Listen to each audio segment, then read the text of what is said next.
Smacked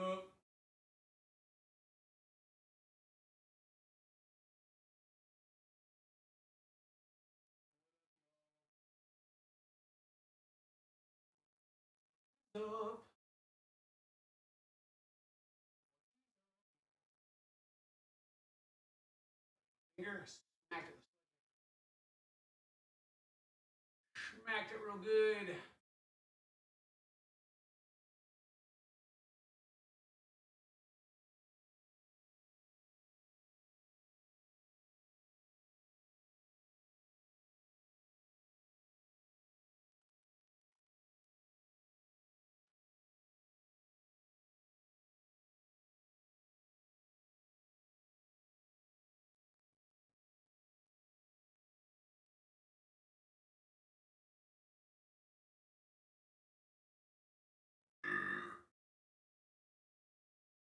Excuse me.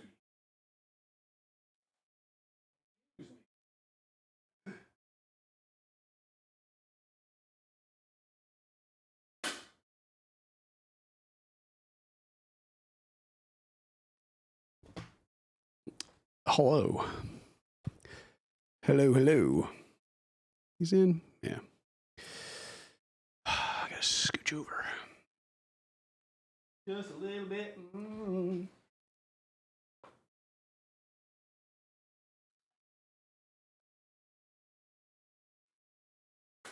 Stuff on the floor. Come on. Come on, chair. All right, it's a little better. There. There we go. There we go. Yeah. I got my thumb's wrapped up. It's not broken or anything. I was splitting logs, and my log splitter, which is like this big metal spike, got stuck. And so I turned it sideways and I was smacking it. Yeah, I like choked up on like the, like if this is the head of the sledgehammer, like choked up and I had it here and I was smacking, like trying to work it out, and it rotated and I hit my thumb and it hurt. And so it's good and mushed. And so like the knuckle is real bruised and sore. So I got it wrapped up because it hurts to like put pressure on it. So yeah, that's with my thumb. You'll see that in videos coming up. There's 2 videos where I'm like, ooh, go big wrapped up thumb. I don't say anything until about it to the very end. What's the schedule, Precious? Nobody knows. Nobody knows. Not in my house. I don't know what the schedule is. I don't keep one.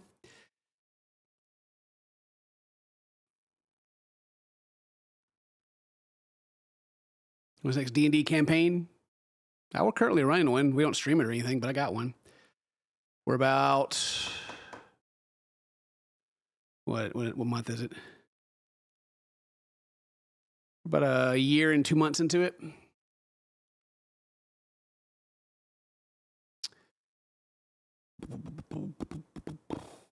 Yeah.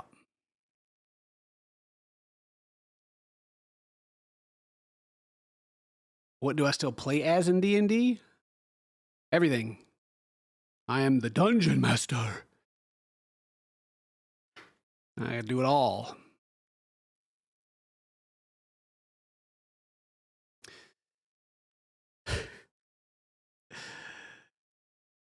Had a couple of tweets over the weekend.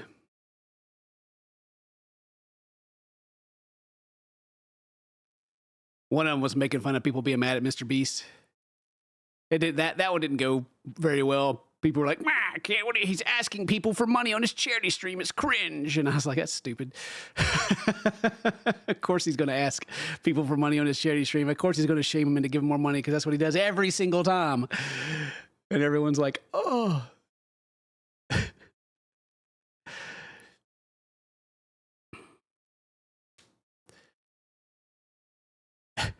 People are like, Ken's a MrBeast glazer now. And I was like, well, it's interesting to me because MrBeast, people say, especially old school YouTubers that don't want to change, say that MrBeast ruined YouTube. You know? MrBeast just like took advantage of the change that was already happening, and YouTube helped him do it. Because it's like, it's not like he just like showed up overnight and was suddenly the biggest channel, you know. It's been coming for years. He even has like videos where he's like sitting with like the VP of the algorithm, you know, like YouTube literally told him what to do.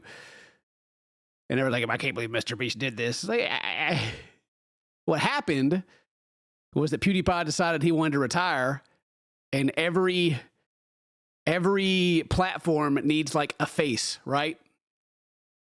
So if you're ever like, why is this streamer so famous? Why does so many people watch this? It's because the platform knows that they need big, like larger names, so they create them.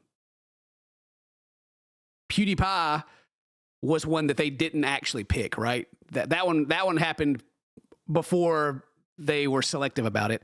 And so then he retired, and YouTube was like, haha, it's our time. We're going to put, you know, high production, giveaway money, this kind of stuff. What YouTube wanted it to be, YouTube wanted to become that, and they have for years. They've been trying to like replace TV for forever.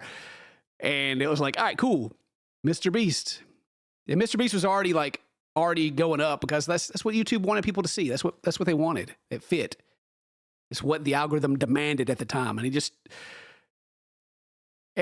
and so like old school YouTubers, especially people that do like super low effort content, like gameplay or reactions, you know, everything that I do, the people that are like been skimming by for years are like, he's ruined everything, because they don't want to change. He's a sociopath? Maybe. I mean, have you watched YouTube? That's like 99% of like the top performers. You hate him? Well, see, that's the thing, is like, when it gets pushed to you, it's not something you actually want to watch. It's something that YouTube wants you to watch. That whole thing was what they wanted to become, right? And it goes back to what I was saying, is platforms need faces. You know? They need their XQCs and their Hassans and all these people that are up front that are bringing people to the platform. That's why, like, especially on streaming, like these people get slap on the wrist bans for doing like the most crazy stuff that they would get shut down on YouTube for. It's just like the same thing with like view botting and stuff like that. Like view count. This is another tweet that I had. I was being confused of why people like use view count as like a reason to watch something. Like people will come through and we'll have like, what we got right now, like 138 people while people are coming in. People will come in and see that, be like, Ken, you've fallen off, dead stream. And it could be like the most entertaining stream you've ever watched in your whole life. But just because the number is smaller, then there's some social thing that clicks that they think it's not worth their time. So streamers figured that out actually a long time ago. It's been in practice for many years, that you can just pay for views. You can do it through botting, where they have a bunch of tabs open, basically. They use AI to do it now. If you have a VPN on your computer, sometimes they borrow your IP.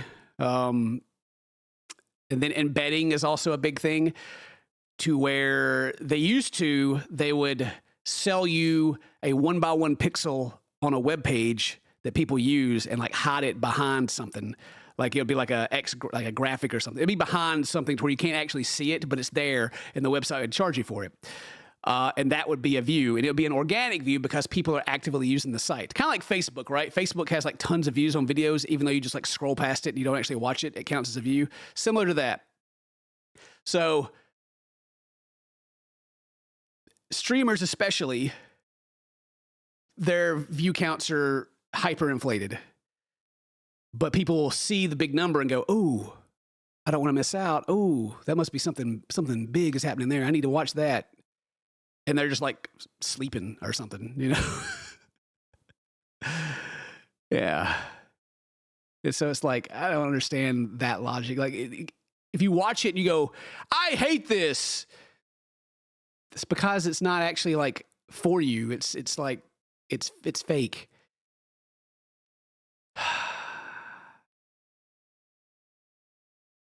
Yeah. And so someone, I would say, people could argue this. I have an organic audience. And people are like, you had PewDiePie, you had all these people. Every content creator networks with people. That's not like a unique thing to me. Literally everyone does it. That's just a normal thing of like getting more brand exposure. But as someone who strives to have an organic audience, I've never botted. I don't think a company has ever botted for me. If they did, I wasn't aware of it. Because that happens too, by the way. Companies that sponsor stuff buy views. Someone who like organically grows it and I look at it, I'm just like, man, why? But then the results, and I'm like, oh, I understand why now, because these like pretty lame people that are making like bare minimum content are just killing it. Like they got these big numbers they can flex and then go have like celebrities come onto their stream. And then that generates an organic audience. Like it's fake, but it also propels them to having a real audience, even though the real audience is confused as why they're even there to begin with half the time. So it's and then it's tax deductible too. I can go buy bots.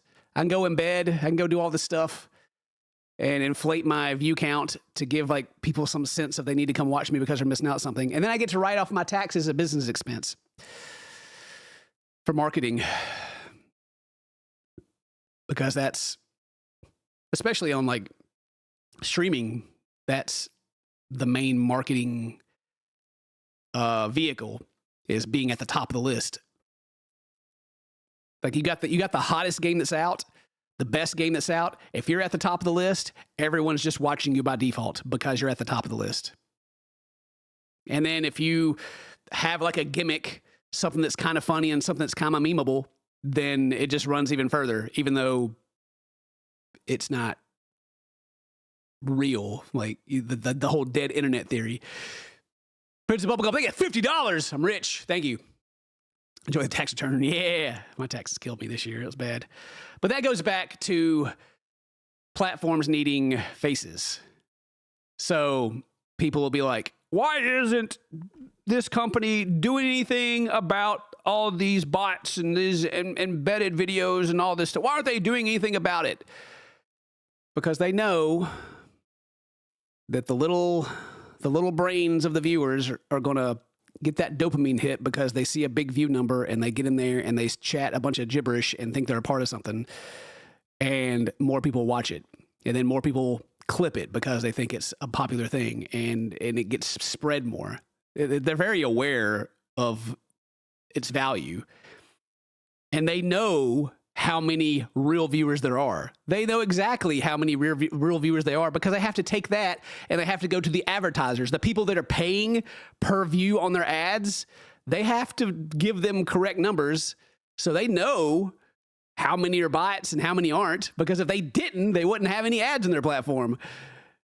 And so it's all about the money, and it drives me nuts because it's very like plain and very obvious. Be spending time thinking about it. It's like people are openly bragging about bots, but then at the same time linking clips of their favorite botted content creator. Like you can do like Instagram. Instagram is a big one that does this. If you do like a brand deal with a company and make like an Instagram post, they can buy views for it. Like that's a model that's built into Meta. You just pay, and it's like paying for ads. They just pay, and then that basically becomes, it takes up like an ad space and it pops up on your feed. That's like the legal view botting basically. It's more expensive than actual view botting, but still. So yeah, it's if you ever got the feeling that like everything that's being curated to you on the internet doesn't actually fit your interests, it's because you're right.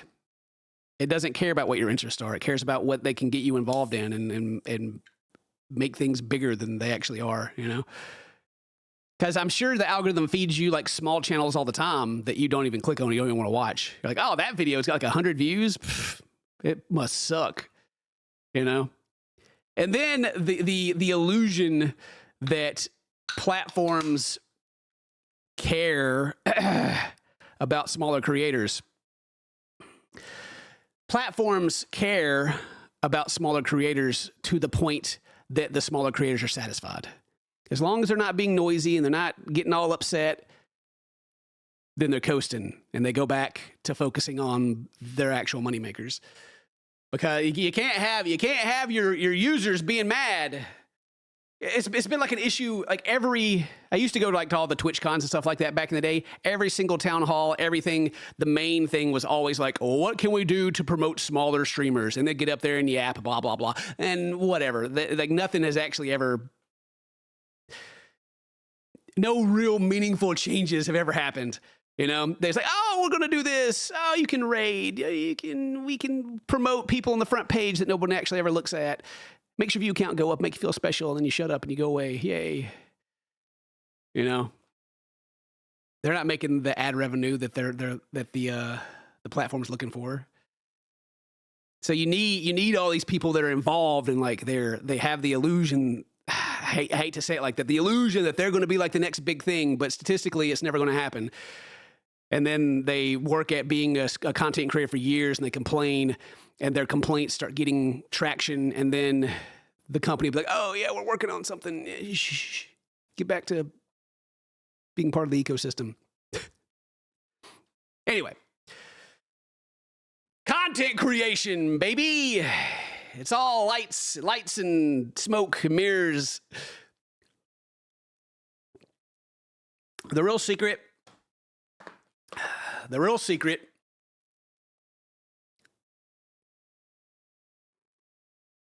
that contradicts a bit what I've been talking about. It's more on YouTube. It doesn't matter that much on Twitch. You can be like the greatest entertainer to ever live on Twitch, and if you don't have a view count, no one's going to care until like somehow like a 5-second clip gets clipped of you and gains traction. But I'll say it like this, actually. The highest percentage chance of success as being a content creator is to make good stuff. The problem with that is that people think their stuff is better than it is. Like there's man.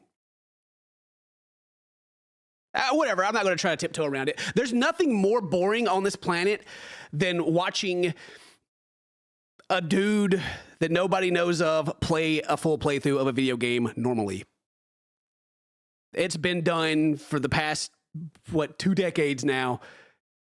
If you're like, I'm gonna be a streamer and I'm gonna play through Silent Hill 2 for the first time ever, and your playthrough is, oh wow, that's pretty cool. Oh, ooh, we better go over there and check that out. All right, well, there you go. You're the low effort dead end content creator, which is what I do. That's what I do. That's exactly what I do. Everyone who breaks out has like some kind of a hook or some kind of a niche or something they do that's better than other people. That does it organically. I started early. I started at a different time. I started during an era where you could literally just put stuff up and you would find success. I don't think I'm a good streamer or a good content creator at all, because I actually like think we're jokes. Like I think it's just I am one of those people that hate content creators just as much as like your old uncle does. I'm just like, God, freaking weirdos. I smashed it with a hammer. That's what happened to my thumb. But I think I'm a terrible content creator because I don't have the ability to actually think that I'm like the greatest thing since sliced bread. I get like imposter syndrome and I'm like, I'm like, oh my God, I used to, they still have, actually, I say I used to, but like people, whenever I first started getting like fan mails of being like, man, Ken, you've helped me through some really rough times. I've gone like through some stuff and you've really helped me get through that. I felt like such a fraud. I'm like, what do you mean? I am not qualified to like help you in any way. And I'm just over here just kind of being silly. Like, don't like that's way too heavy for me to like carry. I'm glad it helped. I'm glad, but I don't know like what to do with that, you know, to where there's a lot of other content creators that get that. And they're like, you god dang right. You know, they get like an ego boost out of it. I don't. Like, I'm like, what are you talking about? Like, oh my gosh, are you okay? Me? You know, I start like self-reflecting, being like, was it like the butt joke or something? And then I got to like remind myself, oh, well, yeah, I'm glad you're in a better place now and everything. But like, it's like the opposite for me. Yeah, it's more like a distraction, right? But you know, people come up and say that to you. I'm just like, oh, I'm pretty trained now to where I can be like, oh man, well, I'm so glad I helped. You know, I'm glad you're in a, you know, I do the whole thing and I got it down now. But early on, I was just like, what? No, ain't no way I helped you. Ain't no way my crap videos helped you, please. But again, a different time. I started at a different time to where literally we would play through a game and we'd chop it up into like 10-minute parts. I'd sit here and play a game for 2 hours, go through and edit it and chop it up very lazily into like 20 parts and post it. And if it was like a little more funny than somebody else, then we did great. Which goes back to people hating on MrBeast, is because MrBeast took the formula that was working and just ran to the finish line with it. So skipped all of the like slow growth that like the YouTubers could milk. And so old YouTubers are mad about it. But YouTube's also, this goes through cycles, and we're moving away from all that crap too. We're going back to like real content, or well, pretend real content. Reality TV, basically.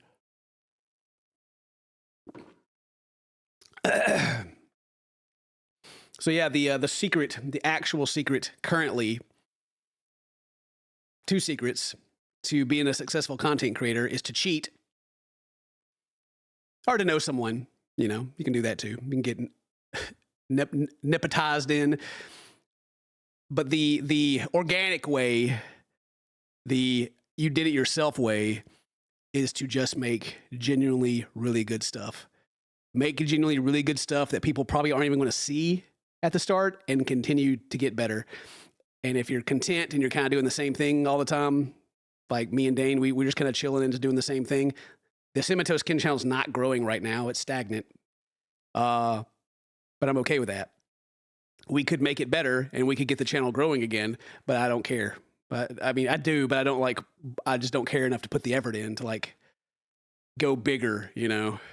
I'm happy. I'm waiting out the cycle to come back to us. It's going to cycle back and the channel's going to grow again, because it does that.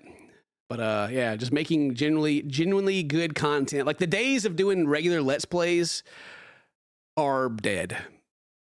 So if you're a content creator watching this and I'm crushing your soul, I'm sorry. You can still do it and do it part-time.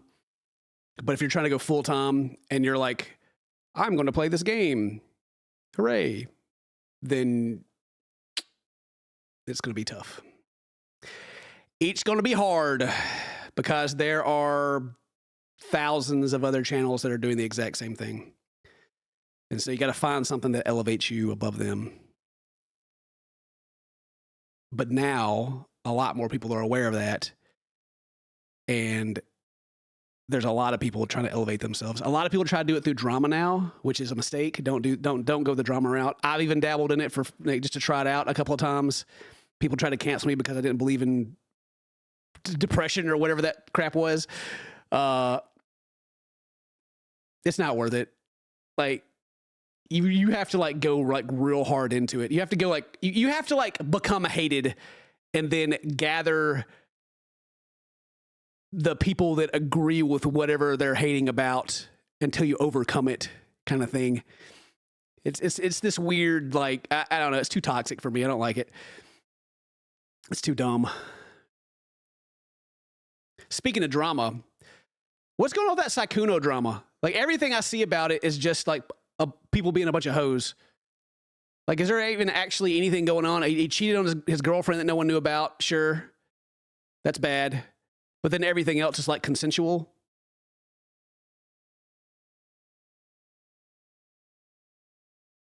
Is that it?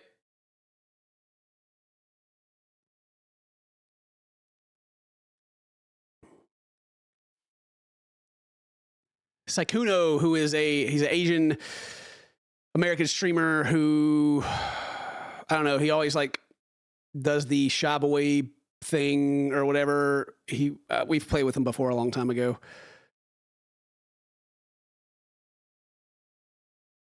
It came up to where like he had a girlfriend that he was living with that no one knew about or something, and he was cheating on her with other girls, and now the girls that he cheated on with are like coming out and like speaking against him, like they're victims because I guess they were expecting more but didn't know he had a girlfriend, kind of thing.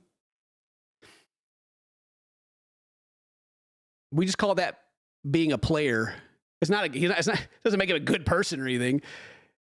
Doesn't mean he's like a good guy. You know, it's a shady and shitty thing to do for sure. But it's like I'm looking at it and I'm like, where is the actual like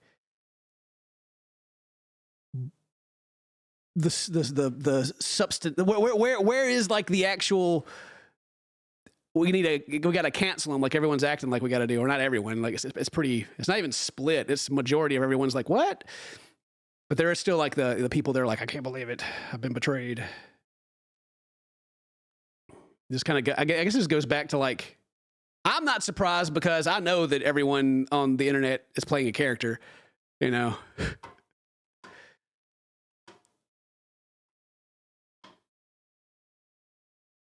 So I was like, oh, I made a tweet about it actually that blew up. I was like, I thought he was gay. I did. I was like, I thought he was like gay or something. But no, he's a straight dude that's been out there cheating on his girlfriend.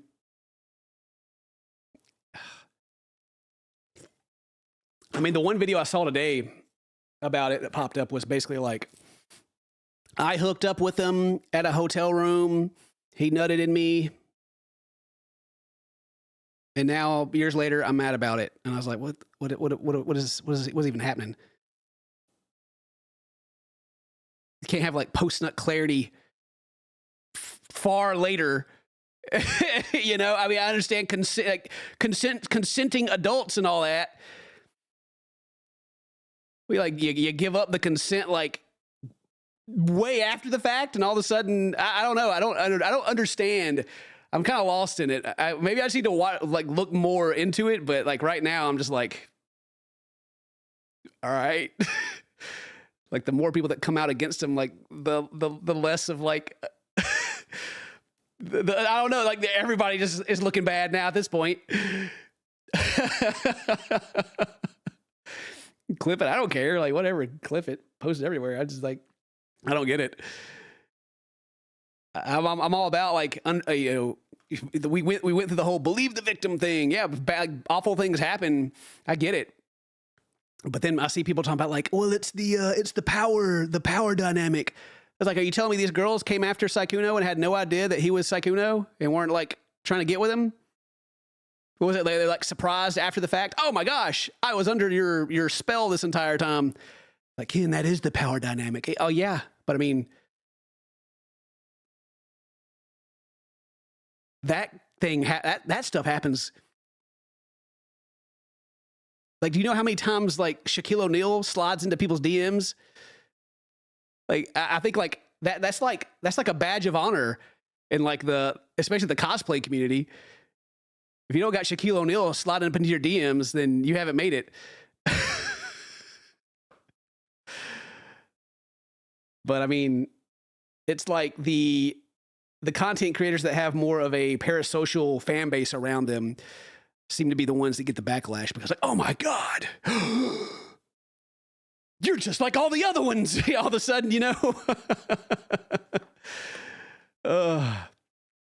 it's like he was manipulating these girls, the girls that were offering him sex in hopes of a relationship. I don't know. That seems pretty transactional. I don't know.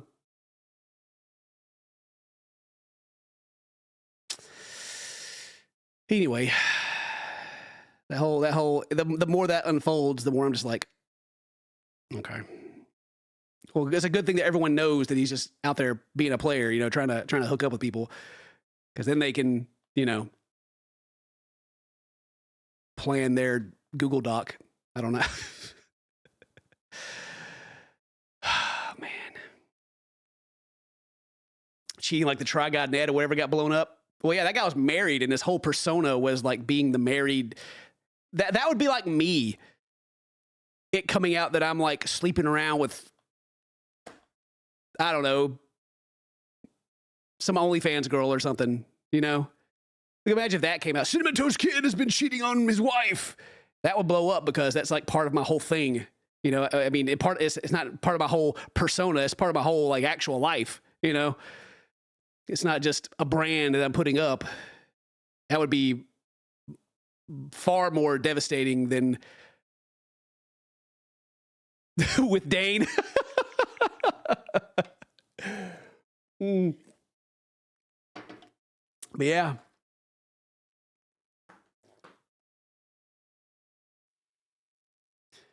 Yeah, man. It's kind of wild. It's kind of wild. Like, I would understand. I would be all like, oh my God, if it was like something more malicious, you know. The dude is like cheating on his girlfriend. That's the story. It is a very, like, everything about it so far that I've seen is like the people you know in your life that are a bunch of cheaters, the same tactics they're doing, you know? So it's like, yeah, it's bad, but it's like not blowing my socks off with like some crazy information of like anything. It's not even that, I won't say it's not even that bad, but it's kind of, it's pretty tame in comparison to how wild it could be.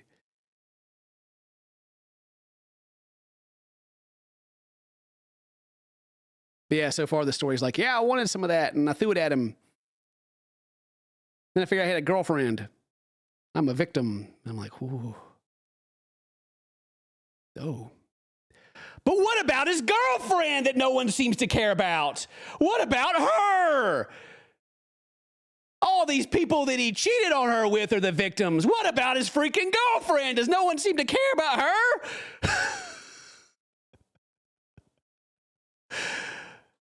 That's what I'm...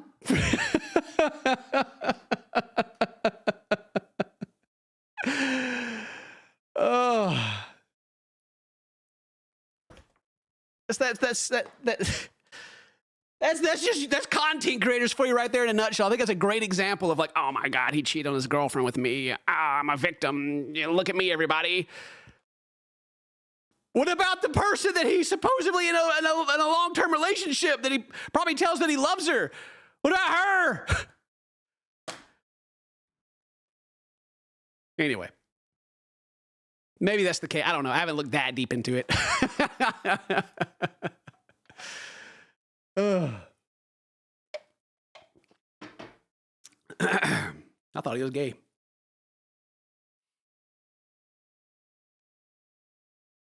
And I warned people about I was actually surprised this tweet like did as well as it did. Have you guys ever read the? I think I talked about this in a video actually. I've said this a couple of times because I was reminded of it. Did you guys ever read the book It? Especially as a kid, you ever read that book?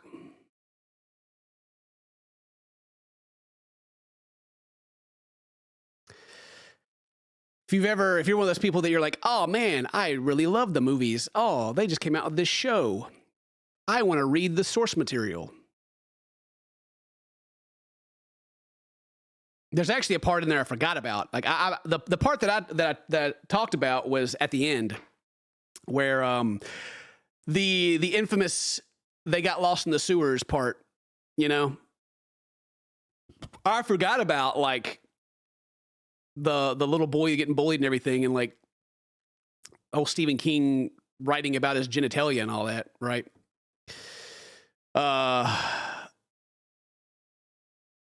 Basically, I was very vague in the tweet because it needs to be vague.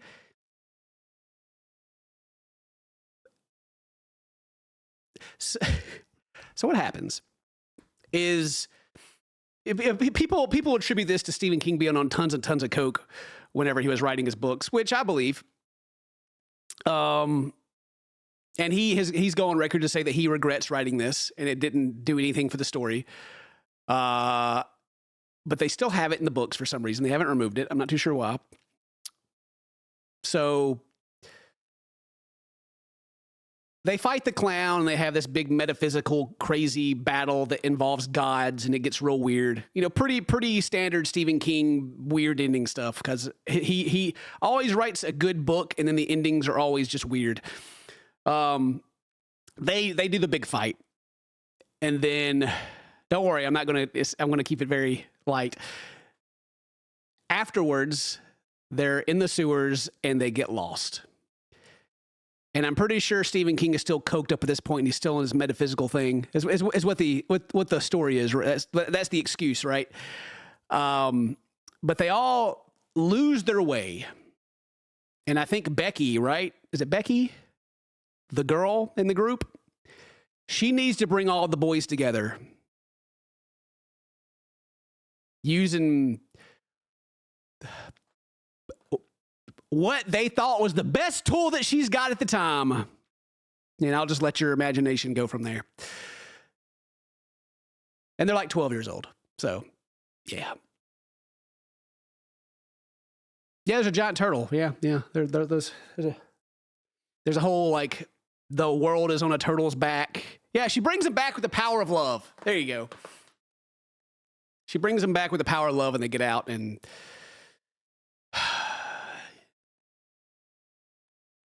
Yeah.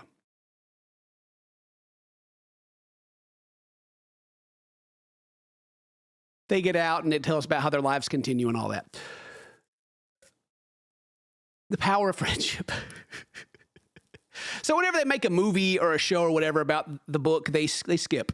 They just skip that. Yeah, it's weird. It's weird. I think I'm starting to get like an old man neck.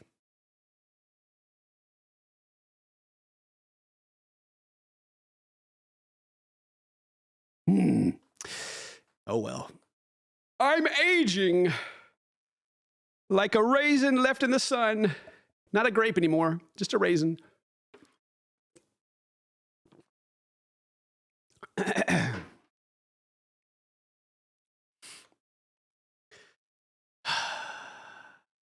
Anyway.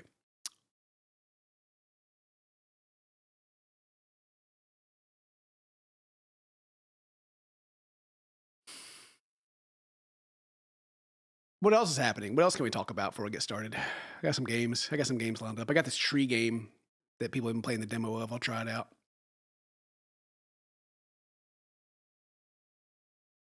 But yeah, anyway, I was like, oh, this is where I was going with this. I was like, oh yeah. This happens in that book. And I was like, oh, this is going to be a good tweet. Let me make that. Friendly reminder, when you get to that part, just skip like 5 pages. And it did really well. And some people in the comments were like, you're being too soft. It's art. It's part of the story. If something offends you, you shouldn't read it to begin with. And I was just like, just shut up.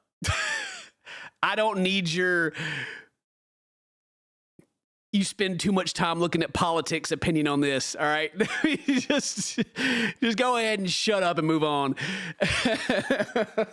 Check that guy's hard drive and let's keep going.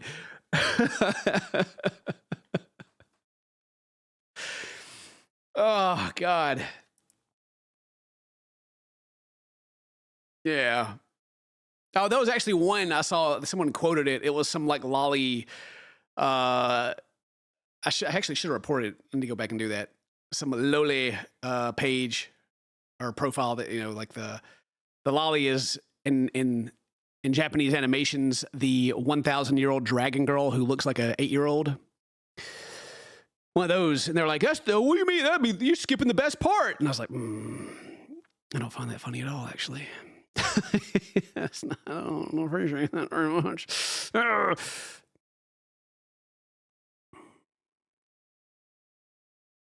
Everything your report's never found bad. Well, I got a bigger swing, you know what I'm saying? I can get someone banned. Oh, excuse me. You read that book during high school? Yeah, that's a lot of people said that too. I was reading the comment or the replies to it. It was like, yeah, I read this book in high school, and I was like, man, your parents let you read that book?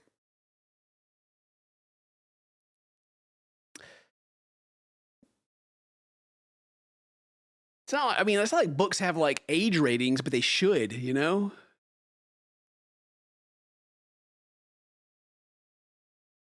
They should, because that would definitely be like rated not for your kids, right? Or did they? They used to have them. I don't feel like they do. I would compare it to like social media these days, of how like a lot of it should be age kept, but it's not. Good old social media. Ever since we've had it, we've become less and less social people. I'm 14 and this is deep. Are you familiar with that Reddit page where it's like people saying stuff like that and being like, oh, so deep. I'm such a deep thinker. But it's true, though. It's true.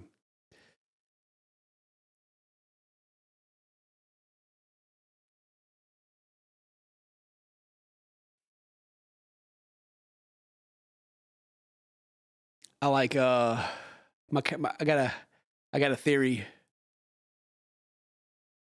It's not even really a theory. It's just I've broadened it a little bit, I guess. That everything happens in cycles.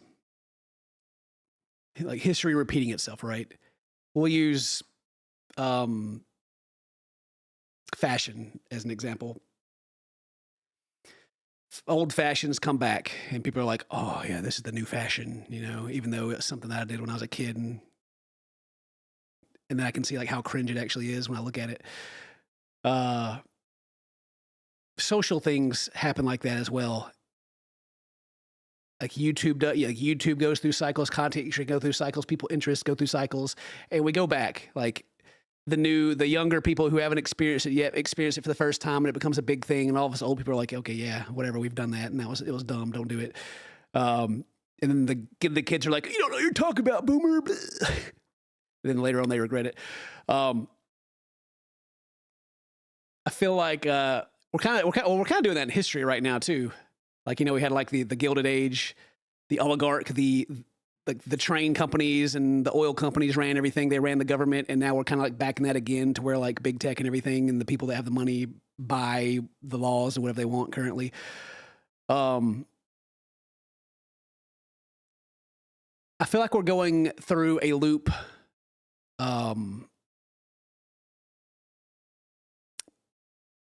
On an educational level also.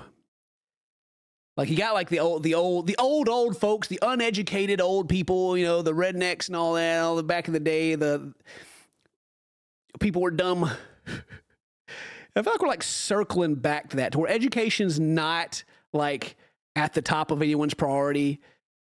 You know, you got those studies that come out there, like we're declining in how smart we are. I think we're like starting to cycle back, you know. It's not that deep. Oh, it's deep. But the difference is now that we have like the computers to tell us how to think, so it's okay. Your AI will tell you how to think. It's fine.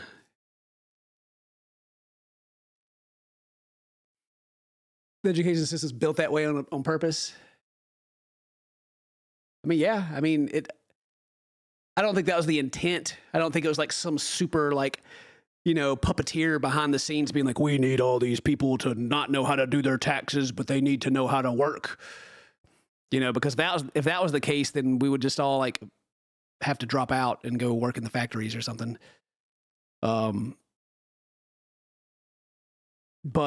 we are definitely the most like productive humanity has ever been. Like we crank out stuff like crazy. We get stuff done, in comparison. As far as quality goes, now that's a whole different story. That's not actually the people's fault. That's just, a whole nother thing. But I think it's a result. Like I think people want kids to be more educated.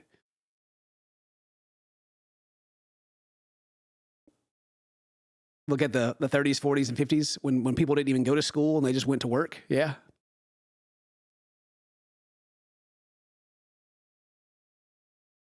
The children yearn for the minds. Yeah, that's kind of where I'm going. Like if it was all like some big orchestrated thing to where we're like mindlessly obedient, wouldn't like just going to work, wouldn't we be like China more, to where you just like go work in a factory your whole life?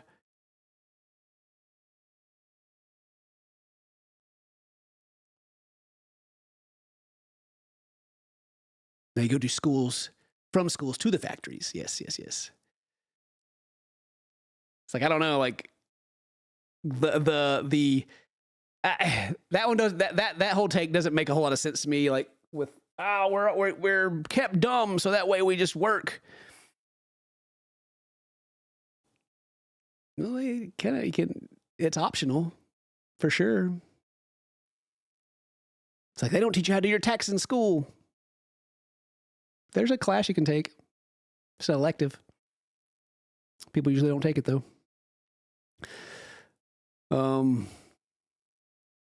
Anyway, but I do 100% think school is a to some degree a scam. I do. Like higher level learning, like going to college, especially nowadays when like a degree doesn't get you anything unless you're like a doctor or a lawyer or something. If you have like a specialty that you like take another test afterwards to become something, then you need the school. But if you're going to be like general business, you can probably just go work at the company. And whenever you get like business degrees, you end up working for people that just had a job there with no degree, So it's just like, yeah. It was designed that way on purpose, and they teach you the hardest way possible to do taxes when it's not that hard. But yeah.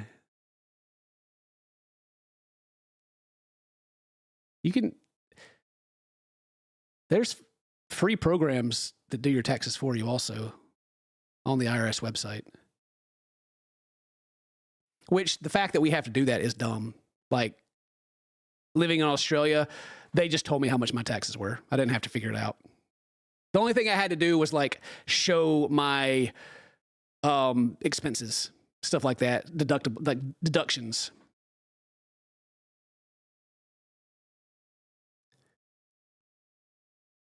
And like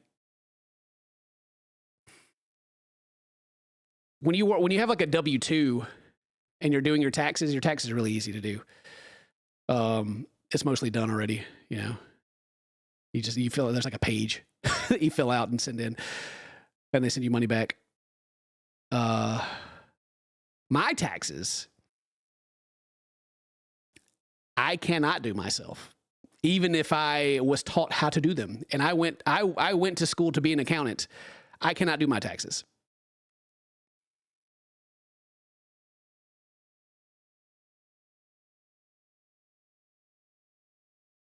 Mm-mm. There's way too many different nuances of my taxes that I would just not. No, sir. My accountant pays for himself. Don't you worry about that. He's getting it done.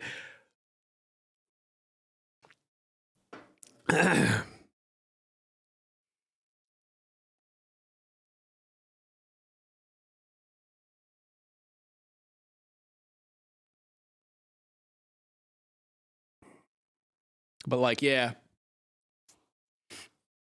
Excuse me. In my opinion, the problem isn't whether or not they teach you how to do your taxes. It's the fact that the tax code is so convoluted that that they don't choose to just. The IRS knows how much money you make. They know how much money you make because my accountant literally asks me for like the 1099 of when I got paid for this certain thing.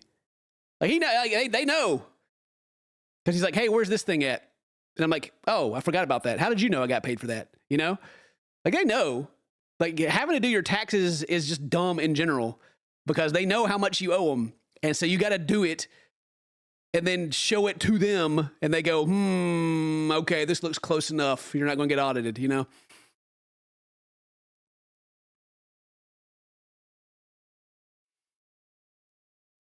Stolen identity, Jesus. Just like I said, when I lived in Australia, Australia would just tell me what I owed in taxes. They just knew. They're like, all right, you made this much money.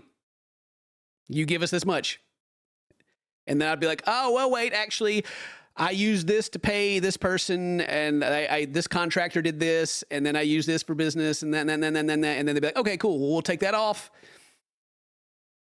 because that is in line with what our expectations would be for a small business. Cool.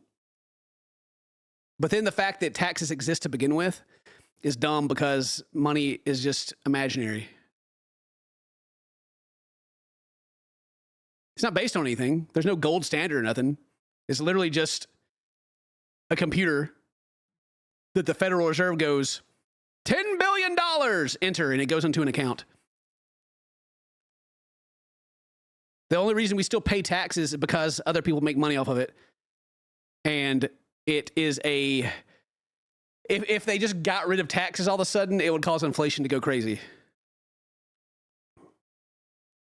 So we pay taxes.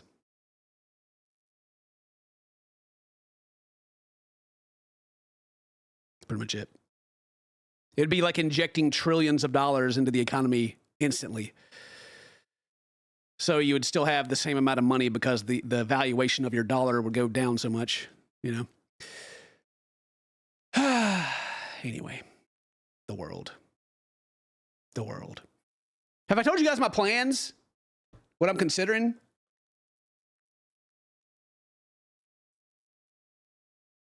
I'm considering whenever I'm done or getting ready to retire from content creation, whenever that may be, if that may be 5 years from now, maybe 10, maybe never, but I'm considering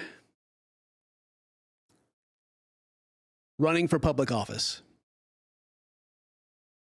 And the thing is it started out as a joke. I would say it to people. It was like, you know what? I got all these people that follow me. I should run for public office. And everyone's like, you should. That I talk to in person. You know, I don't know if they're just like doing whatever. But then people on the internet are like, I don't know, man. I don't know. Because then it becomes like a picking a side kind of thing.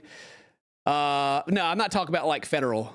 People care a lot about federal government, but federal government probably impacts your life the least out of any form of government. I know about local government.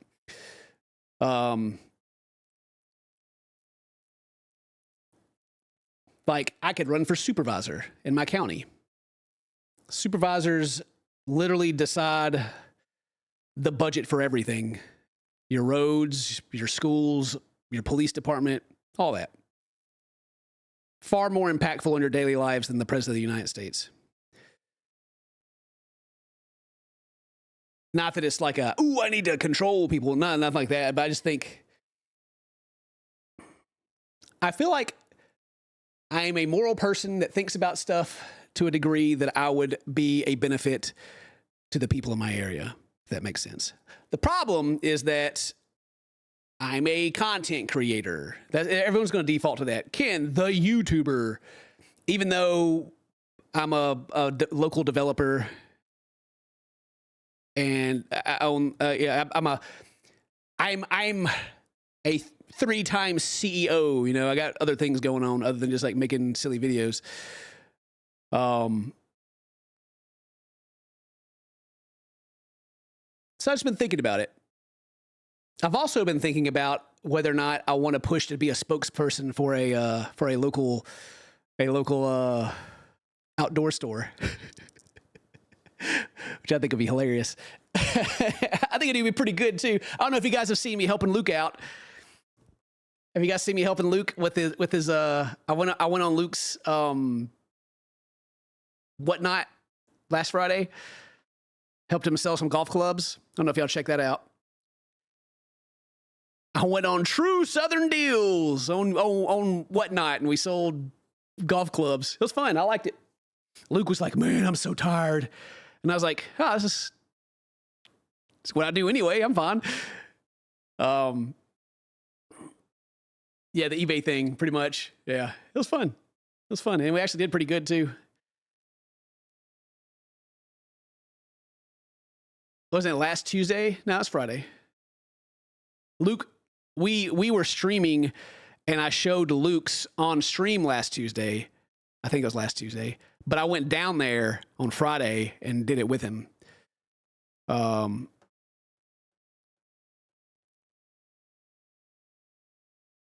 But I'm trying to get more involved in like local like community stuff, and then eventually, okay, get involved, open up my Facebook page to be a digital creator and everything. People can follow me and start talking about like the houses we're building and stuff like that, and businesses that I go and shake hands with and take pictures of, and then later on be like, all right, I'm running for mayor. I don't know, something. There's also there's a big warehouse near me that's empty, and it's been empty for years. I'm thinking about buying it and turning it into like a big pickleball, indoor pickleball courts. Charging like a membership fee, so that way it at least pays for itself, like pays for electricity and stuff like that. It's just been sitting there empty for like forever. But they want a lot of money. They want like $600,000 for it. Like one of the pictures literally has like water all over the floor, so there's like a big hole in the roof somewhere, and all this. It was built in like the '60s. I'm like, I don't think it's worth that. So maybe if I can get it for less, because I'm gonna have to pay to like fix stuff in it for sure. Turn it into a big pickleball. Put like 8 courts in it. Dane would just be like, ooh. 600K. Sorry, did I say 6?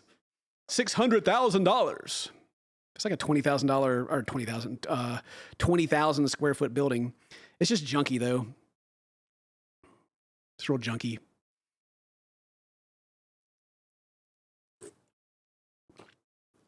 So I have to clean it up, and that would be like my community. Vote for me,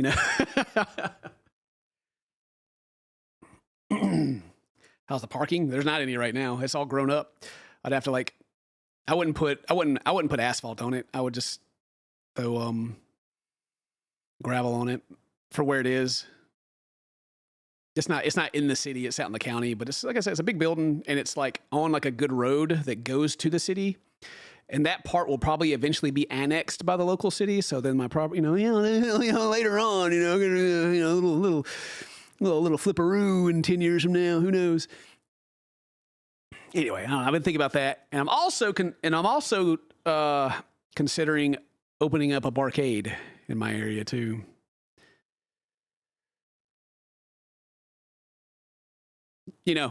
Old arcade machines like your Mortal Kombat 2s and old Street Fighter 2 and House of the Dead, stuff like that. Putting it all on free play.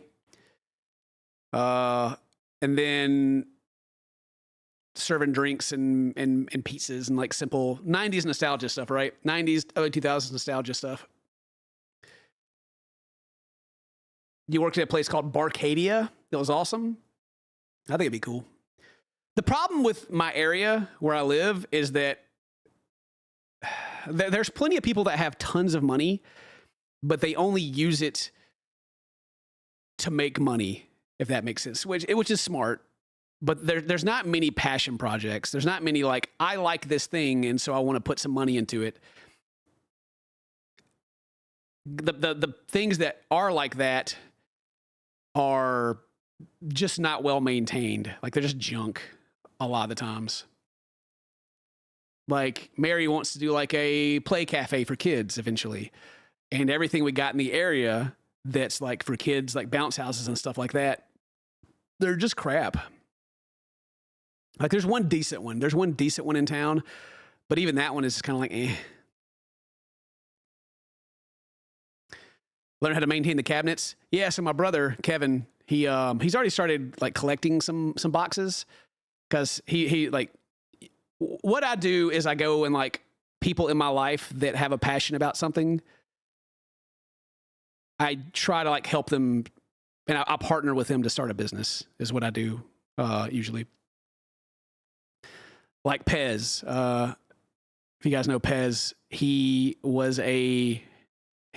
my manager for like a talent agency that I worked with, and I was like, I should start my own talent agency. And Pez is like really good, and Pez wants to start his own business, so let's do that. You know, or my dad's been like a builder, been in construction for all of my life. And I was like, cool, I can go into business with my dad and we can build houses. And so we develop properties. And so then my brother's like, we both like video games, and he wants to like open a place, and he wants to like, we talked about doing a Barcade. And so now, you know, we're working on that. So yeah, the only finding a good spot, like there's no real estate for sale that's good. Like it's all bad, and it's all like kind of out of the way. And like if you build something in our area that's good, people will come to it. But we're wanting to start off smaller, somewhere near the main strip. We don't want to be on the main strip because the rent there is ridiculous, and the buildings aren't big enough. But we want something that's like kind of like down one of the side roads that you can like, people on a Friday night can be out bar hopping, and they can walk 2 blocks this way and come to the Barcade. You know, that's kind of what we're looking at right now. Because it's safer. You can, as far as business goes, like if you get like too big of a building, you got to get a bunch of employees, you got to get like more stuff to fill it up, and you got to do more, you got to do parties and things like that. But if we keep it like 5,000 square feet, we can fit everything we want in it. We can have chairs and, you know, seating areas. We can do everything we want. We can make it really nice without having to go too overboard. And so that's kind of what we're looking at right now. Oh, that'd be fun. Usually whenever I have an idea like this, someone hears me talking about it and they steal it. So we'll see if we have 2 Barcades in town.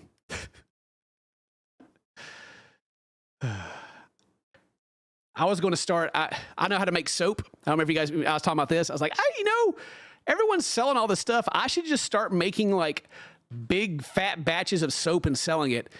And now Charlie started selling soap. I'm like, God dang it. They're going through like a wholesaler though, but I'd make my own. Or I would work with someone and teach them how to make it. You know, that's what I'd do. Yeah, soap's easy. It is actually really easy to make. Making it good and not dry people's skin out. Like they have like free programs that you just like type in what you want. Yeah, Cheeky, that's it. Yeah, lye. Get your cocoa butter and all that, and mix it up and make it I forgot the word now. Symphonic. What is it? There's a word. It does something. God dang, I can't remember what it's called now. It's been so long since I thought about it. It gets hot. The lye comes out of it. And you're left with soap.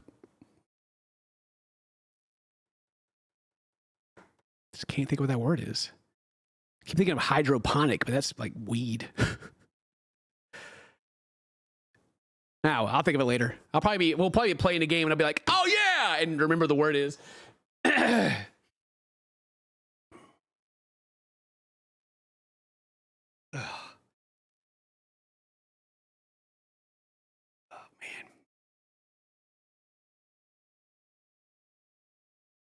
Lots of ideas, less resources. Yeah, well, I just paid my taxes for this year. Like the move from Australia.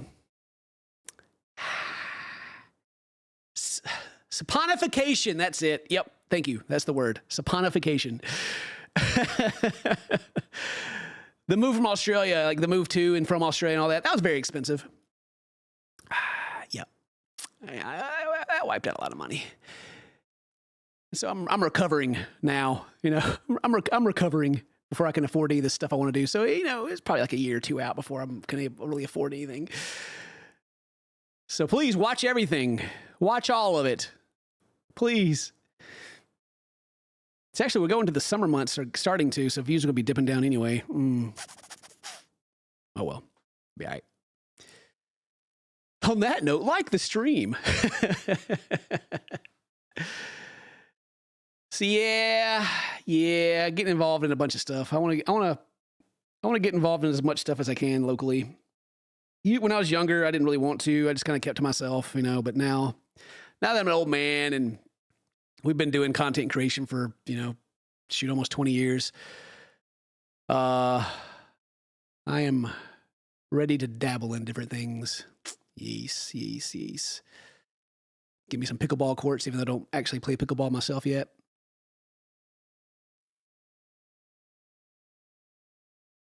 Barcade. Possibly run for office in the future. Oh, man. It's kind of a double-edged sword, though, right?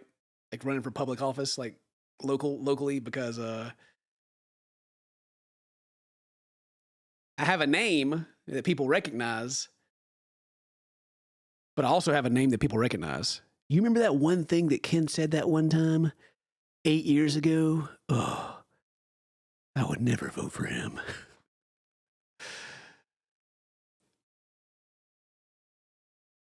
I heard he played a game called Honey Pop. Well, they're banging aliens. I don't want him making decisions.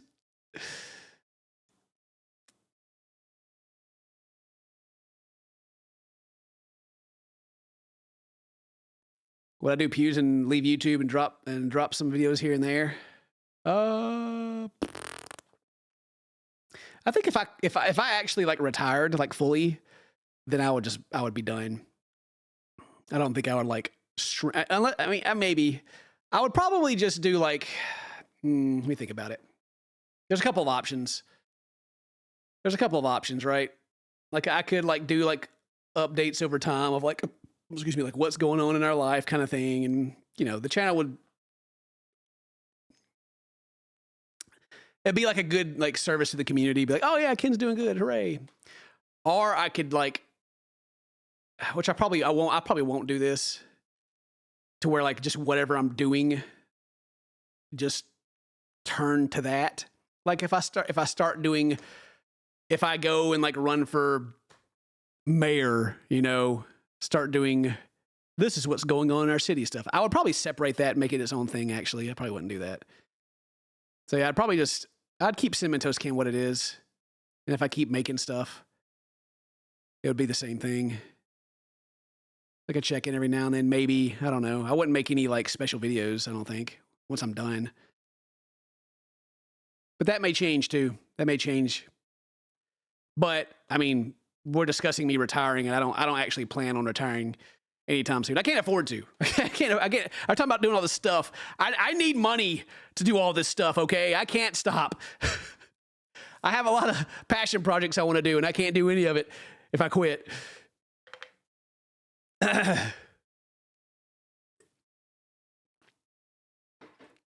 Me.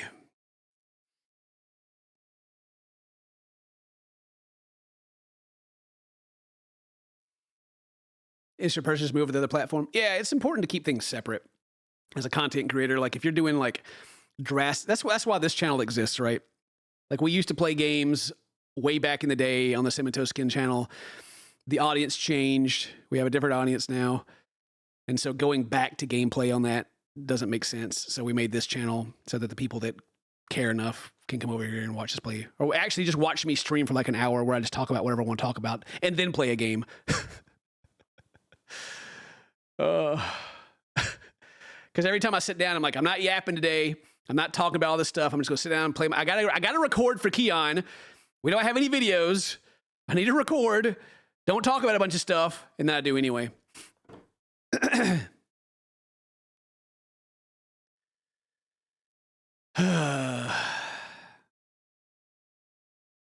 I do think it would be kind of cool to become a spokesperson for like a local outdoor store.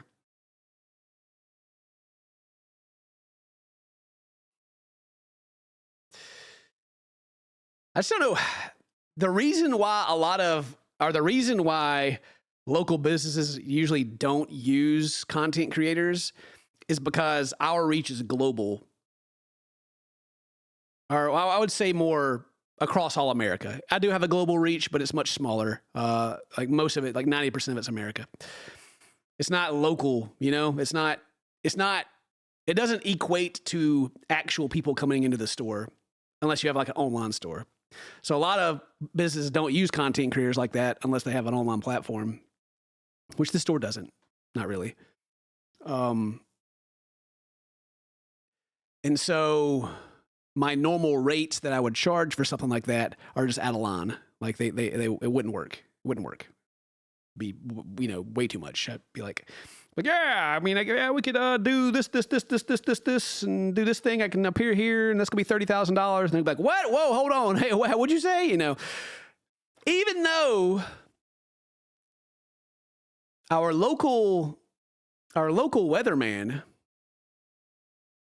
charges like $8,000 for like a little thing in the corner of his screen that like flips through different businesses, you know, per. So I don't know, maybe my local business got a little more money than I think they do. But he's also on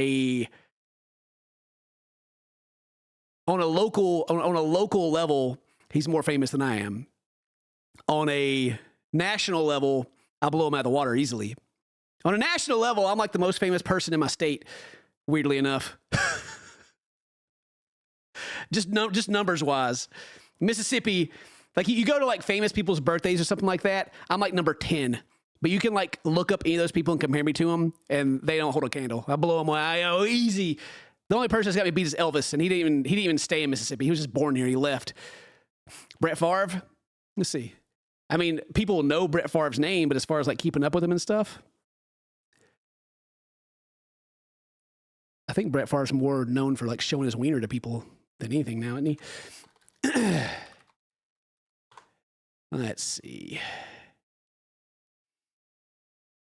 How's he doing these days? I used to be. Yeah, okay, yeah. So yeah, Brett Favre. Let's pull him up. Let's look at that. Look at that. 400,000 followers.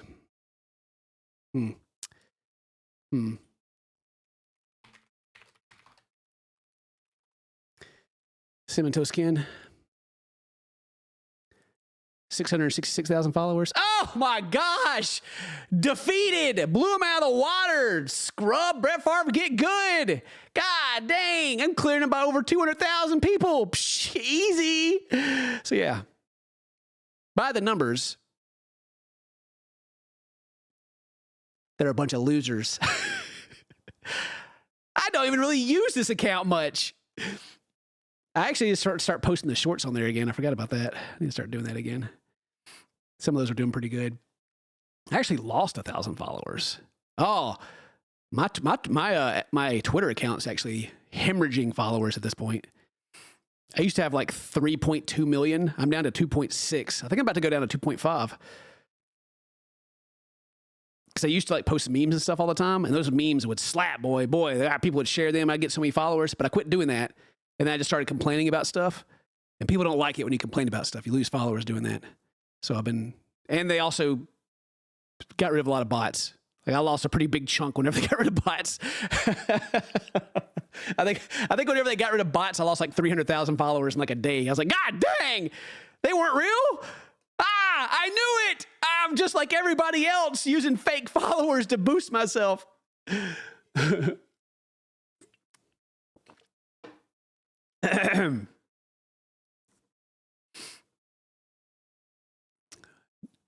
But no, as far as like being a household, like people knowing, like regular people knowing who people are, Brett Favre is definitely more famous than I am. Like 100%. Far more people know who Brett Favre is than they know who Cinnamon Toast Ken is. But by the numbers, when I pull up the Instagram, when I pull up the comparisons, easy, boy. Easy clear. Easy peasy. Get out of my face. By the numbers, I am the most famous person in Mississippi.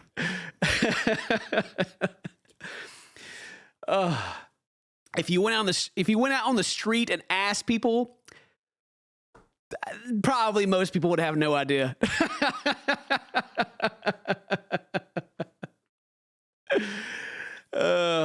The numbers don't lie, baby. I'm the king. I actually asked the local weather dude. I sent them an email and I asked them if I could come by and visit, like, take some pictures and stuff for social, and they ignored me.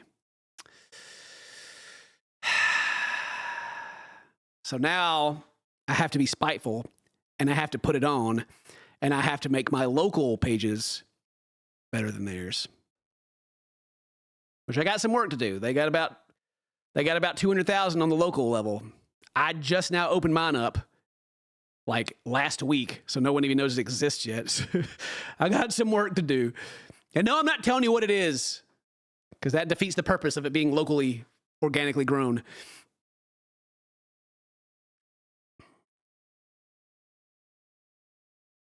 I mean, I'm the greatest YouTuber to ever exist, right? I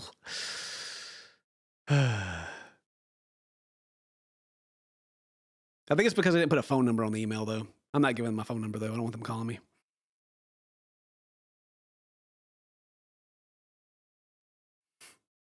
I drive people crazy around here because people that are working retail, they're like, all right, what's the email address? And I'm like, I'm not giving you one.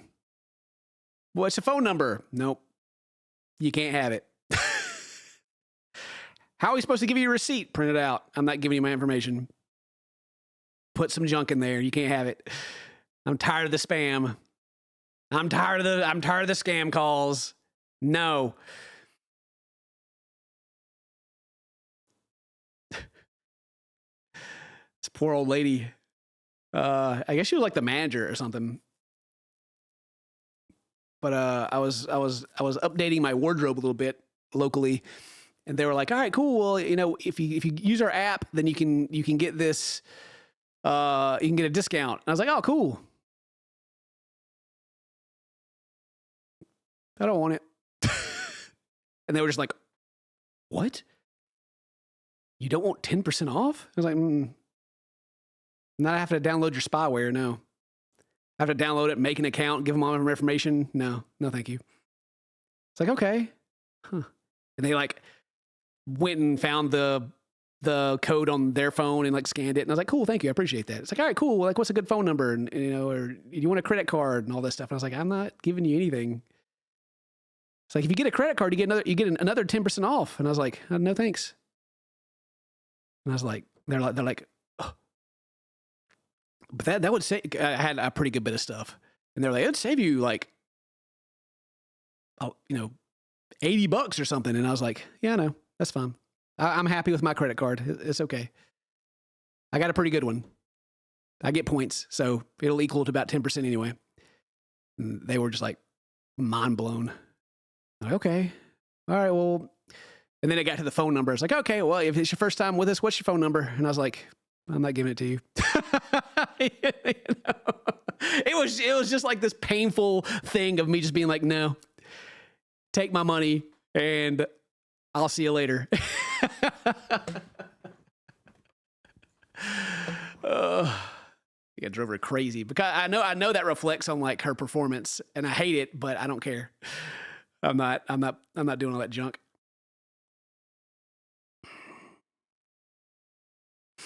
Oh man.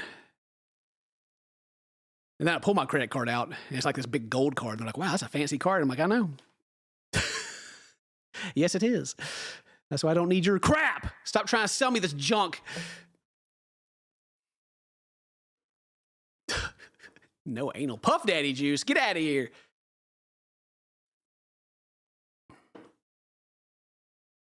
The last time I gave like someone my email address, I have like I have an alternate junk one. Either I make one up, or if it's something I actually want the receipt for and they're not going to print it out, I'll give them like this really old one that I don't even know if I remember the password to. But I don't ever give them my phone number. They can't have it. If they can't sell me something because they need my phone number, then I just won't buy it. It's like, okay, fine. I'll just go order it off the internet. It's cool.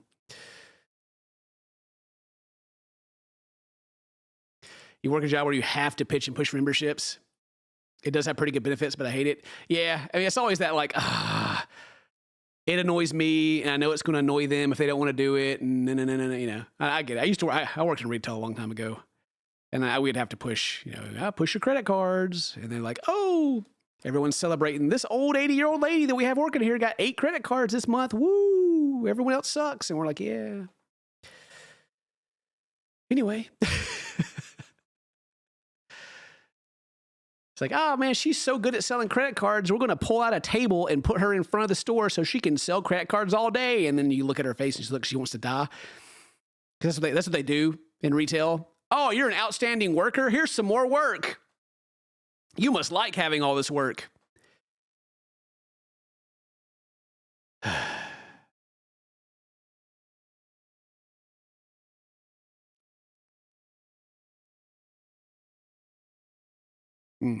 Look at all those likes. Thank you. Thank you for the likes, guys. Yeah. I forget, it's called something. I forget the name of it. It's the concept of people. We've talked about this a long time ago, I think, but people get promoted to a point. Like, okay, so if you have a manager, right? If you have a manager in your store who is a bad manager, you all have had one or currently have one. Your superior, your boss, or someone you work with sucks at their job. They got there because they were good at the job below that. If they got hired like promoted internally, right? Like they could have been like a fantastic salesman, a fantastic whatever, to the point to where they had a really good interview, they got promoted, and now they suck at their job. It's called something, but people get promoted to a point to where they suck because it's outside of their skill set. The people that get promoted to manager and are good at manager continue up into corporate usually. The person who's been a manager for 20 years and can't get promoted just sucks. It's called Peter's Principle. Is that it?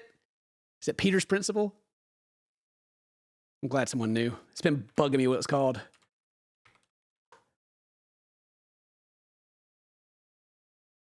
Oh, it's satirical. This is it's a book. The theory that employees in a hierarchy are promoted until they reach a level of incompetence. Yeah, where they remain there and no longer good enough to get promoted further. Yes, that's true.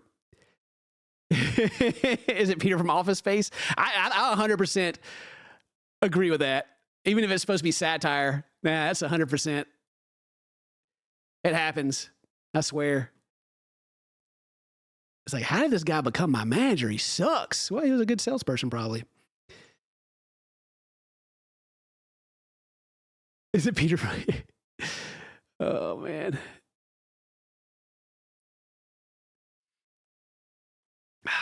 Either that or they're really good at workspace politics, which is actually the most important thing. I'll give you this one for free, y'all.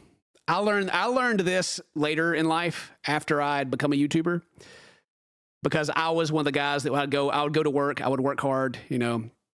I was always taught that, you know, work hard and you'll get rewarded for it kind of thing. Go in, work hard, I didn't like buddy up with any of the bosses or anything. I just, you know, did my job, go home. And I got promoted a little bit, but I would see people that didn't deserve it go above me and beyond, right? And the only thing they were good at is talking. Or they would go hunting and they would be like, "Hey, look at this deer that I got, yeah, boy." And the boss would be like, "Oh, god dang, that's a cool deer. You want to be manager?" You know. The most important thing in your career is workspace politics. 1000%. Nothing else matters. Nothing else matters. You need to be good. You need to be competent enough at your job to get it done, because if you don't, they'll fire you. But outside of that, the most important thing you can do is to have everyone like you. It's the reason that I learned this is because the old Maker, I don't know if you guys remember what Maker was. It was a multi-channel network, MCN, based in LA. We moved out to LA and I worked with them, and I'd actually go hang out in their office. And the people that were in charge were just really good at talking to people. They weren't particularly skilled at anything else. They actually got on my nerves. I would go talk to the people under them if I wanted to like actually learn and like know anything about what was going on. And they would be the less charismatic, hardworking people. And the guys up top were the ones playing the corporate game and being like, you know, oh yeah, they use all the fancy words and all this stuff like that. And that's when I learned, right? Saltillo. Hello? Yeah, it is. Yeah, what's up? Okay, yeah. All right, bye.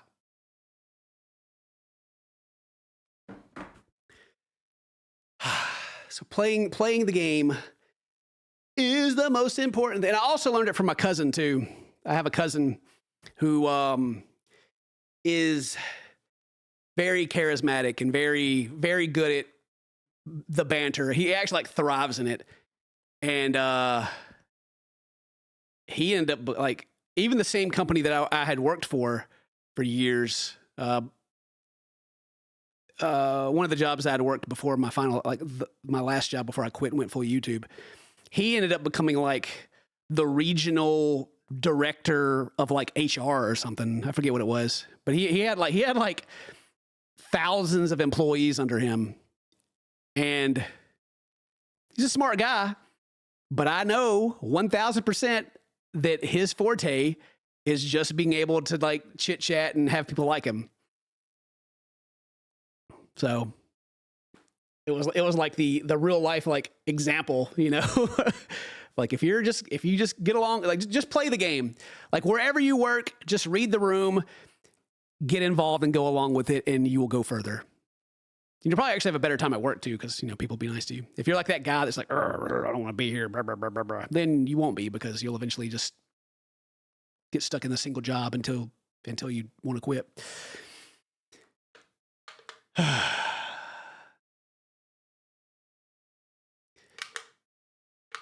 Your charisma was being a dickhead, and for some reason you got moved up because you didn't kiss. Well, it just depends on where you what line of work you're in. Like if you're getting things done because you're not giving the customer service answers for people to like you, then there are people that appreciate that too. You have to just be like, you have to be able to read the room. You know, you got to be able to like know what you need to do. But whatever it is, especially in like a corporate setting, fighting against the corporate machine is going to get you fired faster than a performance review.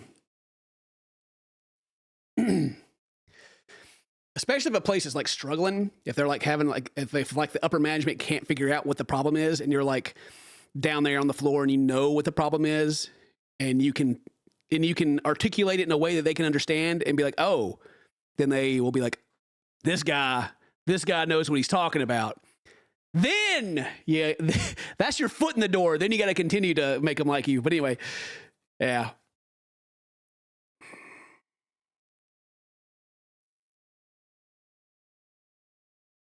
Another trick is to, I mean, I want to give this advice because this is it's pretty nuanced, and it's not useful to like most people. But if you're like working like an important job, and then you're like, hey, I got a job offer somewhere, and they need you, that's a pretty easy way to get a promotion. Or you know, if they don't give it to you and you did actually have another job offer, you take the other job offer and see if they invite you back or not. And that's more of like if you're working in like a technical area or something, you know, if you're working like retail, probably not. But I had my thumb, I smashed it with a hammer. I went, and it hurt. And it's not broken or anything, but I got it wrapped up because it hurts if I like hit on this side of it. So it's just padding more than anything.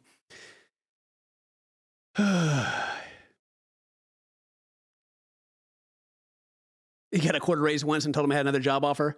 Yeah. So there's a lot of tricks that companies use.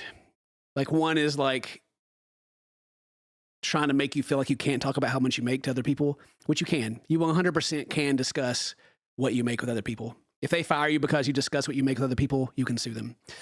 That's wrong for termination. You 1,000% legally can discuss what you make and what your offers are. Now, is that going to make them not like you?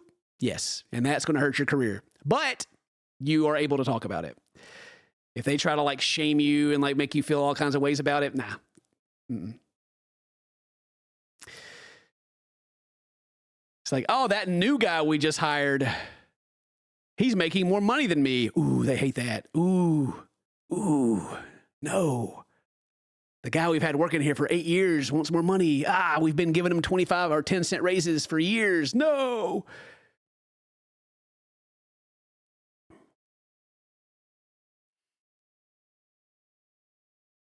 But that's when like leaving a company and going somewhere else usually gives you like a jump.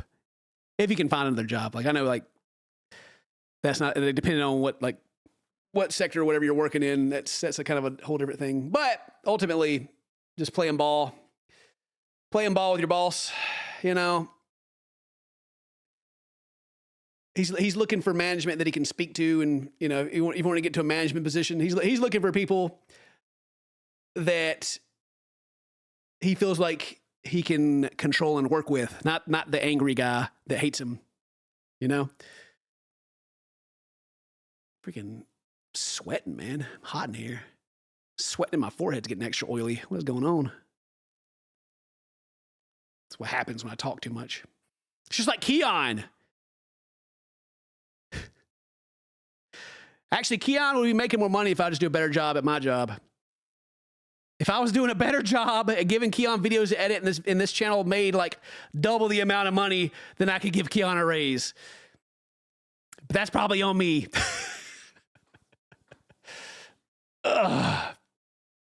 Hit those likes in chat. But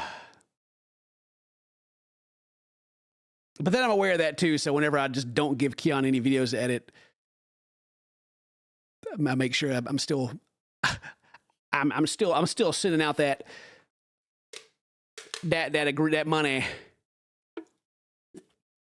Because if I didn't, Keon would have to go, you know, he'd have to go full time with somebody else. So, yeah,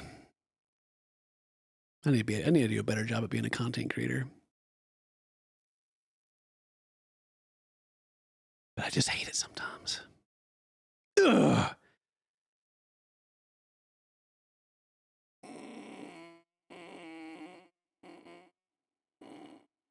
Oh, Lord. Don't tell Kim that you're sitting right now. Well, hey, I can't. You are not an employee, Keon. You can do whatever you want to do. Our agreement, as long as we get the videos and the shorts, everything's fine. However that gets accomplished, that's up to you. You are freelance. You do what you want.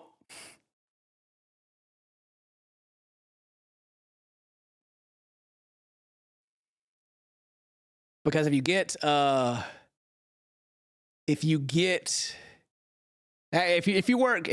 like contracted, if you have a contract worker, like an artist or an editor or, you know, whatever, and whoever you're contracted with starts acting like telling you like, you got to be here between these hours and all that.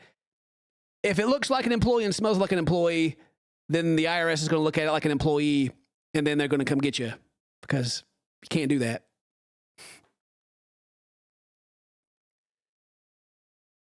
Oh.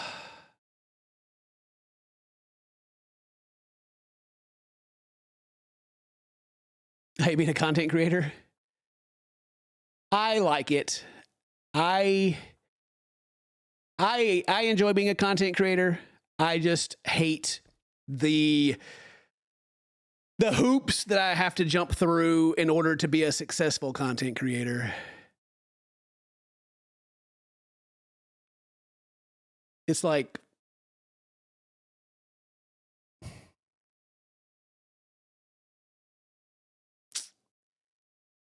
how to explain it? It's really not that big of a deal. Okay, like, so to grow, to successfully grow in today's current algorithm, you gotta put a lot of effort in. You gotta do a lot, and I just ain't about doing all that right now. I mean, you know, it goes back to the same people that say like MrBeast ruined YouTube. Those are the same people that just don't want to put in the extra effort that you have to put in now.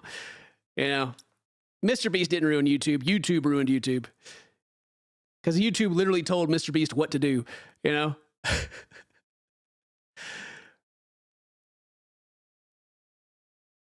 He was just the vehicle that it got there in. Is posting on TikTok really necessary? It helps. It helps. Being everywhere, multi-streaming, being on all the platforms. You gotta increase your reach. What is that? That's a white hair. I thought it was a booger. Having more eyes on you. But it's like this. You only have 2 eyeballs, and you only have so much time. So we're all competing for your attention. All of us are trying to get you to watch us as much as we can get you to watch us. And so what I should be doing, instead of sitting here yapping about whatever I want to yap about for an hour and 38 minutes, I should be overreacting, playing a video game, just doing this the whole time. Oh my gosh, chat, did you see that? And I get up and run around the room. That's what I should be doing. But I don't want to do that, so I don't.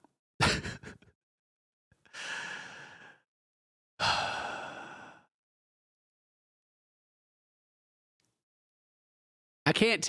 God, it's actually kind of depressing to me a little bit. I can't take credit for it because I mean I can. I was part of it. My generation of content creator is what influenced the current generation of content creator.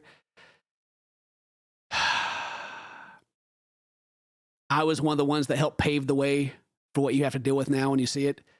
I'm having to like sleep in the own bed, our bed that we made.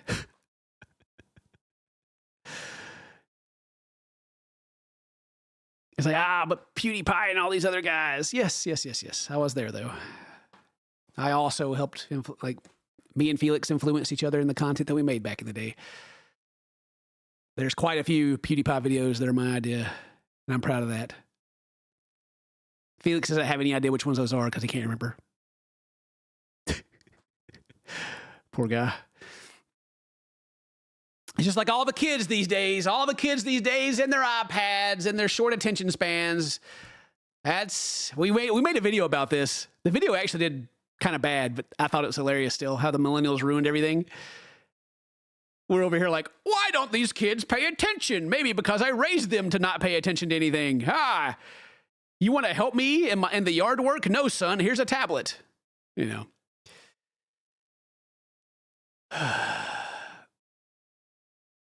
Like a Target. Oh yeah, let me go through that.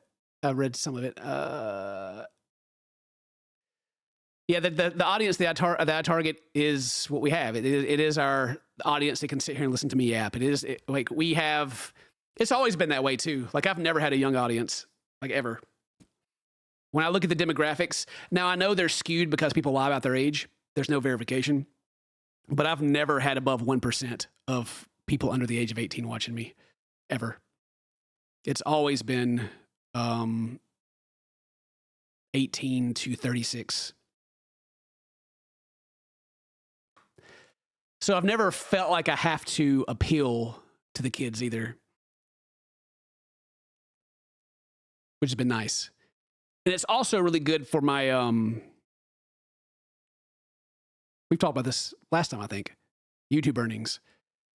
Women between the ages of 18 and 36 are like the primary, like, advertisers pay more money to advertise to you. If you're a female, you're an adult female, advertisers pay more money to get at you. You're 38, that's okay. Like it's like the graph. It's like 18 or was it 13 to 17 flat, and then it's like 18 to 20 something, and then up to 36, I think, and then it flattens back down. Like, so it's like a curve. So if you're over that age, don't worry, you're still in the majority of the viewership. So I saw someone tweeted, they were like a channel that had like a million views in a month, and they posted how much they made, and I was like, ooh, that's not a lot. I was like, what is their CPM? It must be trash. What kind of videos are they making? Are they doing nothing but shorts or what? Because golly. I was like, I'm making like 10 times that, and I got the same amount of views. What are these people doing? And then I was like, well, maybe it's the female audience. Which helps. It helps a lot because the advertiser study, they do all these studies to know who they need to advertise to more. It's always adult women that spend the most money, especially based off ads they see. It's not that you're more susceptible to ads. It's that you are the one buying the Christmas gifts. You are the one buying the birthday gifts. You are the one that's like, oh, the kids need new shirts. The guys, whatever they want to buy, they're just going to go buy it. And that's going to be the end of it. There's no like marketing really that works for guys because we just don't care. So the women, as far as like a marketing stance is concerned, is the target. Like that's who you want to appeal to with your marketing is the women, because they're the ones that are going to spend the money. And that's not some sexist like, oh, women just want to go on shopping sprees things. No, like if you're a guy watching this, some of you probably don't know even really, you can't even tell me when your kid's birthday is. Of course you're not going to be buying any presents. You don't even know when you got to buy them.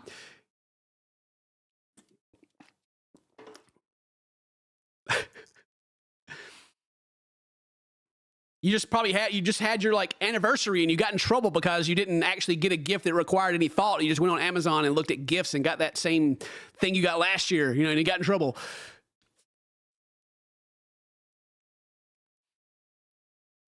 Oh, me.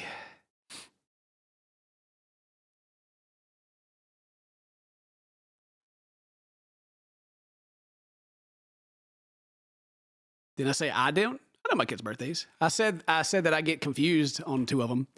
Davey and, no, not Davey. Michael and Raph's. I get confused on theirs. Because Raph's is December 30th. And Michael's is January 31st. And so I get confused on which day sometimes. I'm like, okay, which one's born on the 30th and which one's born on the 31st? I can't remember. And so the way I remember it is Raph was born first, so his birthday is 30, and then Michael was born after, so his is 31st. Then Layla's is May the 4th because it's Star Wars Day, and then Davey's is September 23rd because it's 2 days after my birthday. We usually share the same birthday party, so that's what my kids' birthdays are. But I had to ask Mary a lot before I remembered it because I was like, especially Raph's and Michael's. I was like, I don't know what their freaking birthday is. I know one's in December, one's in January, but I can't remember this day for the life of me. But I eventually got it. Layla's was easy. I always knew Layla's.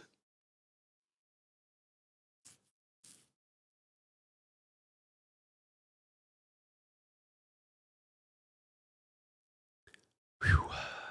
Hot in here. The air will come back on. Let me turn it on my phone real quick. I have smart stuff in my house. Crank that air up a little bit, boy, because I'm sweating in here.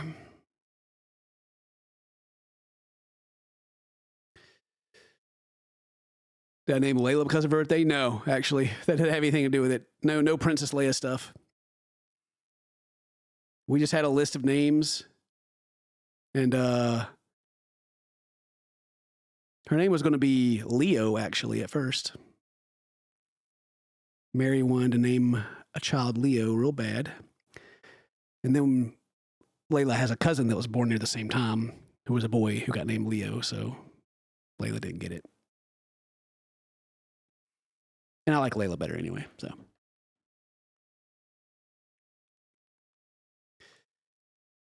Shoo-wee! The whole crew reuniting for gaming.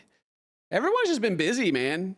Like, Luke's got his general management job over, like, a couple of companies now.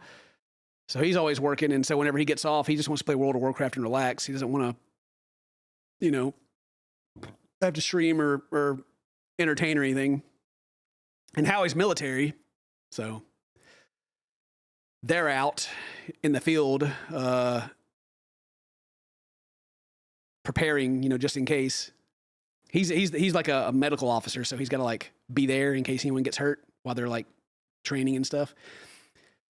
So Howie's just riding around in the vehicle. He's just riding around the truck. I seen the picture he sent. I think it was to Luke, maybe Dane, like hard at work. And he's like watching everyone run in front of him while he's sitting in the sitting in the vehicle. You can tell Luke to sign your glove you bought. All that stuff's been sent out. That's been shipped. If you got anything, it's gone. He brought some stuff over the weekend that we signed. And there was a glove in there, but I don't know if it was yours or not. Howie's retiring? He is, but he's got to finish his contract. He can't just retire. He's got to wait until his commission is over with. You just bought it just now? Oh, he's streaming? Oh, Luke's streaming right now? Oh. Well, you should tell them that. Well, the rule, like Luke, if you're getting stuff from Luke's Whatnot, I got to tell you that I don't want it to become a Cinnamon Toast Ken fan signing. And if I'm there with Luke, which will be on Friday, then I will sign stuff. But if I'm not, Luke can sign whatever. But if I'm not, try not to ask them for me to sign stuff. Because the reason is not because I don't want to sign things. It's because Whatnot keeps up with how fast you ship things. And so if I can't get, like, Luke doesn't live very close to me. If I can't get to Luke until the weekend, then that shipment isn't going to be shipped. And that's going to, like, make his rating go down, and I don't want to do that to him. So if I'm there and I'm helping him and you get something and you say, hey, I want you to sign this, I'll sign it before I leave. Easy peasy, But if you want Luke to sign something, then just tell him in the Whatnot chat. Whoever's helping him will make note of it, and he'll put a signature on there.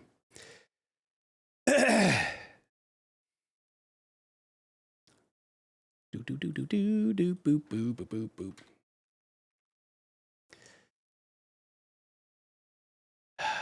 Let's see. He's got a 5-star rating. They put stuff on the table this time.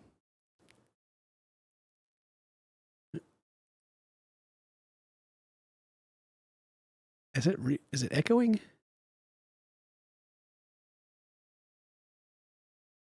No, it's fine. This is Luke.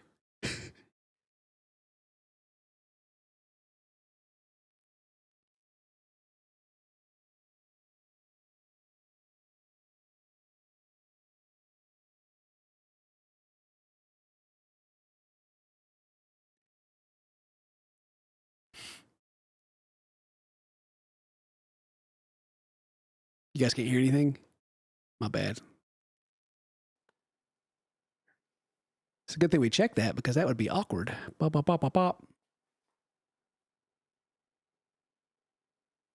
He's not saying anything right now. Where's the volume?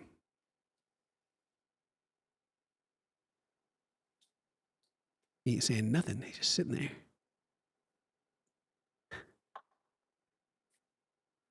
Congratulations, Rodney. Let's do a driver. What was I asking for? Was I asking for a right-handed driver? Yes. All right. I think those are both right-handed, are they? Yes. Oh, sure. Yes. So, Make sure. I went down there. All right. So this is for this show. Like I said, I'm going to repeat this a couple more times for the show. We're going to be here Friday at 3 p.m. Central. Our shows are usually twice as big and have a lot more. We're also going to do a buyer's giveaway Friday. This is a Callaway Paradigm, comes with a club cover. So anyway, this is Luke. This is Luke's whatnot. Here, I'll send you guys. I'll give you guys the. Is there a share button that gives me a shorter link? It says it's a light. We had trouble with this one. It's at 10.5 degrees. Oh, there we go. Share. Brand new in the plastic. Give me the link. There we go. Here, you guys can go. You can go support Luke. Go give him a follow if you like whatnot. Light flex shaft. Anyway, I show up on Fridays and help him out. Golf Pride grip. And it's like in this box. It's in a big warehouse, but it's inside like a little box. Right-handed Paradigm Callaway. And 10.5 degrees. I got him to move the. I had him move the desk back and put a table behind him so you could like see stuff that he's got. And I gave him a bunch of advice on how to do stuff. And it seems to be working out pretty good. A Bieber hair forever, heck yeah. 40-gram light shaft with a Golf Pride grip. Y'all let me down on that one. Adam, congratulations, Adam. Somebody's asking for the rangefinder. That Luke. About one more. Let's get these hats. Poor Luke, he's tired. He's wore out. He ain't got no energy today.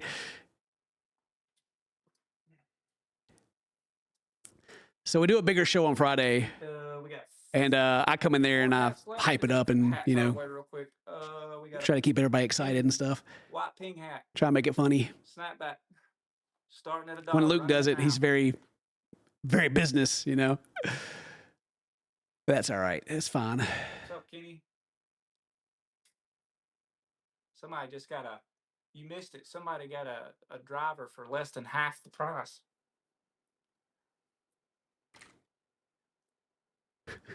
Nah, that's a way. Stephen Ray, congratulations. So I got a driver for half the price. Gray, Shricks on. A lot of the stuff that they're doing on here, like actually, I will promote Luke on his whatnot right here. A lot of the stuff that he's selling, starting at $1. people are getting for like really good prices. Really bright red. Like it's got, they still like wherever he got all this stuff from, still has like the original stickers on them. And they're like a couple of years old, right? So the price has dropped, but still people are getting stuff for like less than half of what it would retail like 2 years ago. We'll definitely have some more Friday. And their golf clubs are still in the plastic, so they're still going to work just the same as they did. Beast mode. So it's pretty wild. Because I was on there and I was like looking, like one of the golf clubs that we sold had like a $600 tag on it, and someone got it for like $250. And I was like, golly. Starting at $1. I'm pretty sure they're a reseller.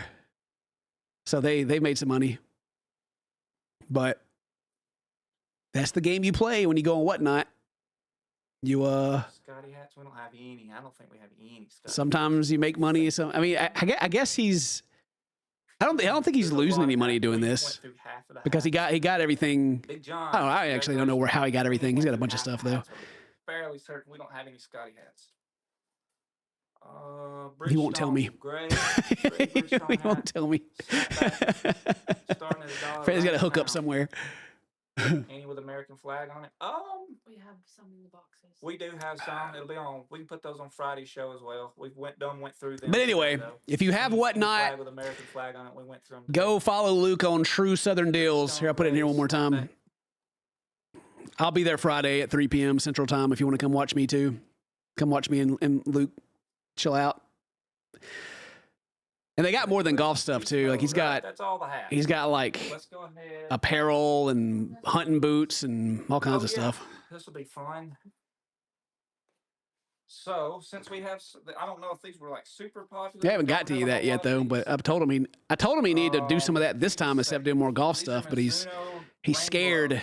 Right. He's scared that if he changes it up, then the people that are there for golf won't show up, and he won't have many people to do sales to. Run these as they are. And I was like, well, we're just going to run them as yeah. they are. But you get the people that want the other stuff there too. It's kind of like streaming like on Twitch or whatever, or even here. You just got to mix it up and get different people. But anyway. Rain fit, left hand and right hand. This is a men's extra small. Men's extra small rain fit Mizuno. Run it. Sudden death. Sudden death. Sudden Extra death. Small. Men's extra small. Right hand and left $1. hand. Rain glove. No bids. All right, let's try that again. I don't know why it did 30 seconds. My bad on that. But anyway. I don't think anybody bidded. You get this Make a for second $1. channel? Yeah, he don't got to do that. Right hand and left Not for hand, this. hand gloves. It's extra. Maybe nobody wants extra small men's. Maybe that's the problem. Yeah, extra small hands. I don't know. We'll fix that the next time. Someone's about to get it for $2. That's what I'm talking about. $3? Odyssey mallet putters. I don't know. Not for today's show. Can you run a putter? As soon as I'm done with these Mizuno gloves, I'll run a putter. Adam Yeager, congratulations. We got 2 more. I've actually told him about this too. I'm like, if you got a bunch of gloves, we're gonna run smalls back to back. Mizuno rain gloves, right and left hand. You don't have to do them individually. Small. But whatever, I'll talk to him about it later on. We'll get it. Anyway, that's Luke's whatnot. He's doing that today. Anywho, we need to play a game.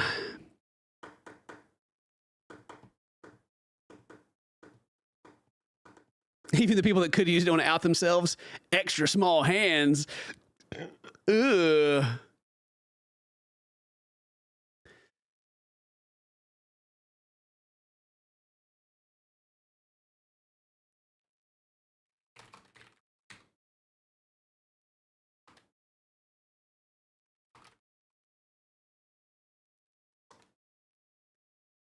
See, I got to move a brand deal that was supposed to go up to next week. Okay. That old factor deal. That old factor. All right. Y'all ready to play some games? Y'all ready to actually do what I'm supposed to be doing here instead of just yapping?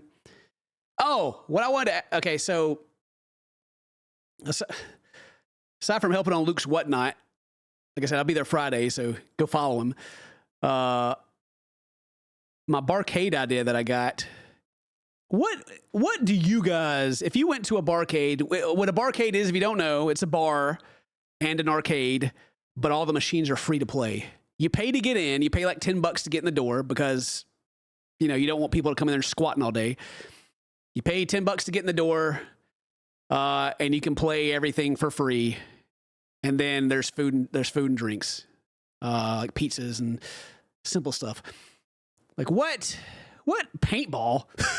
I need like a whole warehouse for that. What are you talking about?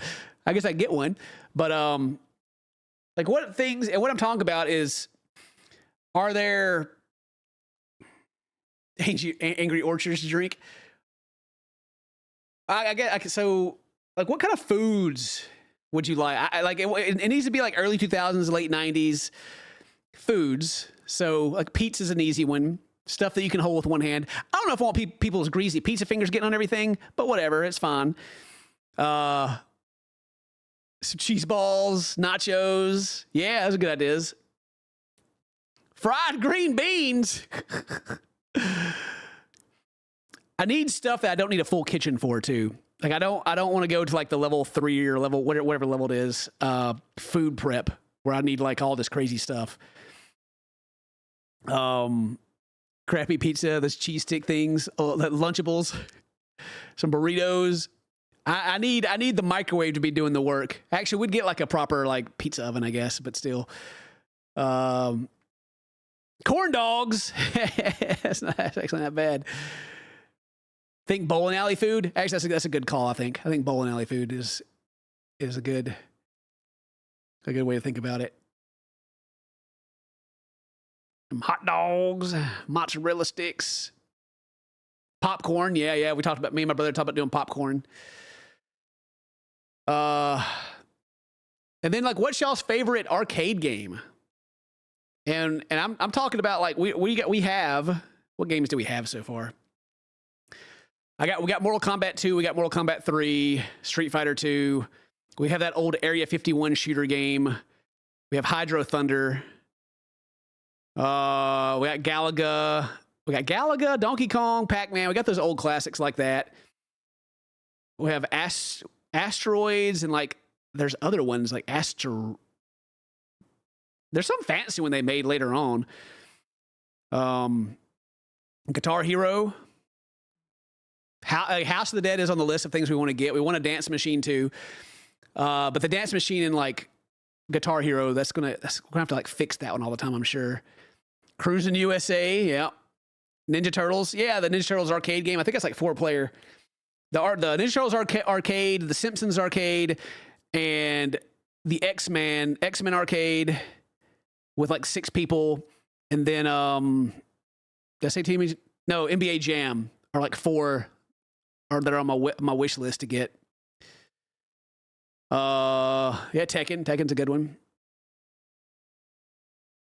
No car racing game. You retract. I seen it. I read it. But you got rid of it. We also, Time Crisis is one that we're looking at. The zombie shooting game. That's House of the Dead. Fix my cushion on my butt cheeks. Killer Instinct is one I want to get. The Ultra 64 version. It's like the Super Nintendo Killer Instinct 1, except it's like more 3D. It's not Killer Instinct Gold or Killer Instinct 2, whatever you want to call it, but it's pretty cool. Some pinball machines are kind of expensive, and you know, people only play them for like, they don't play them that much. But either way, you know, pinball machines. Punch Out is a hard one to get, but yeah, it's like there's 2 of them. They come together and they're connected. I thought about, what do they call those? The Japanese arcade machines. They have like a little bench you can sit down on and play like Street Fighter and stuff. Air hockey. Yeah, maybe air hockey and pool tables. You have no to repair them. We do. Or I don't. My brother does. He's been bringing. We've been buying like older ones that are like not in the best shape and fix them up, and he's been fixing them up and learning how to do it. My brother works maintenance at the hospital, so he's like already like, he's one of those guys that know how to fix things, and if he doesn't know how, he figures it out, you know? He's one of those dudes. So he's been learning, and he's been messing with the capacitors and all the boards and stuff like that, and he's been doing a pretty good job. Claw machines, some. Those would be ones that you gotta like put in $1 to play. They wouldn't be free play, because if they were, people would just sit there and take all the stuff out of them, you know? Rampage. Coin pushers. Yeah, NBA Jam's on the list. Fortnite. What I was going to say is, yeah, you can get the emulator. Like we're trying to keep it like, we're trying to keep the experience legit. Like, I don't want to go get a bunch of cabinets and we put a bunch of Raspberry Pis on them, which are emulators. They have a bunch of stuff on them. Yeah, Gauntlet's a good one. We'll have some of those, but I don't want like a lot, you know, and I don't want to like replace the CRTVs with LCD screens, because then it doesn't look quite right for a lot of games, you know? But one thing that we're talking about doing is building a cabinet, because my dad's building like a woodworking shop right now, actually. Making our own cabinets and putting something like Smash Brothers Melee in it, which is kind of a little weird, like if you're doing console games, because then you have single player mode and all this stuff. But apparently we can attach like a little program to it that like, if it sits there for long enough, it just resets and it goes back to like whatever screen you went to go to, which is cool. But like having like putting Smash Brothers into a machine And we don't charge to play it because Nintendo will come after us if we do that. It's all free play. But putting Smash Brothers in a machine and like doing it arcade style where you have like the sticks and the buttons and everything, and people like, can I plug my controller in? No, you can't. Come play our Smash Brothers tournament where you have to use the arcade sticks. We might even put a C button on there. It may just do it like smash like left and right and stuff. Yeah, I guess you gotta have a pinball machine. Like I said, pinball machines they're kind of like filler, I think. Like people like to see them, but that's not like a big draw. Like, oh, I need to go down there and play the pinball machine. Unless we do something to where like keeping up with high scores, which I think would be a fun idea. Like having, I would probably have to manually do it, I guess, but like have like a leaderboard somewhere that's got like the top scores that flash. And so if you want to come in there and keep your top score and you can, the DDR machine will pay for itself. Maybe. We're not charging per play. We're charging to get in the door. So as much repairs as a DDR machine is going to need, I don't know. It's probably going to be more of a headache, but I think it's important to have a dance machine anyway, especially if we're doing a barcade style, because people are going to have their drinks. And even though we're going to have rules posted all over the place to put your drink on the stinking cocktail table that's going to be right beside the machine, some drunk redneck's going to get up there in their boots, have their drink in their hand, and start dancing and spilling the crap all over the place. And want to kick them out. Silent Scope. I forgot about Silent Scope. Maybe I should write that one down. I loved Silent Scope back in the day. I thought that game was so cool. I know they got a bunch of them now. Oh, Silent Scope. Go sniping them. That's a good one. Don't sell alcohol. Simple solution. But that's like the literal business model. The business model of a barcade is to get people to come into the door. You charge a cover. Because you don't want people coming in for free and staying there all day and playing and not doing like, bringing their water bottle and just sitting there. So you sell alcohol because like your primary people you want are the people on the weekends that are bar hopping and they go down to the barcade. So don't sell alcohol. Get out of here. What are you talking about?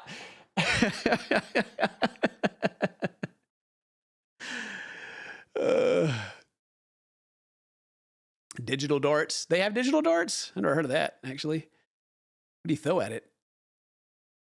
And greasy food. Yeah, so we're going to have to like wipe down machines and stuff for all the greasy food, and stuff's going to get spilled, and that's going to be part of it. It's going to be a pain, but I'm hoping that people, respect it enough to where they don't mess our crap up, or I'm going to mess them up. You missed the Mortal Kombat arcade machine? Yeah, so we got Kevin's my brother. He found it was a Mortal Kombat 2 machine, but they had Mortal Kombat 3 in it, but they had both boards. So we ended up getting both games with the Mortal Kombat 2 cabinet. And so we need to either find a Mortal Kombat 3 cabinet that's in bad shape and repair it, or build our own.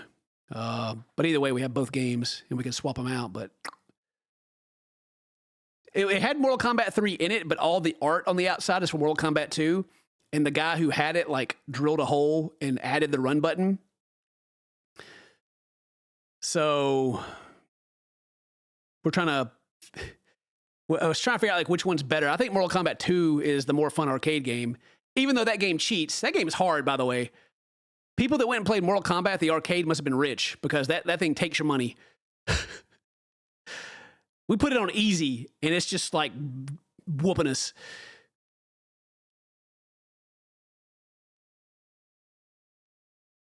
Put some plastic wrap on all of them.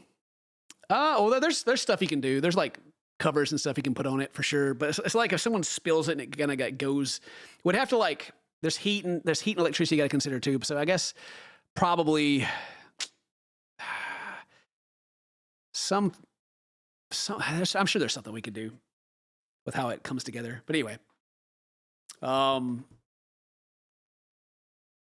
card games and Magic Nights are common in my area too. Gotta have a pretty good bit of like seating space for that, but I want to have a pretty good I want to have like 1/3 of it be to where like you can sit down, because I want people to come in there and I want them to Mortal Kombat 2 is code and read button inputs.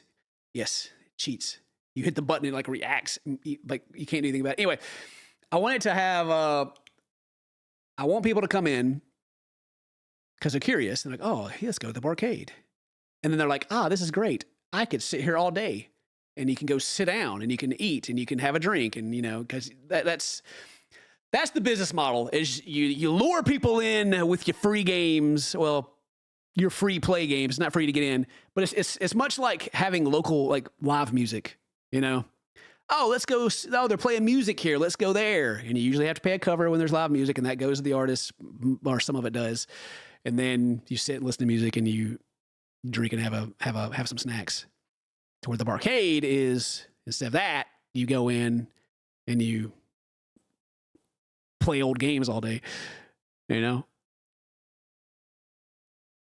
man, my foot itches. There'd be pool tables. If we got enough room, I would like to have some.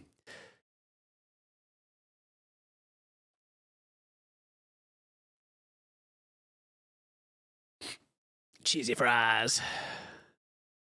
Air hockey table, some pool tables. It's just whether or not we can, like, they have pool halls locally, but it's like there's people around here don't have no sense. They don't have like a sense of like, oh, we played a game, rotate out and let the next person play. No, they like sit on a table forever. It's like you go out, like, let's go play some pool, and you can't, because you can't get in rotation because there's not one. You gotta go like kick them out. Like, get off. Let somebody else play. And they get mad about it. Like, dude.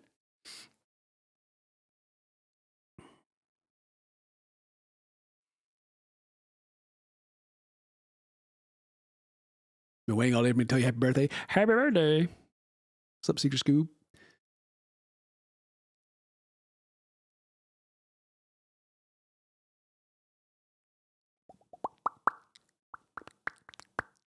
Good hygiene.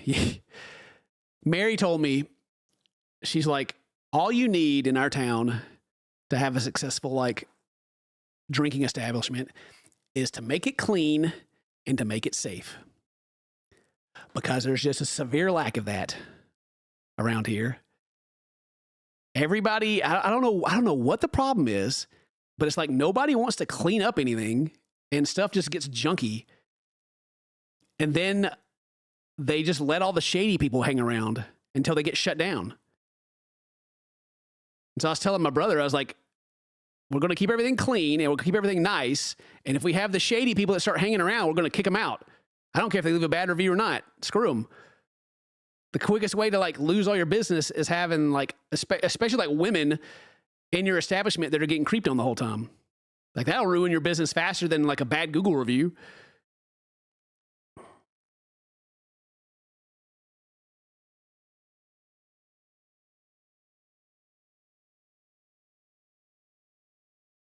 And the problem with our area is that people from the age of like 18 to their early 20s they go to university somewhere else. Like they go to like Mississippi State or Ole Miss, and then they come back later, like when they're older. So like the demographic of people is older. Unfortunately, some of these old people have the least sense of anyone I've ever seen in my life. Like, I've seen the girls are out having a good night and they're trying to dance, and the old 80-year-old dude that can barely walk is like horn dogging and like getting up and dancing on them, and then runs them off. And I'm like, is anyone going to like do anything about this? Do I need to go up there and fight this old man? You know, like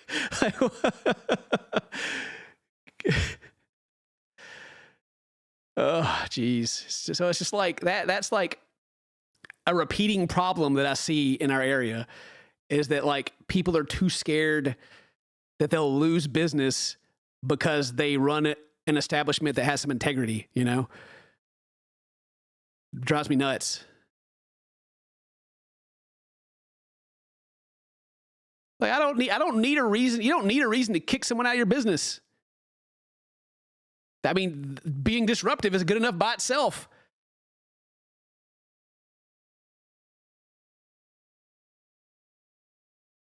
I shouldn't be in charge of security. Go kick everybody out.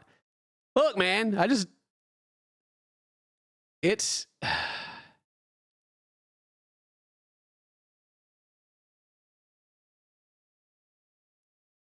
people don't have any sense, especially drunk dudes. Like whenever you hear the stories about like women feeling like they're in danger and all that stuff, it's this scenario where people are going out and getting drunk, and the old dude that doesn't have any social skills or care starts doing too much. That's like the default base scenario, what of all that stuff's based off of. And it's like, you got to be on top of it and you got to manage it.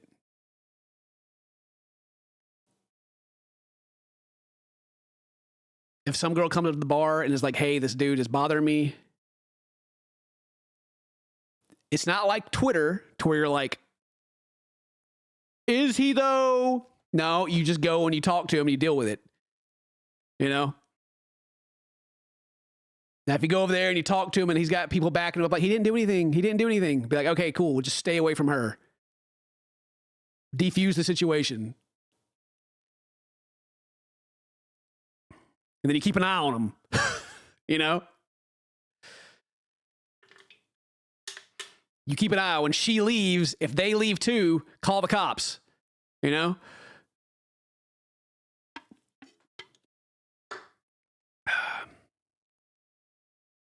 Luckily, the area that we're wanting to put this at, the cops are like literally around the corner. Like literally.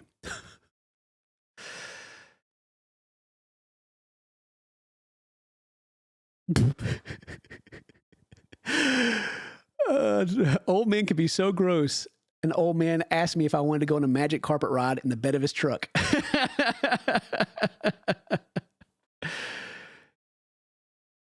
Oh, Lord. Like this is, I guess, if you're a bar owner, I'll give you the cheat code. I don't own one, but I can tell you exactly what you got to do. If you want to have like a reoccurring people coming to you, take care of the women. It doesn't matter if the dude actually didn't do anything. That sucks for him. The women will continue to come back because they feel like it's a safe place they can go. And then all the horny dudes will come too because the girls are there. Okay? I mean, that's just how it works. That's just how it works.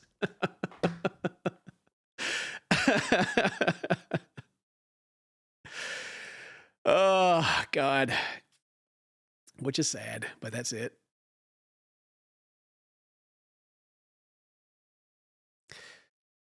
There'll be kids there too. Oh, okay. So for the Barcade, it's it'll be open to all ages up until like 6 o'clock. We'll probably like turn the lights down and change the music and let everybody know that it's 21 and older after 7.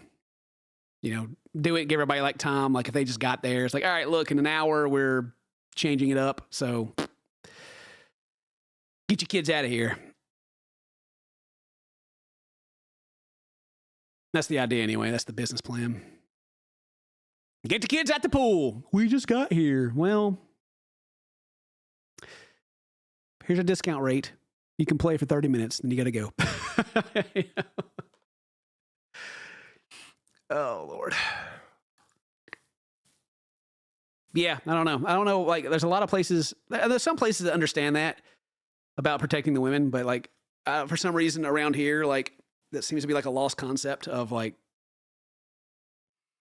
not they're bad people, but they're more scared of like making someone mad than just doing the simple thing of like, hey, this woman feels uncomfortable because of the situation.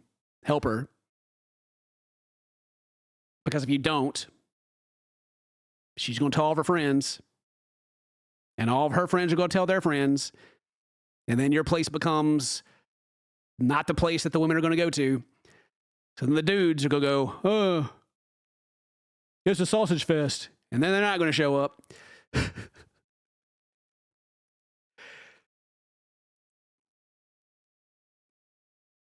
It's that guy. It drives me crazy that it's that simple for men. Men are like that basic to where it's just like, where are all the hot girls? We want to go there. It literally doesn't matter where it is. And all the women are like, where can we go and have a good time where the creeps aren't going to bother us?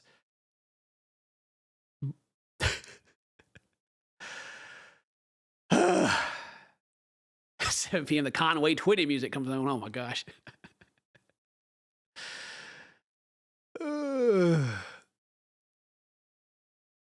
6 is early to draw families? What do you mean? We'd be open before that. 6 is just the transition to 7. To where it'd be 21 and older.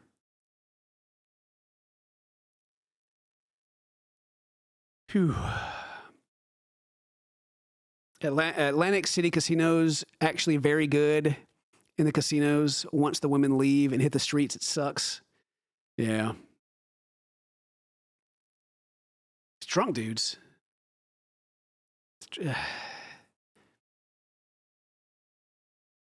I know, like on social media, there's like the, men are bad and all that stuff.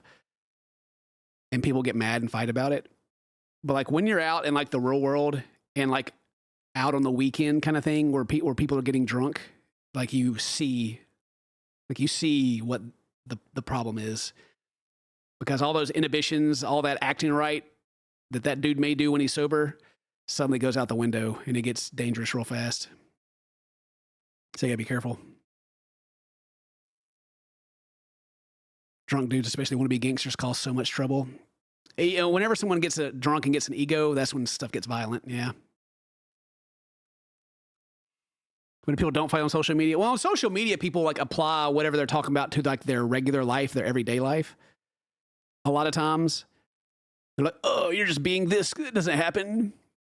But it's like all that stuff that people complain about has a place where it's accurate, right?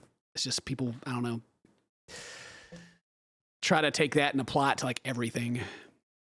I think people are good people. Like the majority of people are good people. Bad things happen because people are, what's the word? They're not malicious. They're just not paying attention.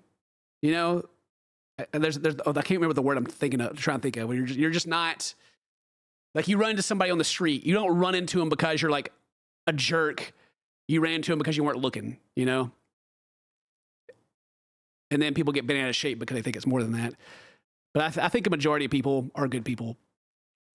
But I think when you get good people that have some problems and introduce alcohol, then things can get out of hand real fast. And then there's just straight up bad people too. So I think a majority of people are good people.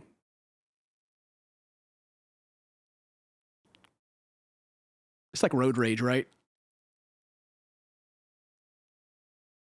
I think people that you see in like road rage videos, I think if you got them in like a regular, like you're sitting down and talking to them, they'd be a perfectly normal, nice person. But then you get like the stress of their day and all this stuff, and they get behind the wheel and they lose themselves. They're just so mad about something, Yeah,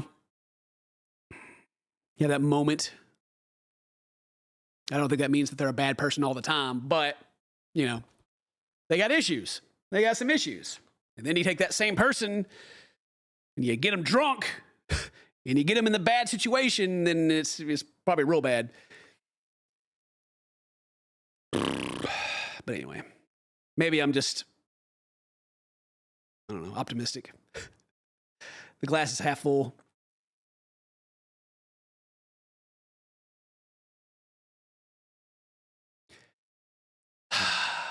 But anyway.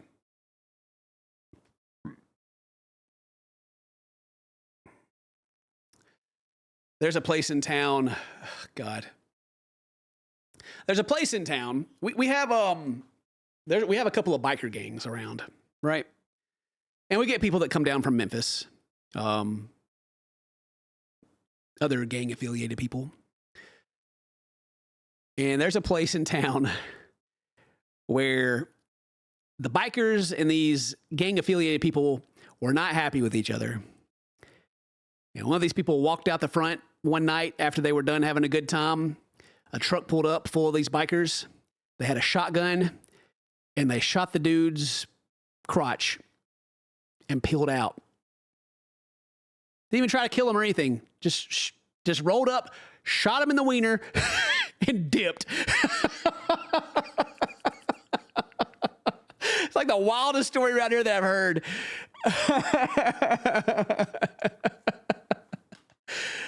They're like, I heard you were talking trash. Boom. We're gone. I was like, are you kidding me? It's a true story. It happened.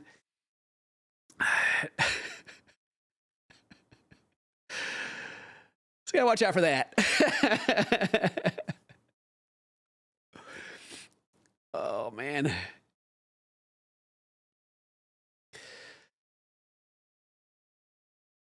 I'm actually pretty chill with the biker gang, the biker club dudes. The biker club dudes are generally community minded. If they go to a spot that they like, they will protect it to a fault a lot of times. But a lot of times they're good people. Like they're good family people. They're part of a group. They got their group mentality, you know. Something goes wrong, they will gang up on someone and beat them up. But most of them are actually like good people. And I'm chill with them. Like when I see them, I'm like, yeah, what's up, man?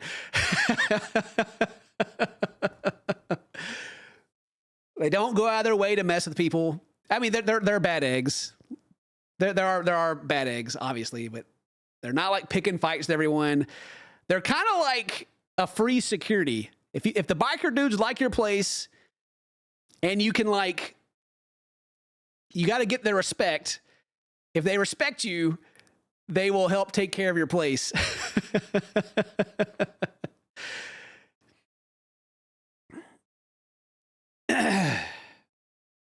But usually that respect is pretty easy to get. Like you just be nice to them and treat them like good people, and you know, like I said, they're normal dudes.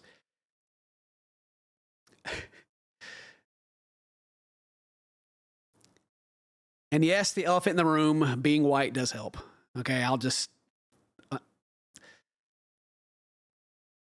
all right. Unfortunately, you know, there's that part of it too. For some, not all, for some. The old crew, you know.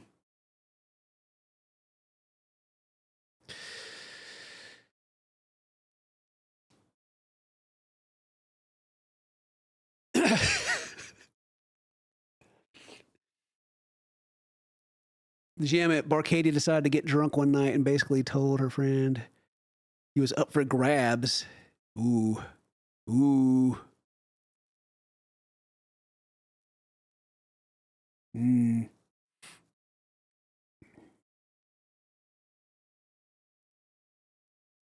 We used to have like a biker bar in town, but it got shut down. Actually, someone got roofied there. Actually, there was several people that were getting roofied there. It was messed up. The theory was it was one of the dudes that worked there. We actually like, Mary likes to go out. She'll go out on the weekends, you know, one night with a friend, and I'll stay home with the kids. And this is before we went to Australia, because that place shut down since then. But they went there, and one of their friends that was with them, she had one drink. And that was it. She was done. And I don't remember what the rest of the story. I don't think what was it? Someone that works at the hospital was talking about how they had people showing up that had been like drugged and they were sick and stuff. Yeah, so after that, that place got shut down. I don't know if it got shut down, but at least it closed its doors. Maybe the bikers did it to them. Maybe the bikers like shut this crap down, you know? I like to think that. I like to think that something happened to someone's niece or something that was part of the club, and yeah, the club ceased to exist. You have a local place that does that, and it's somehow still open. It's nuts. I don't know why.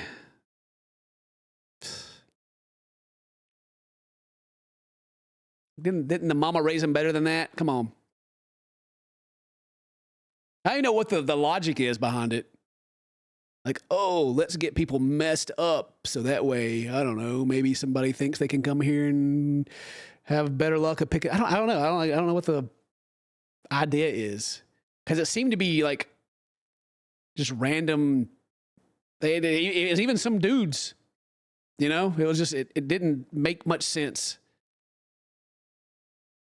Yeah. But anyway, that place is gone now. So that's what I'm saying. You gotta, if you're gonna have a place like that, like give a bar, if I have like the Barcade that I'm talking about or whatever, you gotta protect the women's, or you just get shut down. Cause ain't nobody gonna go there no more. Except for, I mean, you got that place you're talking about that's still open somehow. It's nuts.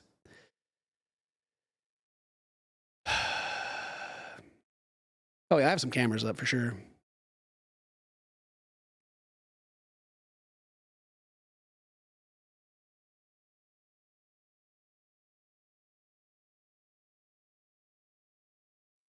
It's usually an owner who's using it as his own private clubhouse, where he gets to drug women and do what he wants if he pays the fine. Ugh. I was trying to think if like the owner or anybody was like involved with any of the clubs. I don't know though.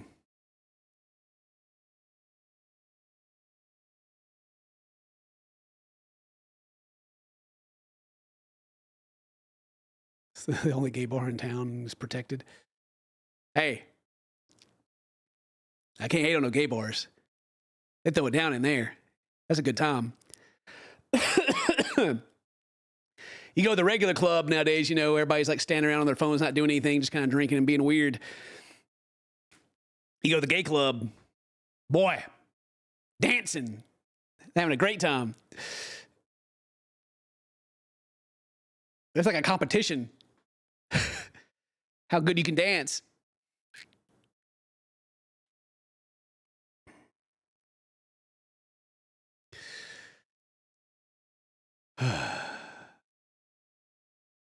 That's actually some of the best nights that I had going out when I was in college. Some of the girls that I knew would be like, we're going out to the gay club. You want to come? And I was like, heck yeah, I do. I absolutely do. I get hit on and stuff, but it didn't bother me any. I didn't care.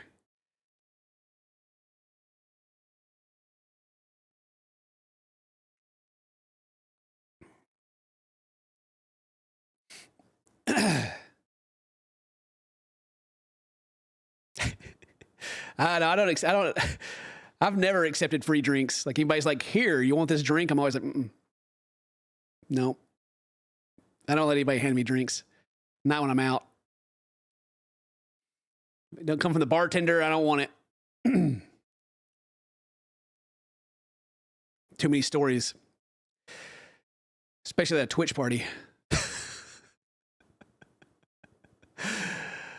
Oh, God.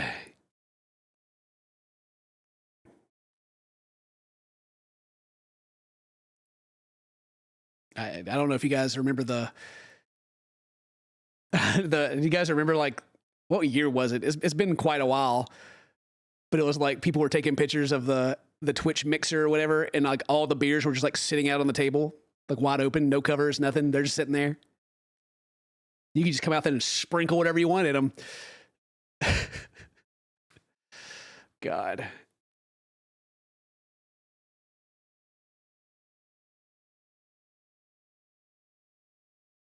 the old like the drink's there and they like grab it, you know, they got like whatever in the palm of their hand, like, you know, crushed up and let it go into your drink and hand it over, you know? No, sir. No, sir. To touch the top of my drink.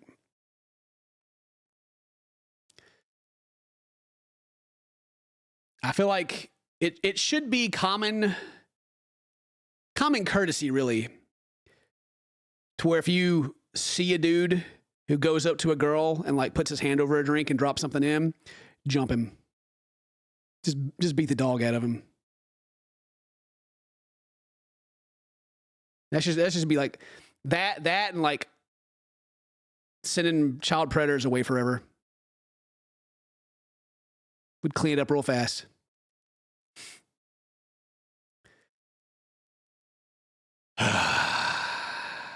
Let him drink it.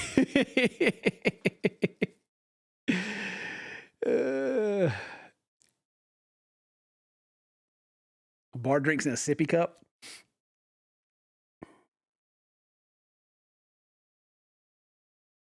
Are those like disposables or ones you got to clean?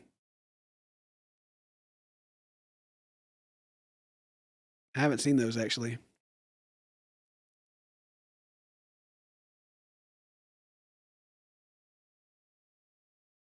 Yeah, man, I guess you just get plastic ones though. You just have like a little like coffee top on it or whatever. Maybe that should be a thing to do. Be a good idea. It's a plastic lid that goes on them. It's like a plastic lid and like a straw, just like a regular drink, I guess. Bring your own sippy.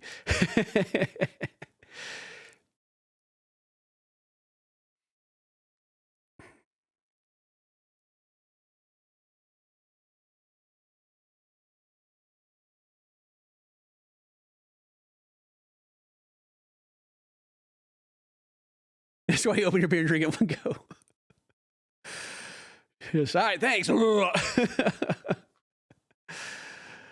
you gotta keep your drinks in sight for sure.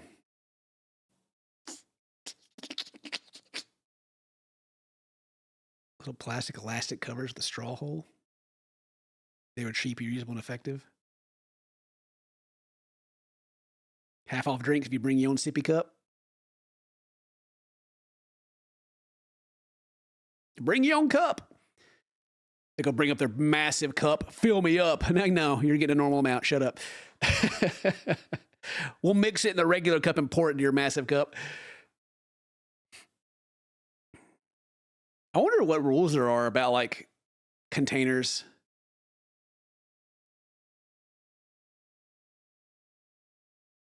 Like I wonder like if someone goes in there and gets a beer from your establishment, you put it in their cup and they walk out with it and they're like walking around. I wonder if there's like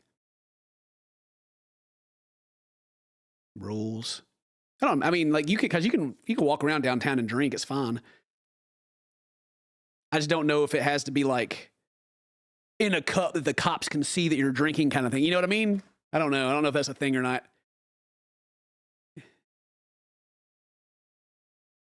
It's different state, city to city. Yeah. Yeah, our city actually used to not let people drink after like 10. And then they wondered why there was no nightlife.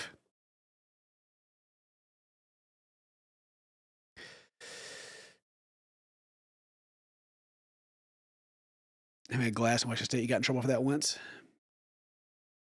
In Wisconsin, you can illegally sell outside the liquor store and drink your stuff. Boy, the old alcoholic seat. Sit out there, get drunk, walk back in, get you another one. The Miller Lite tall boys in paper bag. Well, that's kind of what I was thinking. Like if you had like a paper bag around it, and the cops would be like, "Hey, what do you got?" You know, I wonder what the rules are around here. I have to look into that.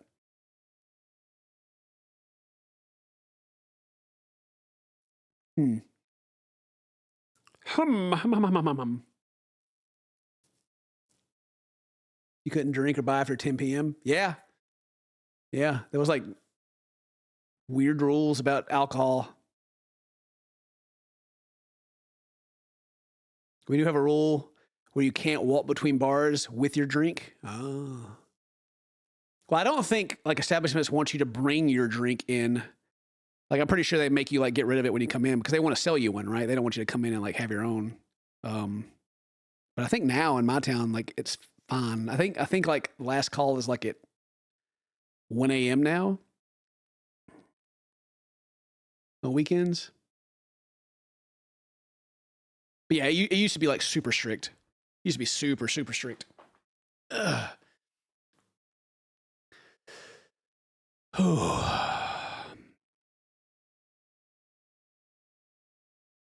Hands commercial.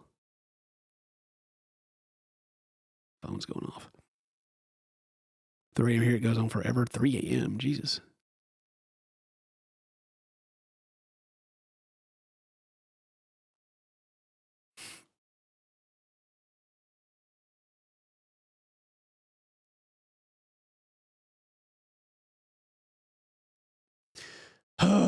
I guess I'm about to get to that point where I can start playing a game, right? I've been sitting here yapping for so long. Check out, it's 2:30. Mary just left to get the kids, I think. Did she? Let me double check. She's early if she's doing that. Yeah, she did.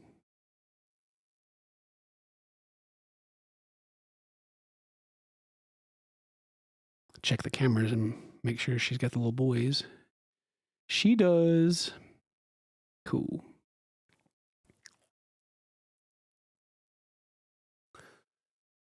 Oh, man. How's the Holy Moly Roller Play Baptist Church going? Fantastic. Get them ties in that church. Get that ties in that church.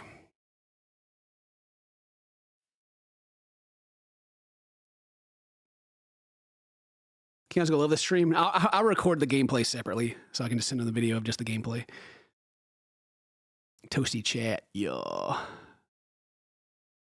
It's actually probably one of the reasons why the stream. Well, the stream. There's two reasons why the stream doesn't do as good as it used to. One is because I stream like way earlier in the day. People are at work. And the other reason is because I sit here and yap about whatever I want to talk about for like forever instead of playing games. Like, I got tuned in and Ken was just talking about barcades for like an hour. Which is like a line for Arby's. It has the meats.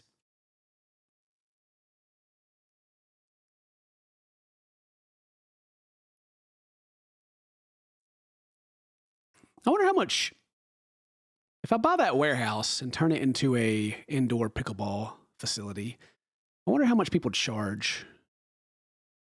Like a monthly membership or something. I wonder how I'm not gonna get rich off of it or anything, but like how many people you need to pay for itself. Because electricity and everything's gonna be high to keep it temperature controlled.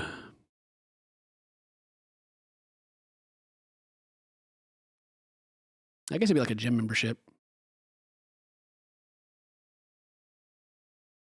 I saw there's like one indoor facility around here, and it's like 4 courts. So if I made like an 8-court indoor facility for pickleball, they charge like $50. I think that's a lot to go play pickleball.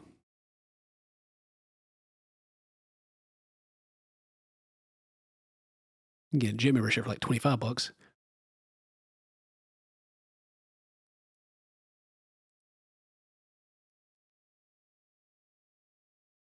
I don't know.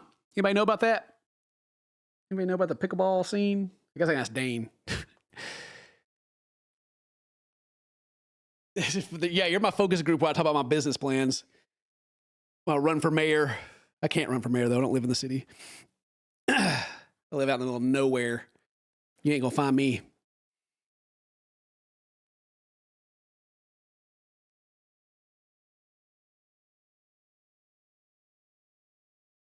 Ugh, my neck. My gym is 24. Equinox is 300. Depends if the place provides extra equipment, provides equipment or extra amenities. It'd be just like a simple, like coded door. Like you pay, if you're paying, beep, you can go in and play. It'd just be that. It'd be that simple. bathrooms, come by and clean it up once a day. That'd be all it is, I think. If I did one, I wouldn't do like a. I mean, I would probably let Dane run it, honestly. Like, Dane, I opened up a court. Set up the website and everything. Here you go. Yeah.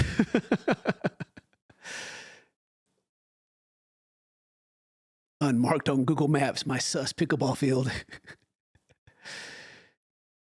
But can you put business advertising consultant on your resume now? Of course, I'll back you up. The sussy pickle. Yeah. Oh, that'd be a great one.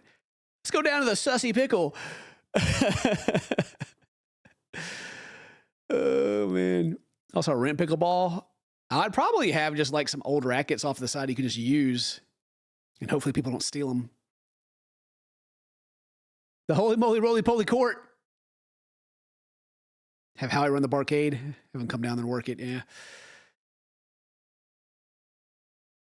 That's what you were called in high school. Don't tell anybody that. You're the sussy pickle. Hey, now, hang on a minute. Hang on a minute there. That's sus. It's a good name. Yeah. Oh, yeah. That's a great name. That's a great name, y'all. Go to the court or go to hell. Wait, I'm talking about the sussy pickle or the holy moly roly poly courts. What a name that would be. Yeah, for the Barcade, we were like, we can get like a big neon sign, but I'm pretty sure you can't have like flashing lights and stuff on your sign for traffic reasons. A hookah lounge would be nice. Around here, nah. No, it wouldn't work around here. They're in there smoking the devil's lettuce.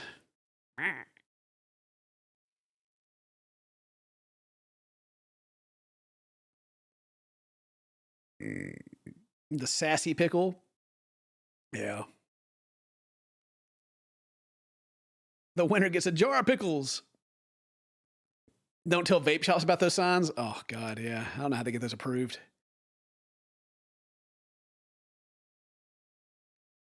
I'll be in the sippy. That's true. We have one Indian place in town. One. It's pretty good. Get some naan bread. So if we got the hookah out, I think the white rednecks around here will just be confused. Is that a bong? What is that?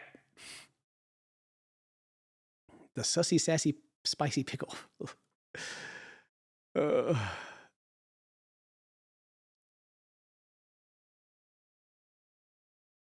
Both hookah bars have closed in the side. Yeah. The hookah bar is not going to work. Not where I live. No way. No chance.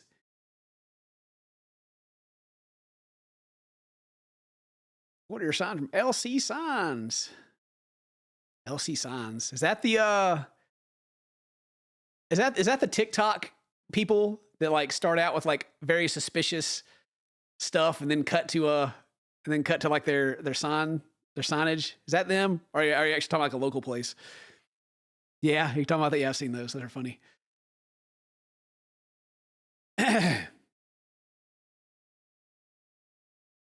There's a car dealership in one of our highways that flashed blue and red all night.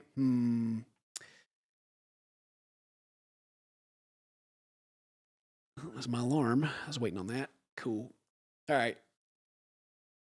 Oh, shoulder hurts. I'm old, man. And I smashed my thumb. Should I just see how my grandma's doing? My grandma's been in bad health for a long time. I had to pick her up in the ambulance today. She fell. Her parents are there. Not too worried about her. I don't have a super close relationship with her. It's not that I don't care or anything like that. I do. But it's like one of those ongoing things to where you're like, is it time? You know? Is it time? Not to bring the mood down or anything, but I just thought about that. I've been waiting to get a text or something to see how she's doing.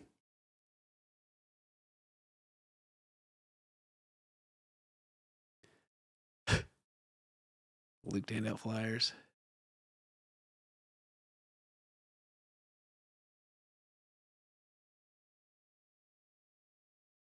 The wee woo wagon. Jesus.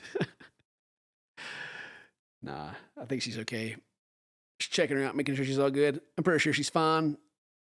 Fell down, you know, old people and falling. It's rough. I was telling Mary, when I get old, if I fall down, I'm just gonna like take a nap. I ain't gonna sit there and struggle.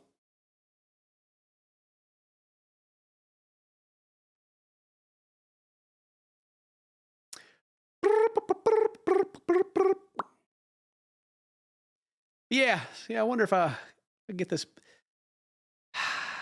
This warehouse I'm looking at though is old. It's like I said, it's built in the '60s. They're lying about one thing. All right, let me tell you. So it's 20,000 square feet warehouse built in like 1969. Nice, right? On the listing, it says they did renovations in 2023. I went and pulled the tax card that was updated in 2025, and it said the last time anything was added to it was in 93. So I'm guessing they went in and painted a wall or something and claimed that they did renovations, because according to the tax record, ain't nothing been done to that thing since 93. So I'm like, okay. Sure there, fellas. I have to drop that price down. Means it wasn't permitted. Yeah, what'd you guys do? It wasn't allowed.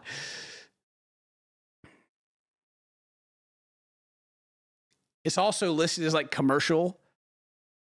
I live in the county. There's no zoning. Nothing is commercial or residential. I could live in it, you know.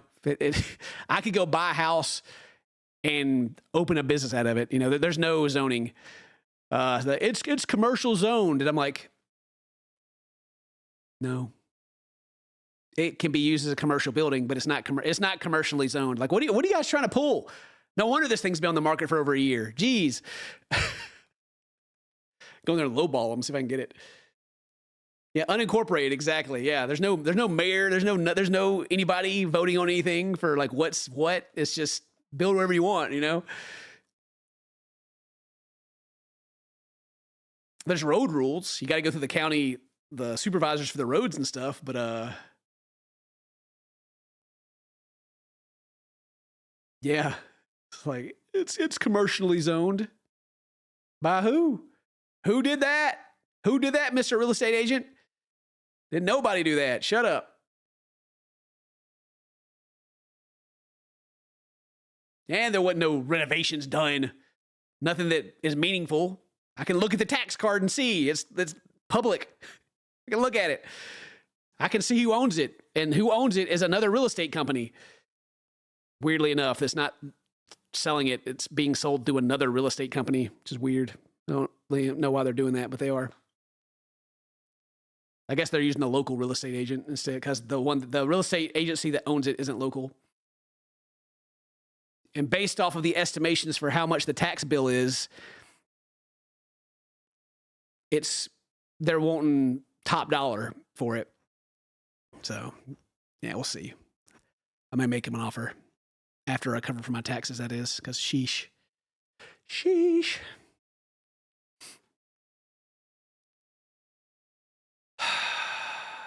God, I gotta stop playing a game. I really need to start playing a game, but I'm just enjoying just sitting here and yapping.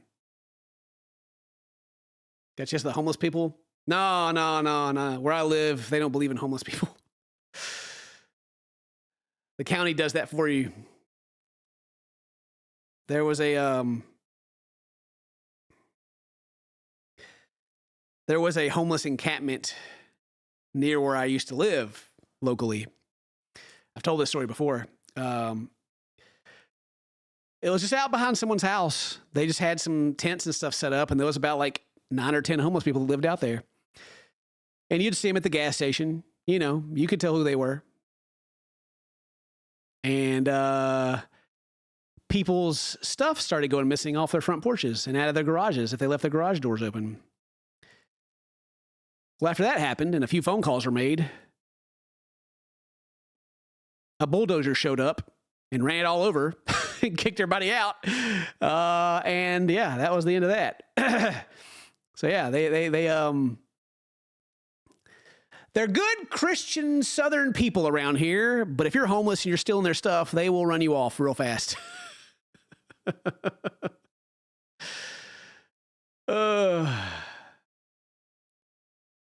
crystal, yeah, they were doing something out there. They were out there back behind the meth house. Why are there 3 chairs in the back? This is so whenever Mary comes up here, she sees what she could have. If only we could get to 10 million subs on Cinnamon Toast Ken channel. She could have all that if we got Cinnamon Toast Ken up to 10 million subs, but we haven't. So they just sit there. She can't have them. Being homeless is one thing, you know, people need support, but being a thief is a totally other thing. You know, you didn't need that pressure washer that you took off that guy's front porch. You didn't need that rocking chair, that grandma's rocking chair she'd go sit on and watch your grandkids play in her front yard. You didn't need to take that.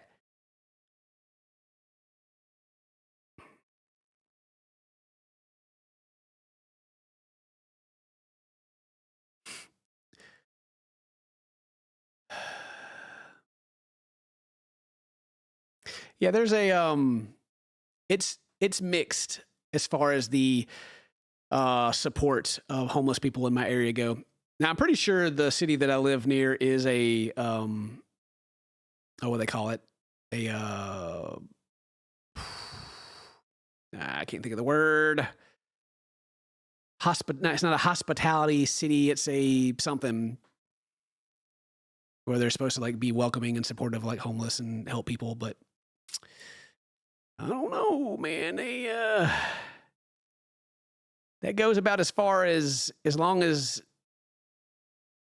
they're not annoying. Sad enough, sanctuary. Yeah, sanctuary city. That's the word. Sanctuary city. It's like, oh, you're homeless. We need to help you out. But as soon as you become like a problem, it ain't so sanctuary no more. That homeless person's been there for more than 3 weeks. Suddenly, I don't know where they take them. They're gone, like for real. I don't know if they're just moving on or what. Because there was a homeless guy that like whenever I drive through, it was like for 3 weeks I'd see him sitting out there on this bench outside of like a pretty nice part in town. And then one day he was just gone. I ain't never seen him again. I don't know where he went. That's not the only one either. So I don't know if someone's eating them or what.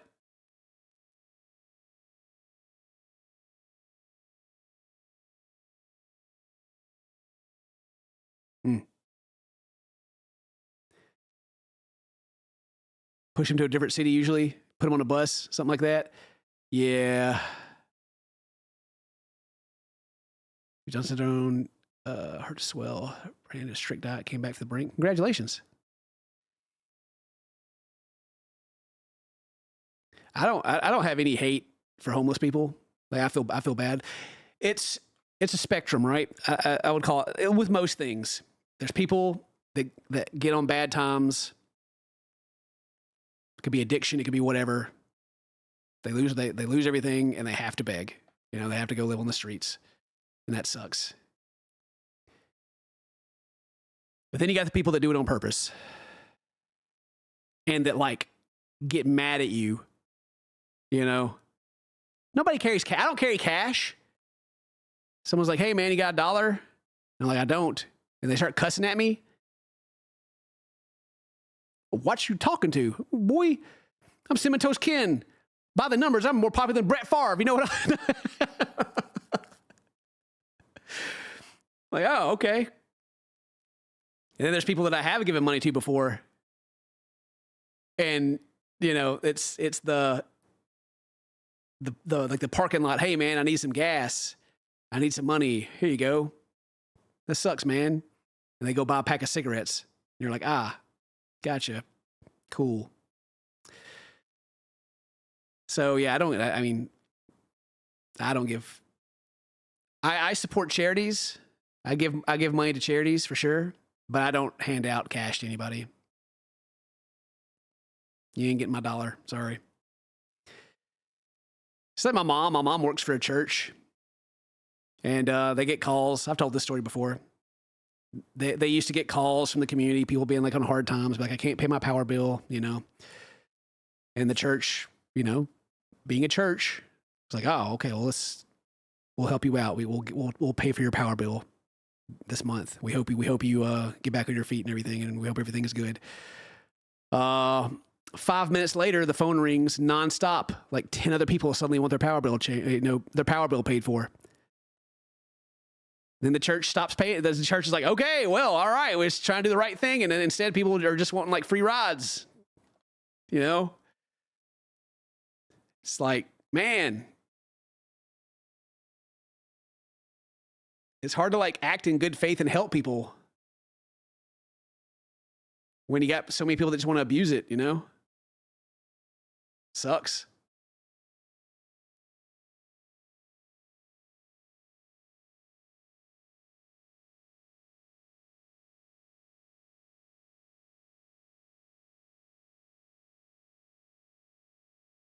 They got to call her out. You know, they can see who calls. And so whenever they help somebody, they write the phone number down and be like, okay, well, we'll call and check up on them.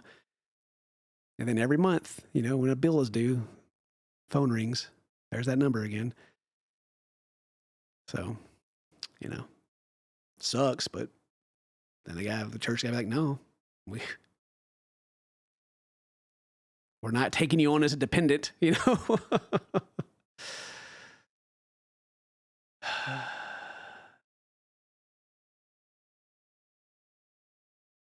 There's a dude. Oh my gosh. There's a dude that hangs out by the highway. It's like with the ramp, the on and off ramp. I don't even know why he picks this spot because you can't stop there to give him anything. But he sits there and he has his sign out, he has his bicycle, and he's been hitting that spot for like a year now. And he sits out there and like stretches because I think the cops come up and talk to him and he's like, oh yeah, I just stopped to rest and like stretching it out. And the cops like kind of make him leave, but he comes back all the time. And it's been over, he's been hitting this spot for like a year. Well, ever since I got back, I've seen him there almost every day. I'm like, dude, you can't need to stretch that much against a stop sign. Or not even a stop sign, it's a yield sign.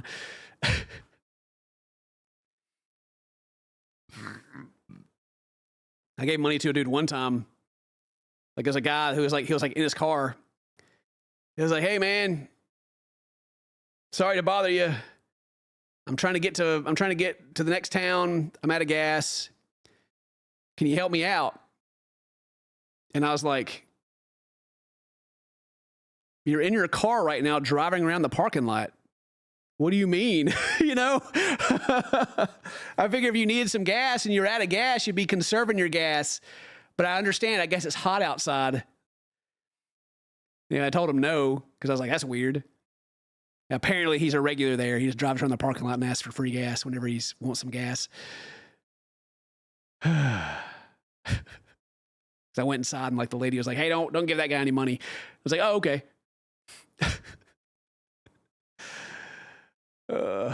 God. He trying to look believable, yeah.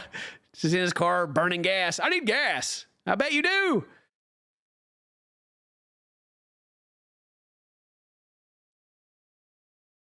Oh, the Walmart parking lot. If you're at like, I even like, the place I get asked for money the most is in Walmart parking lots.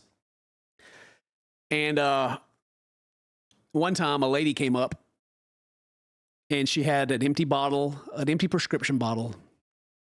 It was her kid's medicine and she needed some money so that she could fill out this prescription.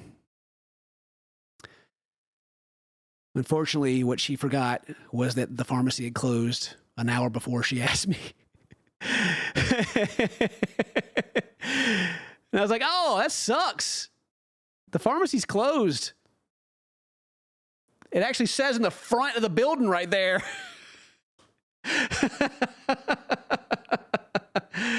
She rolled her eyes and looked mad at me, and I was like, yeah, whatever, lady. Oh, God.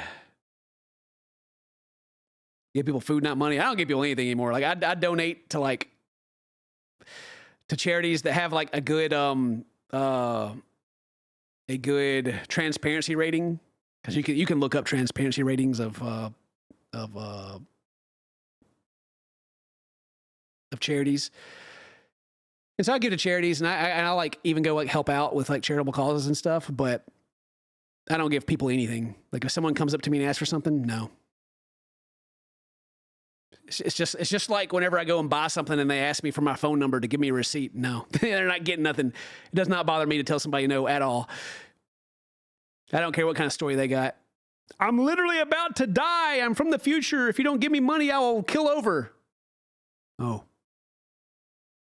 I guess it's your time, buddy. Sorry.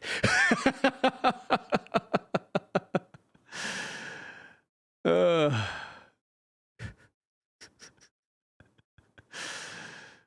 that'd be wild. I may actually give somebody some money if they had a story like that.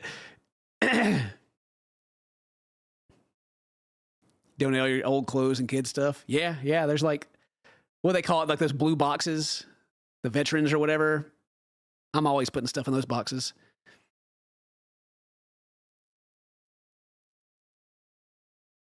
You need to get better at saying no, not feeling guilty about it. Well, the way I think about it is I'm never going to see this person again. Even if I do, they probably won't even remember who I am because they're going to ask so many different people for money, right? It's like the only feeling I will have is like temporary guilt, and that goes away pretty quickly. I would be more giving to people up front if people didn't like take advantage of kindness so easily these days. I say these days, but like, ever. Like, people make a living off of begging for money now. And so, it's just like going and buying a car. I ask for better prices. I don't feel bad at all. They want my money, and I want a good deal. So let's work it out, I don't feel weird haggling. Why should I? Why should I feel weird to give them my money, We both parties have something each other wants. They have a vehicle that I want. I got money they want. Okay, cool.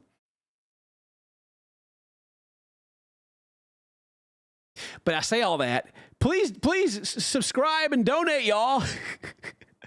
I'm over here e-begging. Oh, gosh.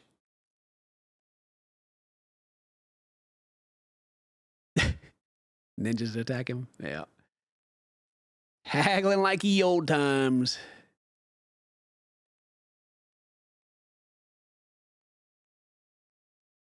You can buy cars online now. Well, you can buy like used cars. I wish you could buy like new cars from the factory. That'd be cool. I guess you can with Teslas.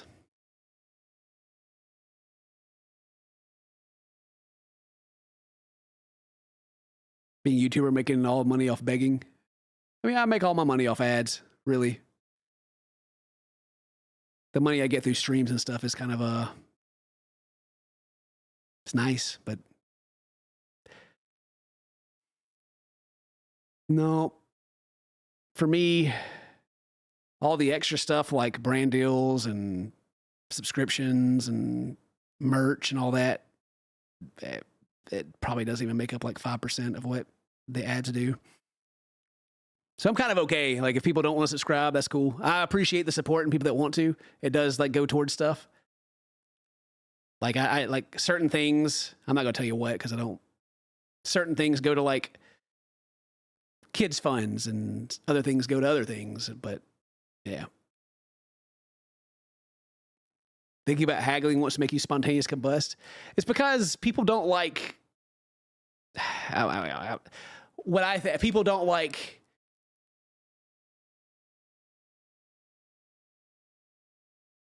feeling awkward or feeling wrong. Like, I want this for less price. And then them looking at you going, that's a ridiculously dumb price. I feel like that is like what people play in their head. What keeps them from doing it. you don't have to give them a number.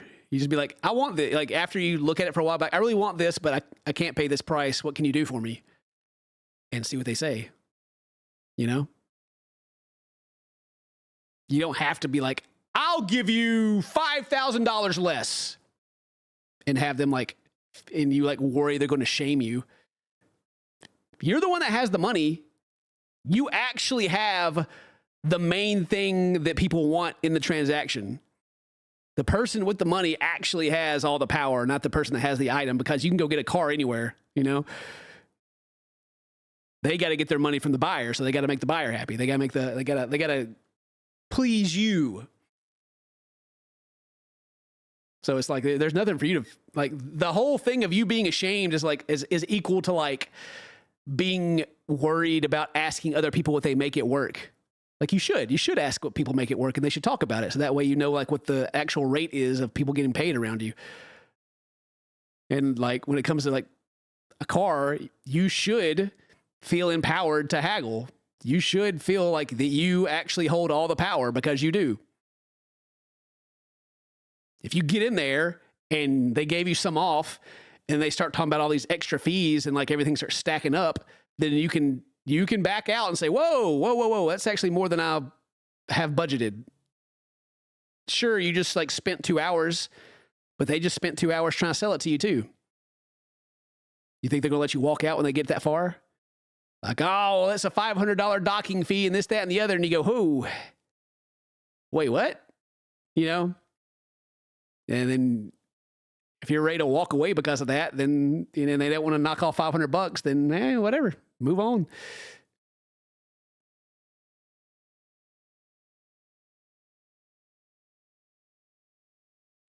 What, you know, it's your money. If you're comfortable with like paying 10% more than you would have to pay if you just like made yourself a little uncomfortable, then I guess that's fine. Convenience fee.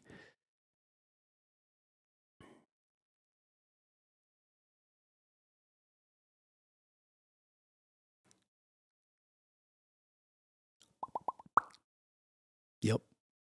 But like I said, you don't have to do much. You can be like, you just like go through it, be like, I'm really interested in this car. Like you test drive it and everything. You spend some time, like you got some time invested. Because if you just walk up first thing and be like, I want this, but not for that, then, you know, you probably don't get that far. But like, got a hair, mustache hair. But you like find something you want, look at it, go through it. And then when it comes to the price, just tell them, it's like, I do really want this. But I would like it for less. What can you do for me? And if they just like, we can't, then, you know, you don't have to fold immediately. Maybe they actually can't. But what's the harm in asking? You know? If they don't think you're going to walk, if they think that they can just tell you no and you say okay, then they probably won't lower it, but still. There's an MSRP. The MSRP is already a markup for what they bought the car for. Like they're making money. Don't worry about that. They're making money. Even if you feel like you got a steal, if you feel like you got the deal of a century because you haggled and got the price down, they're still making money.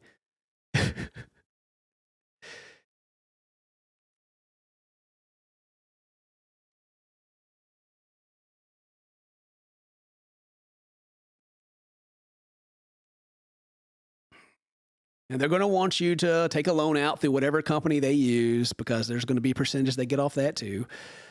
Whoever the salesman is, if they get you to borrow the money, then I think they even get like incentive. So,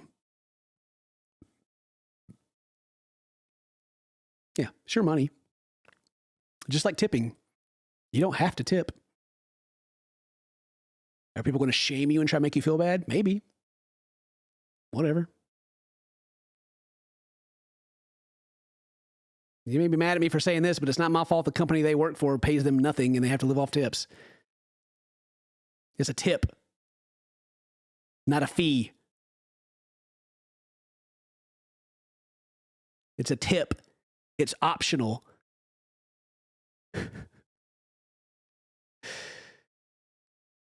Oh, yeah, Ken, all these servers out there that are working so hard, you gotta tip them. The people they work for should pay them better. We're enabling this crap by feeling that way. It's garbage that they're getting treated like that. It's absolutely trash. And the burden's been handed off to whoever's buying the stuff.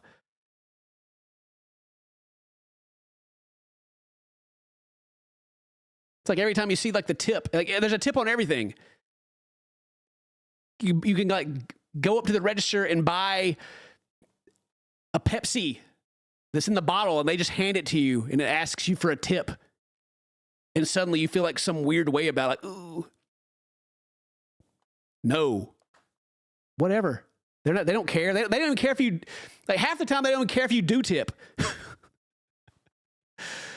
Like, you don't even know if the tip is going to them. You have no clue.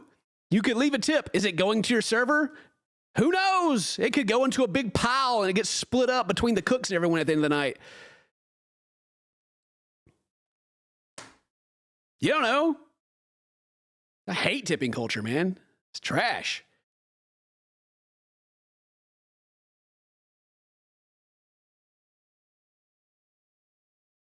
Yeah, here's a tip. Pay your employees that what they actually deserve.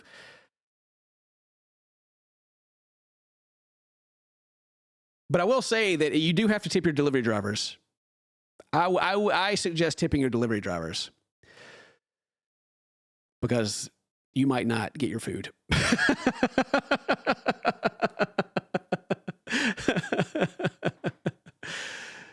You might not get what you want if you don't tip them, or they're going to do something to it before it gets to you. When you go out and eat, you pay at the very end after you didn't eat, ate, had everything, and then you can decide if you want to tip or not. But if you're getting a delivery, then they know up front. Oh, man.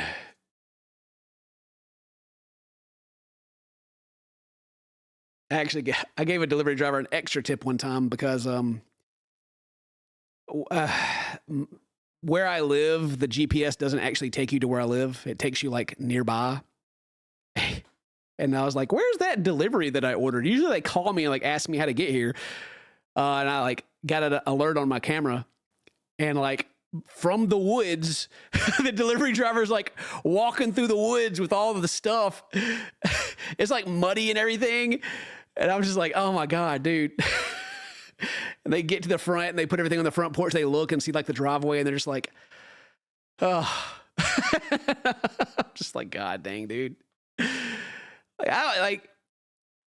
It says what the address is when I order something, but instead of like actually reading what the address is and reading the road signs, they just look at the dot on the GPS and get lost.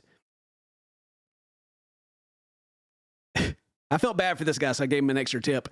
But usually they're like, hey, I'm here, but I don't see it. It's like a dead end. And I'm like, yeah, look at your map and go back to like, I'm nicer than this, but essentially I tell them, yeah, look at your map and go back to the road that it says on the address and go down there.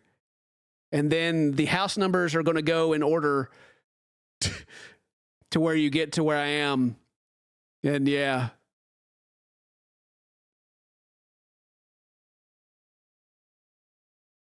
It's like, look, man, I don't know how to tell you like how to read a map, but still, oh God. I had one delivery driver. Oh, this poor dude. I felt so bad for him. He wasn't all there. He was making some extra money. He didn't learn good. And he had went away by the nearby school, and one of the roads by the nearby school is a dead end. Like you can't go through it. You've never been able to go through it. It's been closed since before I can remember. I even went to school there, and it's always been blocked off. And he called me. He's like, "Hey, this is a dead end. I don't know how to get there." And I was like, "Where are you?" Like, I'm by a school, and everything. And I was like, "Okay." Okay. I know where you are. Yeah. He could very easily just look at his phone and see there's a road that like goes around it. But I had to stay on the phone with him the entire time, the whole time, because he didn't want to get lost again. which he did. He he got to near me. It didn't lead him to where I live. And he's like, I've got to where it says, which house is yours? It's like, no, go back to the other road, turn right. And it was a whole ordeal. Oh my God. It was like a 10-minute delivery. It turned into like a 30-minute one. And I had to stay on the phone for most of it.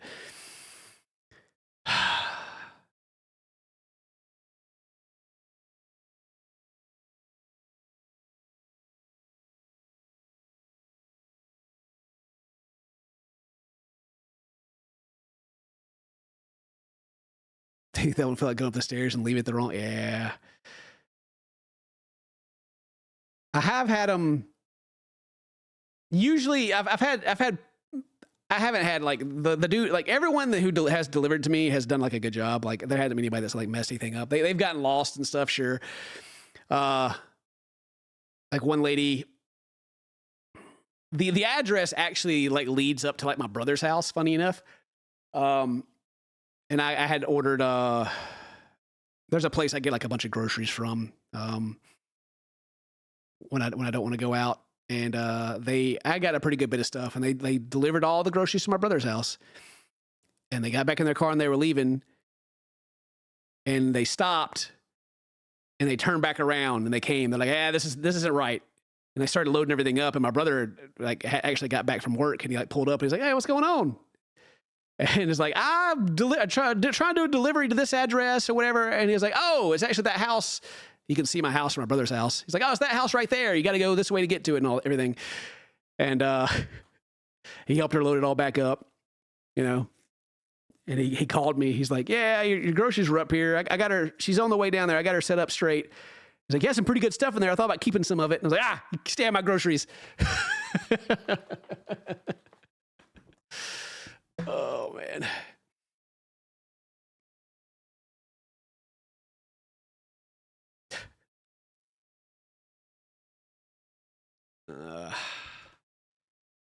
I have a gate also. Like, I have a gate that's I have it open like certain times of the day, like for like delivery drivers.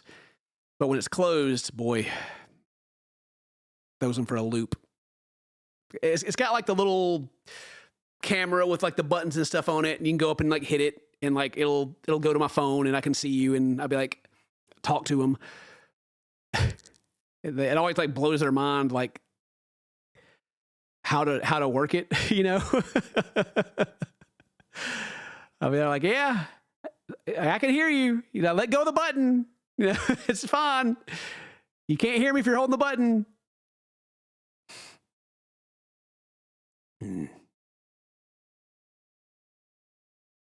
Rich. Yes, I have a gate, pinky up. Like, people would just like pull down to my house. Like, people in the area know who I am. You know, they'll be like, oh man, you know that YouTube guy, Cinnamon Skin, he lives down here. No. And so people just like pull down my driveway being nosy. And I'm like, all right, I'm tired of you guys doing this. This is weird. Quit. So I put a gate up. I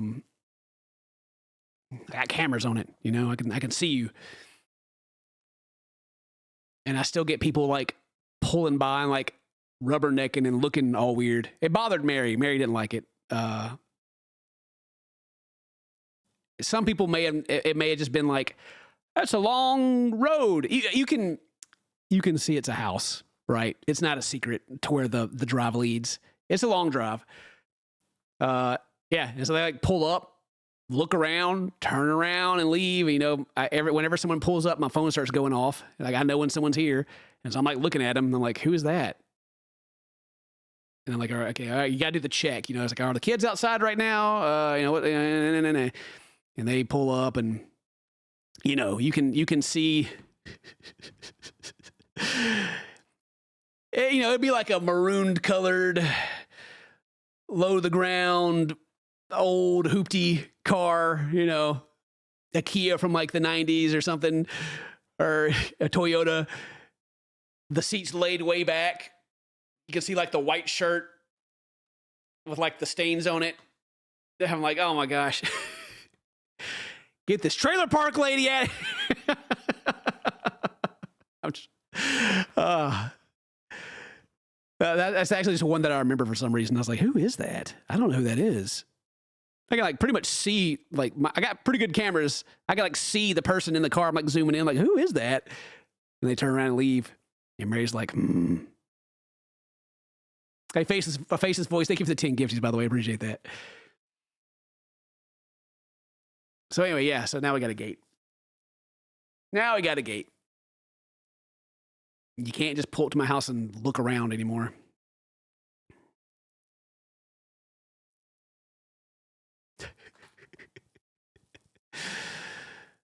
People ain't got no sense.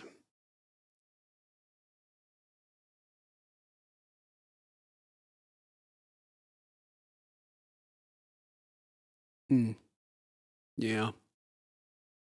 Actually, I get the gate adjusted. The old local gate man's got to come back and adjust the gate. He did a good job though. It's good. It's got the loops and everything.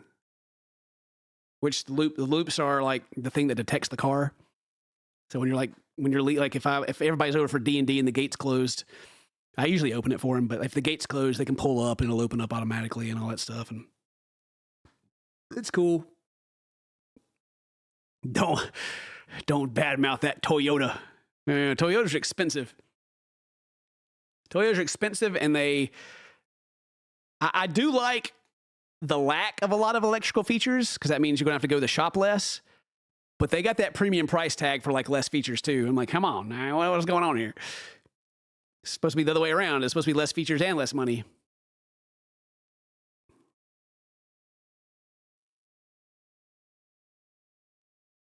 No one started breaking into my gate yet. It's nice. Which reminds me, you go down there and spray the boxes for bugs. All the electronic parts. I got like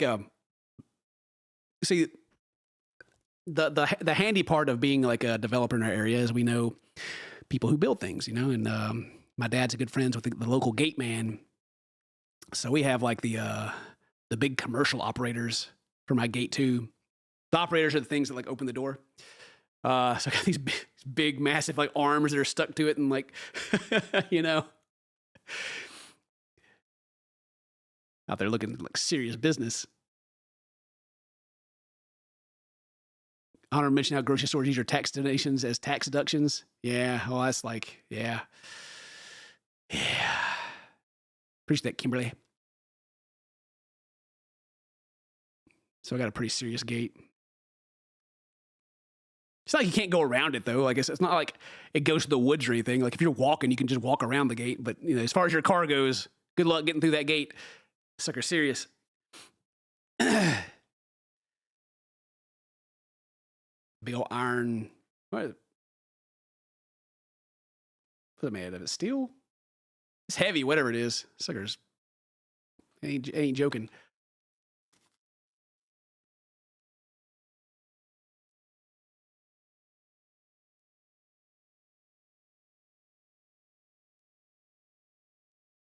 Stealing the rich guy's custom gate.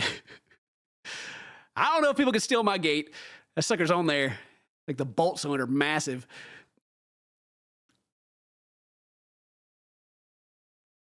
They can try, I guess. Oh, man. Look what happened to Afro Man. Oh, Afro Man's gate's got nothing on my gate. Afro Man's got like the cattle gate, you know, the aluminum one. Nah.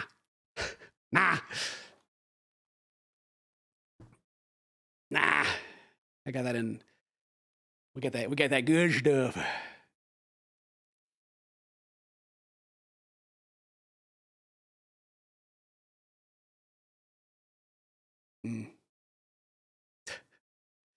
Oh, I need to play a game. Keon usually. Oh, what time is it? 3:20. I'm only leaving the house. I gotta play frisbee tonight. Get my exercise in. 10 gates of vault door. It ain't that bad. But it is like heavy duty though. They were doing chat top of my gates. Yeah. Well, I got it. We got it fancy. I got the gate. Let's see. It's got a fairly decent drive. And yeah, I got like cameras and stuff on it, and I got like a satellite that's like shooting down to there. I got like this little system of so it has internet, right? That way I can like see the cameras and everything. Apparently the ones I got, I can shoot someone internet like 10 miles away. So if the gate don't get you, my radio waves are going to tear you up, I guess. I got it turned down, but I can turn it up to like shoot the internet freaking a crazy distance. Someone's going to hack me. Like, who's on my network? Actually, the network code to get on that thing is stupid. I have to like copy and paste it because it's so long. The EMP. No, it's cool. It's cool.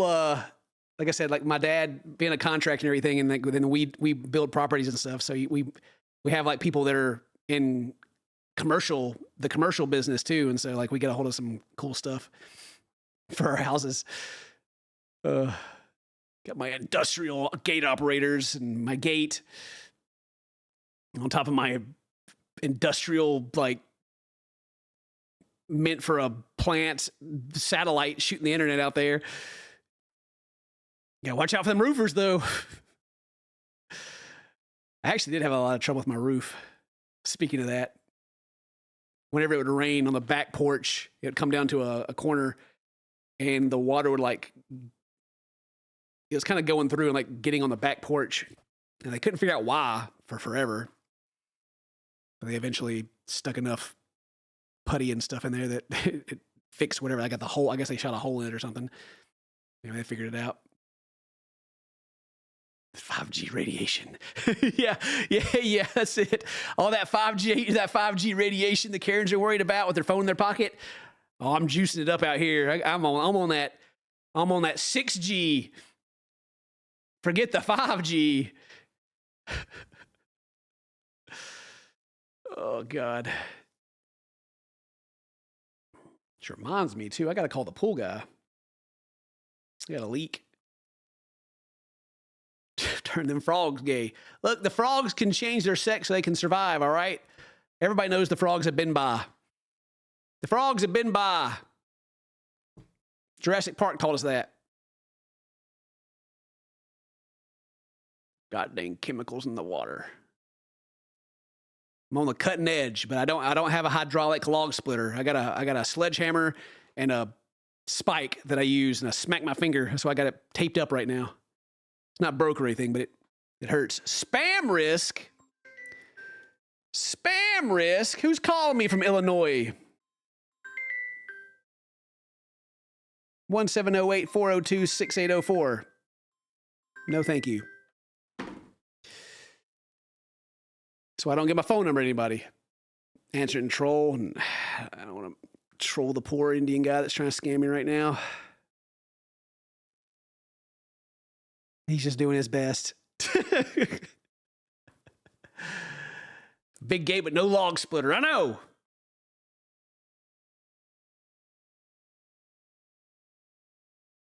Yours says spam likely. I got that Android. We're calling about your car's extended warranty. I like the ones that call you and tell you that you're wanted by the FBI.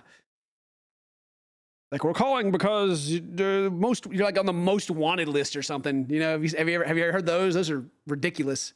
Oh, they left me a voicemail. Let's check it out. Actually, I'll check it out. It may actually be something important. I'm sure it's gonna be a robot. 3 seconds.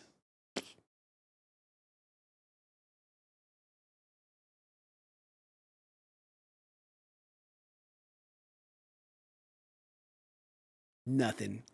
They got scared.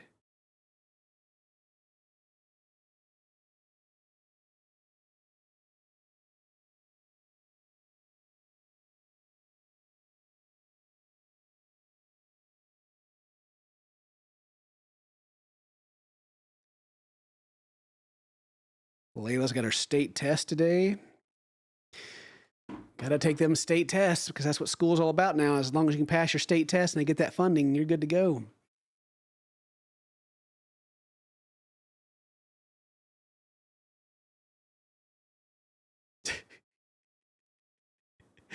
family locked in the closet. They haven't fed me since Tuesday. Send help. Yeah, I need your bank information because we suspect some fraud. Oh, really? Don't you have my bank information then, bank? Yeah, but we need to hear it from you to confirm. Nah, don't ever give your bank information to. If someone calls you, the bank calls you, they know your bank stuff. Don't ever.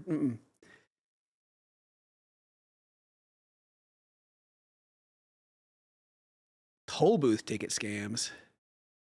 Oh, they gonna repossess your car? Oh God. Come get it. Come on and get it then.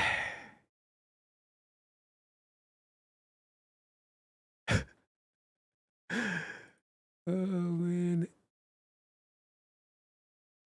Go freeze your social security number. Oh no. Not my social security number. My identification has been frozen. That's crazy. What does that even mean? Freeze your social security number. God.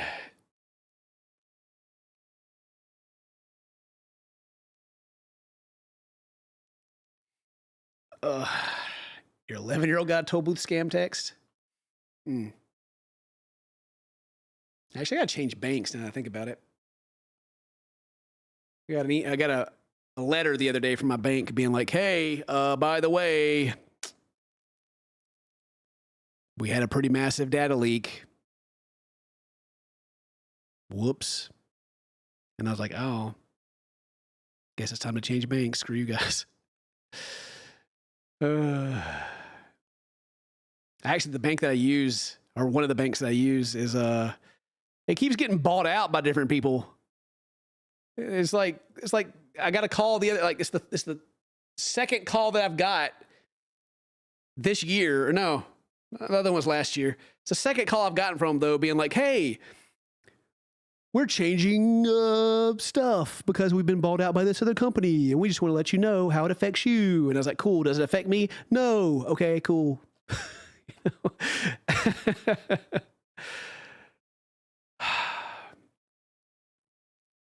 So I'm dropping them, changing banks. I hate being like a product that they use to sell. Like how much did they make during that sale? Am I getting any money? Because I know you use me. Like you it's like whenever like Maker, the MCN from back in the day, sold to Disney. Oh, we have these many creators. We have this creator and this creator and this creator. They made their $200 million or whatever. I didn't get none of that. I didn't get none of that. Back then, I was like in the top 500 of all creators. That was a big deal back then. Fallen off since then. So I leave. Same thing happened with the one that I was partnered with in Australia. They got bought out. I left. Took Pez with me.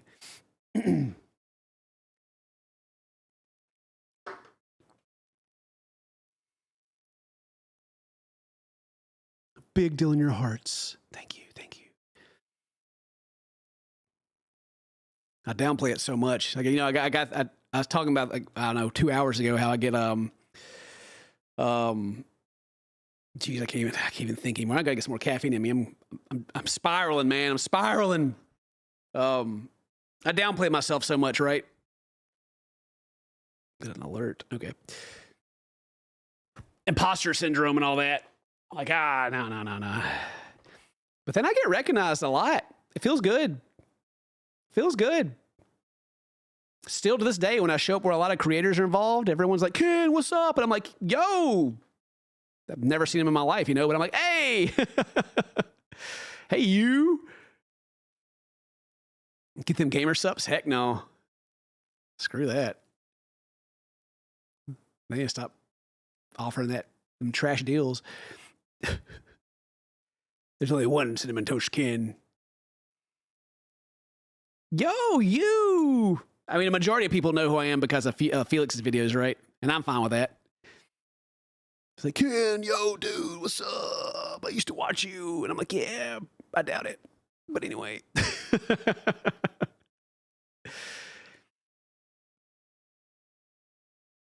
I used to watch you when I was little. I was like, whoa, what happened? I hate streamers. Get off my lawn.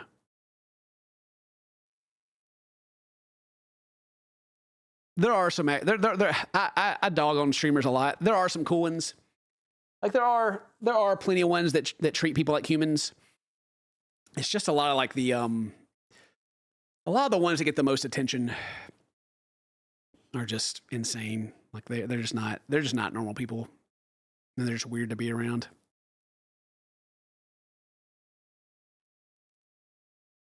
You know, I bet I got this old man neck because I've been losing weight.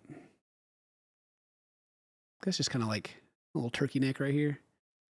Been losing weight. I got stretch marks under my arms now. Let's see. Where are they? Up in here. The little armpit right there. You like that?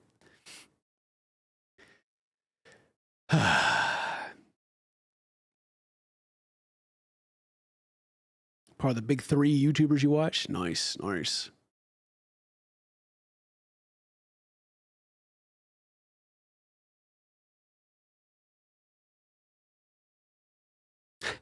You shan't be named. Ah! That was weird. That whole cross stuff was weird, man. He was already like getting weirder, you know? Yeah, he was steady like getting like weirder and weirder, and then all of a sudden he was just like, I have done this bad stuff. And I was like, what? You know, canceled himself, and I was like, holy crap. It's drugs.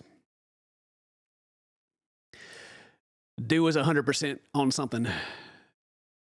Cry, yeah. Yeah. Like he started like, I don't know, started getting high a lot, and then it started like eating at his soul that he was doing some shady stuff, and he had to come out and tell everybody. It was, I mean, good, but yeah. I don't know what he was smoking, but it was affecting him a lot.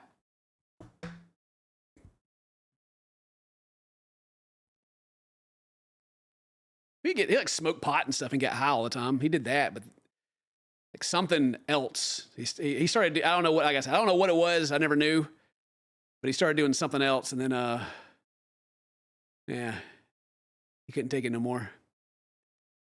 His filthy soul was weighing down on him.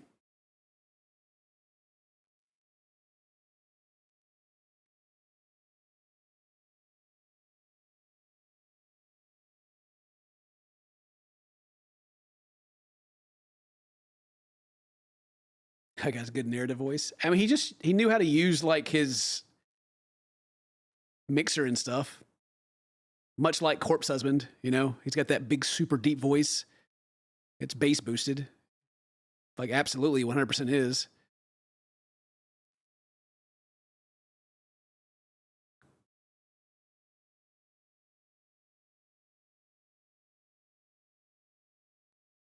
It's still deep, but I'm just saying it's, you know, I can make my voice sound way more buttery smooth than it is, but whatever. I don't care. Like, I'm pretty sure that this microphone, the way I have it set, is like not as radio host sounding as the other one that I use. Of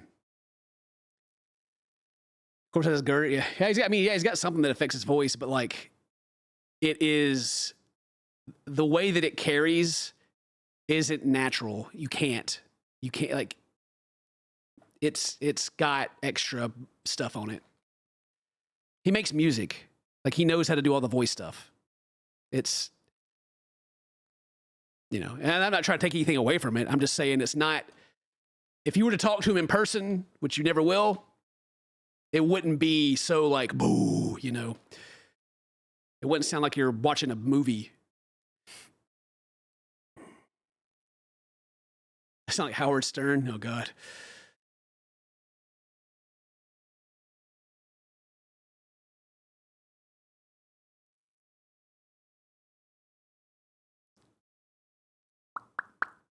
Oh, yeah. I've been needing to pee for like 20 minutes, but I just keep yapping. And I've been needing to play a game because I'm going to have to leave the house in like an hour. Oh, Oh, Lord. Let me ask Luke how his whatnot went. I'll call him in a minute. Let me run to the bathroom real quick. I'll BRB. I'll BRB, y'all. Take this can with me.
Oh, it's much cooler out there than it is in here with that door open.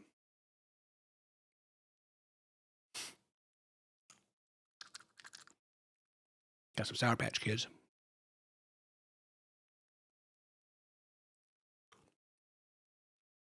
It was fast.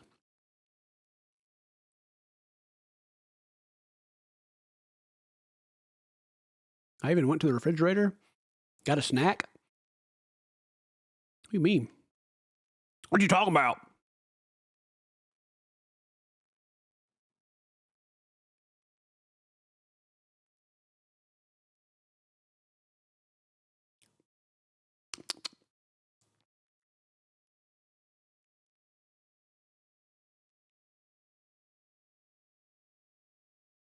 All right, I can't talk about nothing. We gotta play a game. We can't even right now. Hang on. Have I been recording this whole time? God, I hope not. Okay, good.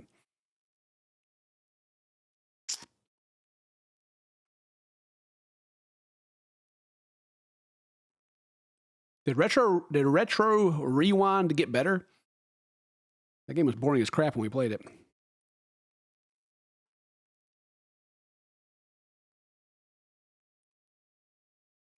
Delete that.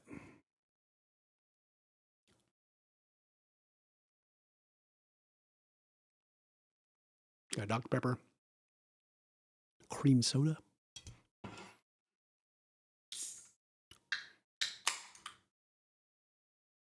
A room inside of a room.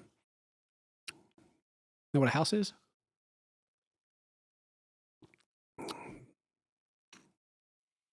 Literally changed. Streaming in the back rooms, yeah. All right.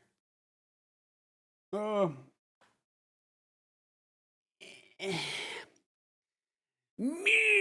right, let's play something. I got a demo. This should be a good short one for Keon. I'm gonna need to. Keon, what days do we put videos up again on Toasty Games? Is it Monday, Wednesday, Thursday?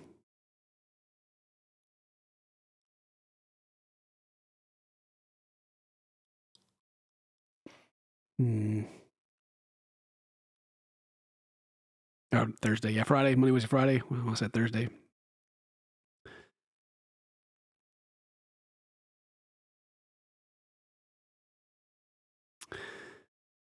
Since I have to leave in like an hour, I'm going to need to come back and record something else at some point. That way you don't have to wait like the last day. Day before to record stuff. That sucks. That woman simulator video did really good, though. Gave the channel a big old boost. Actually, have we gone through the woman simulator video for shorts yet? Need to focus on that. I think we did. Pretty sure. I remember, yeah. Right? Or am I making that up in my head right now? Am I dumb? We have? Okay, yeah. Good. Good. This little tuft of like hair is a little longer than all the other hair. I've been pulling on it. It's bugging me. Play date everything. I don't like playing games that like take like 6 hours to beat. I've been sitting here for almost 4 hours yapping. I ain't got time for games. All right. Let me move stuff over.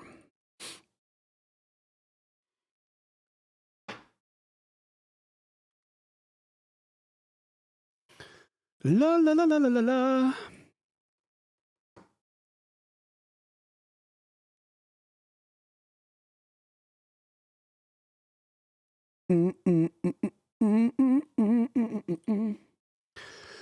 All right. Pretty sure that launched, but then it didn't.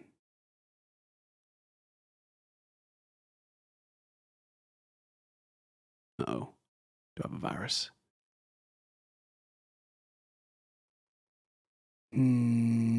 Oh. Oh, wait. I have 2 copies of it. Ahem.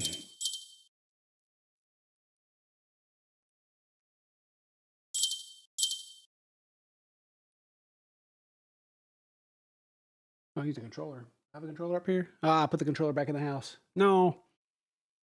Oh well. Interact, chop, tab. You can chop?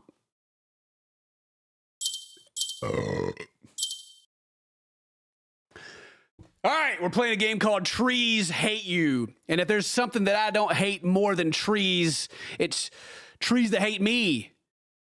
I guess. I thought that was going to be more witty coming out. I hate trees, so we're going to get our sweet revenge and start the new game. Design a victim. Absolutely.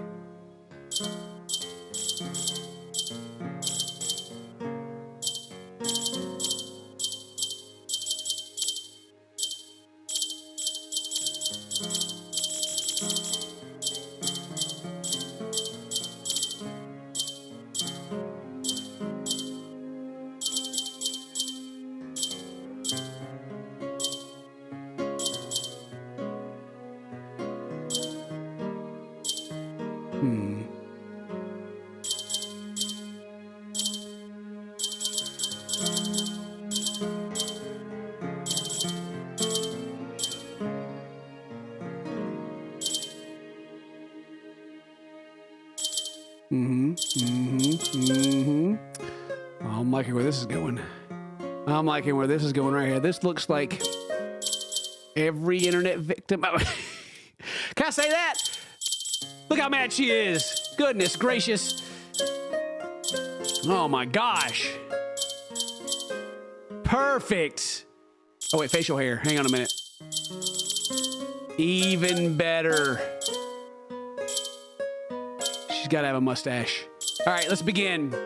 Trees hate me, but not as much as I hate trees. All right, what does it say? Let me read. Be sure to read every sign you see. You never know when one will say something useful. It's like the horror game text. Anyway, is this a horror game? Anyway. All right. Ooh, I did it. I heard you trees hate me. What are you going to do about it? What are you going to do about it, trees? What are you going to do about trees? Do something. You bunch of losers. Bunch of loser trees sitting there. Do you know trees can talk to each other? It's crazy. Trees can speak. All right. Are you going to kill me?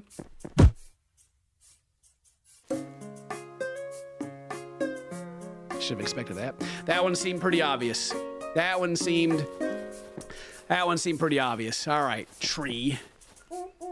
I'm up to your games. I will use my superior gaming knowledge to easily surpass this game. All right. What's next? You. I bet you want me to go around and you'll hit me with the rocks, won't you? Well, haha.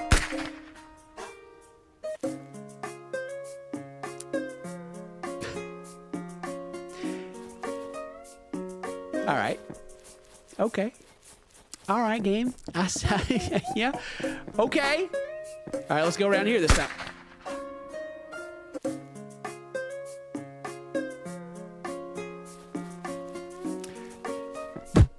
God dang it. I forgot about that tree. Listen. Am I supposed to take this?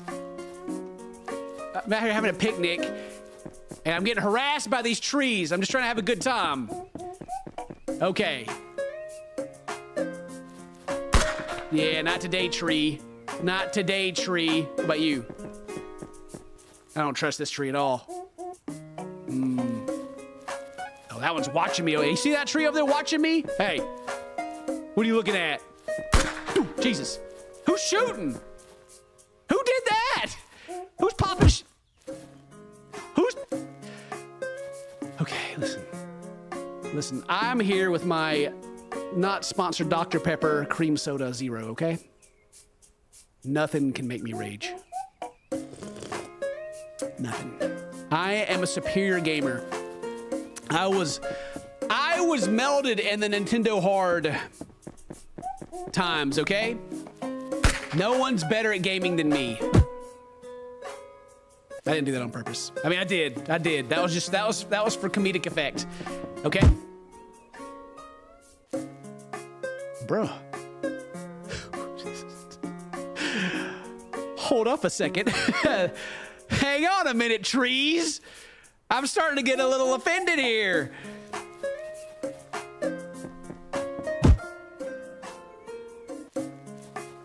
Why is this tree falling at me now? It wasn't doing this before. All right, listen. You trees are getting out of control. Chill out. Chill.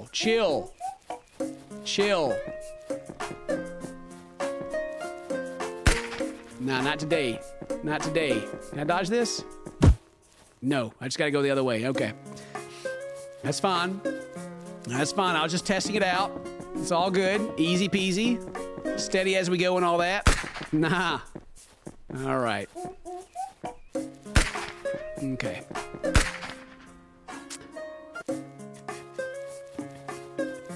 Ah! I mean...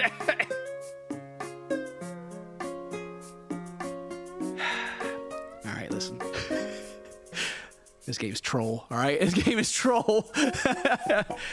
Where's it gonna come from next? All right, listen, you. Get out the way. Get out the way, you trees. Keep me on my toes. Keep me on my toes. All right. Boom. Did it. Easy, baby. Easy. The greatest gamer to ever live. 0 deaths. All right. What's next? Now you gotta be faster. Ooh, never mind. He is faster than that. Ah, not today, buddy. Ah! Okay. Oh, yeah, what about that? What about that smooth move right there? How you like that? X-lax?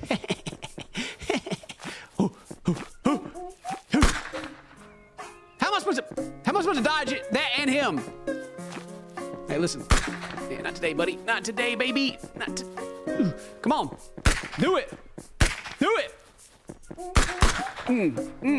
Too fast. Uh-oh. Uh-oh. Uh-oh. Uh-oh. Uh-oh. Uh-oh. Uh-oh. Uh-oh. Ah! Ah!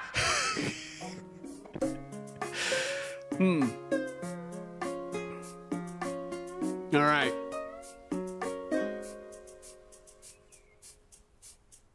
I'm gonna contemplate on that one. All right, I gotta be faster than that. Okay. Let's do it. Let's do it. God dang it.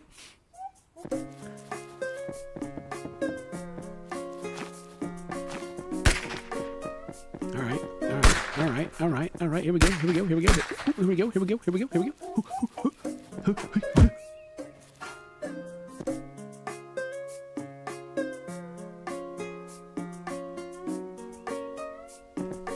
Okay. All right. All right. I got the moves. I got the moves. Look at that. Boom. Easy. Dodged. Dodging them. Dodging them. Not even close, baby. Whoop, whoop. All right. All right.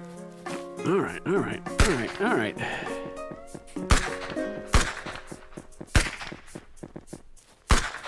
Okay. Okay. Okay. Okay. Okay. Okay. Okay. All right. All right. All right. All right. All right. All right. All right.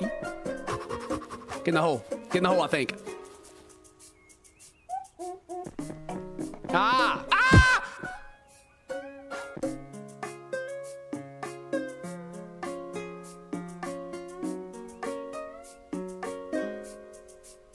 Okay, that's fine, that's fine, that's fine. Jesus. Jesus, game. Trying to be a little annoying, huh? Trees? You think you're smarter than me? You think you're smarter than me, trees? You think you're smarter than me? You're just a tree! You wait. If I find an axe, y'all are done. Give me a chainsaw. Come on. All right, all right, all right, all right. Whatever, whatever, whatever. Ain't worried about it. Ain't nothing. Ain't nothing. It ain't nothing. All right. Easy. Easy peasy. Don't even, I'm not even scared. What's it say? If you get stuck, press tab and check for trees. Press tab. Wait, wouldn't tab reset? Nah, I ain't checking for trees. I don't believe you.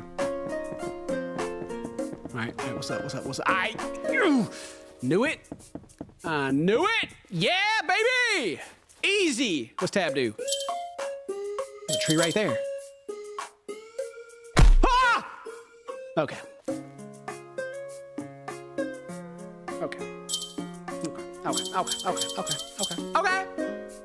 Okay. You think you're hilarious, game. You think you're so funny, huh? You think you're so funny. Well, how about that? I just skipped everything because I'm a big brain genius. It's going to pop out right here, isn't it?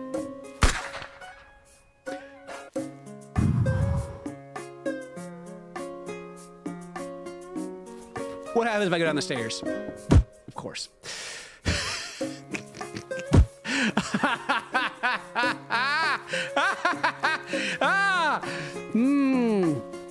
Okay. All right. Okay. It ain't nothing. It's just a silly game. Why do all these trees have guns? Why do all these trees have guns, dude? Why do they all have to get me like this? All right, all right. Not today, buddy. Not today, buddy. Yeah. What is this? Coin? No? Fuck. Ah, God dang it, I forgot about that one. All right. That was my fault. That's my fault. My bad.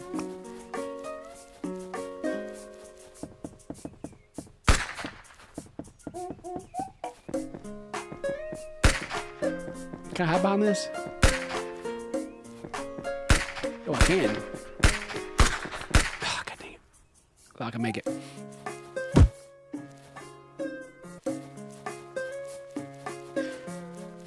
This game's filled with a bunch of American trees.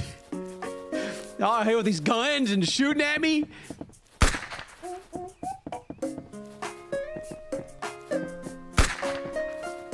What are you falling over for? Jesus. Popping off. Aha. Ha. That tree's gonna shoot me.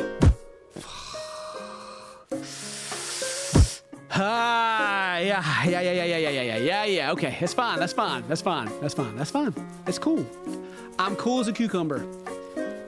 I am cool, man. This game is stupid. It's fine. It's easy. It's a stupid, easy game. You know, trees with guns and stuff. It's fine. All right.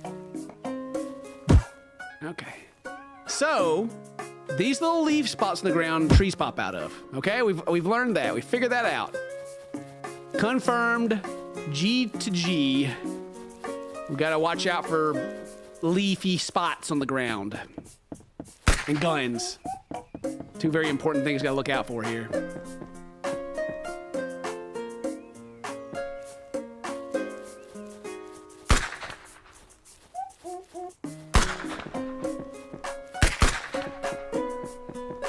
All right. Don't go that way. Don't go that way. Ah! Hang on. Hang on a minute. I need to chill. No, I gotta chill.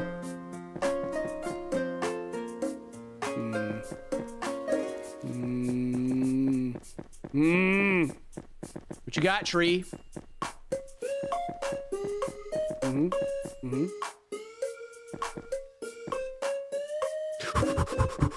Too fast? Too fast? Which way am I supposed to go? God dang it. Ah, okay. All right. All righty. American trees, like I got time. I got places to be. All right. I got things to do today. Got things to do today. Come on. Come on. Come on. Yep. Boom. Easy. Easy peasy. Lemon squeezy. Come on. Hop off.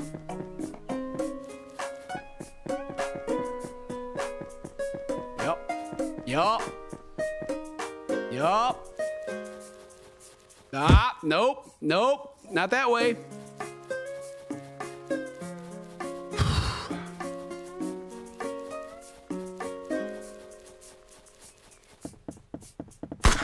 I gotta focus. I gotta focus up. I gotta, as the kids say, lock in. Dang it. I didn't lock in. I didn't lock it up. I gotta get bricked up. That's what it is, right? Bricked up. I'm so bricked up for trees right now. I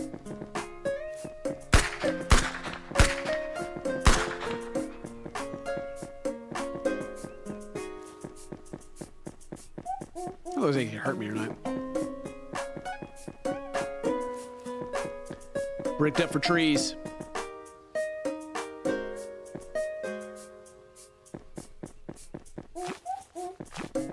Nah!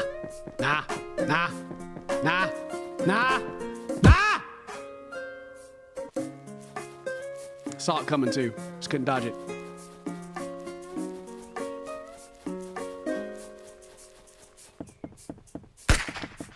Well, I was reading chat and still dodging. Look at that. Look at that. Look at me go. Look at me go. Ow!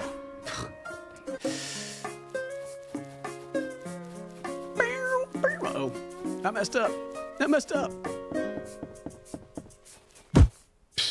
Jeez, I hate that one. This tree right here is my nemesis, man. I swear. All right. The old American cypress tree here. Bam. Dodged it. Okay. Yup. How did I do that so easy earlier? Now I can't keep the tree under control. Eyeballs are dried out.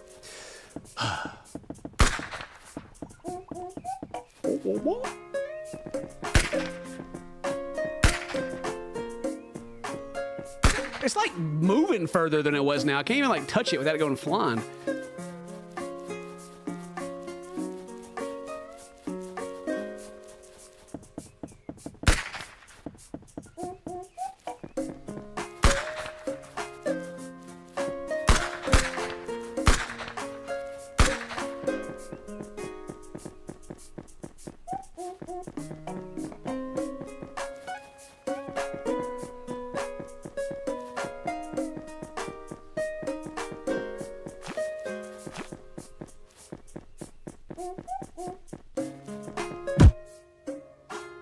That one just comes flying out.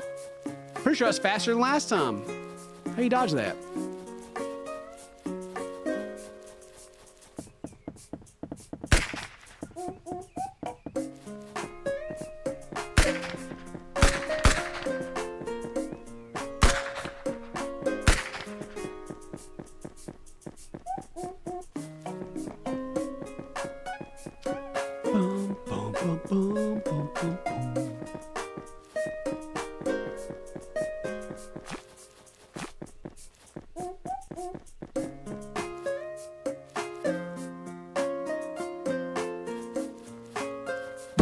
There we go. There we go. There we go. There we go. Ooh, God dang it.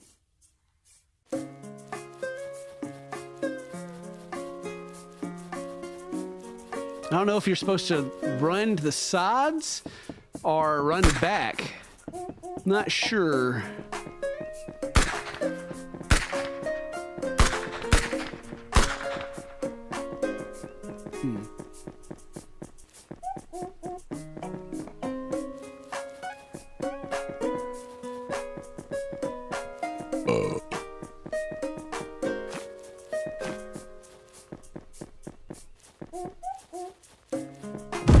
Oh man, I actually dodged it. It bounced into me. Crap.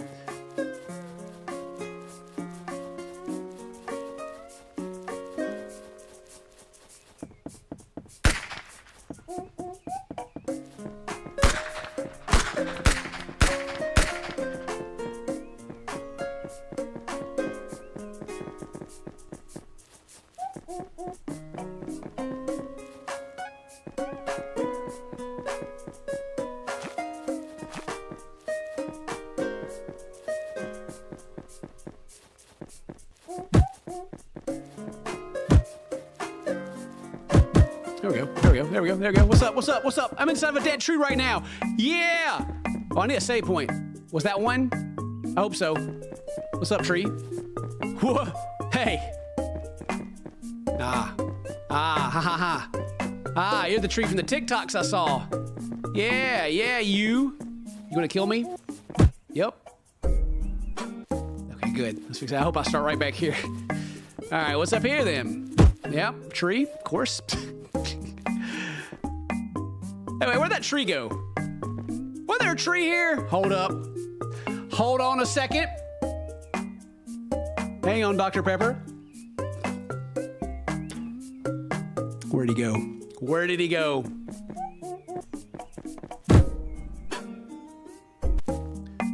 It changes every time. Oh my gosh. It changes every time.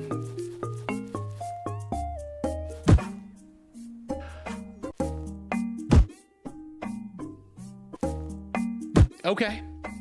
All right, this tree's a little aggressive, y'all. This one's a little mad. I'm gonna need this tree to chill out, okay? Yeah! Take that! Uh-oh. Wanted me. Ah! I should have known it. I should have known it. Oh, God. All right. You can't just outrun him. Do that. Okay, sure. I don't know why I died. Okay, whatever. I don't know why I died. Whatever. Whatever, it's fine. No. What are you gonna do? Yeah! Okay, just push me off. That's fine. I'll get pushed off. I'll get pushed off. Whoop. All right, that's fine. That's fine. I'll get pushed off. Look at this. Break them ankles. Watch out. Yeah, I was waiting for one of those. I was waiting for that. Whatever. Okay, you think you're so clever? That's fine. Yup. All right, yeah, come on. Ugh, get your ankles broken. That's right. Too fast. Oh, yeah. Okay. This loser, is that what that says? God dang it. I am not a loser. I will have you know. I'm a Redditor. I am a higher thinking being.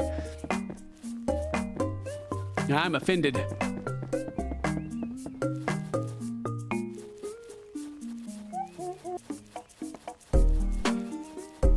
You messing with me now? What? Oh.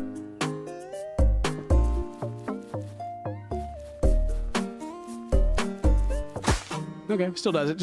Make sure. All right. Ooh, a treasure chest. I bet there's some good stuff in there. It wants me to go to left? No, going right, because I know better. Ooh. Ooh, apples. Ooh, no, the bombs! The bomb! Run! Jeez, they follow you. Okay. All right. Okay. Well, let's go left this time. Let's see what's on the. And it swapped. No. Going this way. Going this. Whoop. Whoop. Going up. Going over. Wait, I'm back at the beginning. Hang on a minute. Hold up a second. What if I go left again? Same thing? I'm. Okay. You gotta go the opposite direction. Gotcha. That's how you do it. You go the opposite direction. Oh, I'm here now.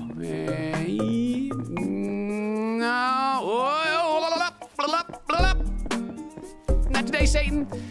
No. I ain't playing it. Okay. What do you want? What do you do? Insert coin. I inserted the coin. Oh.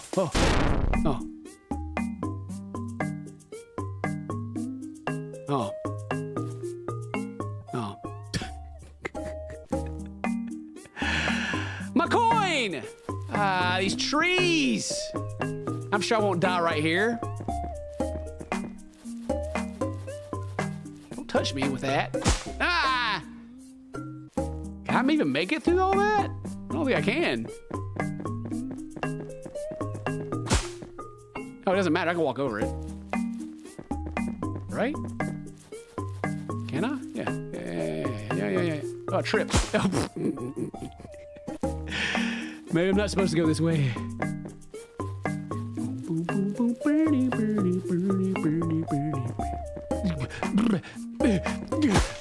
Come on.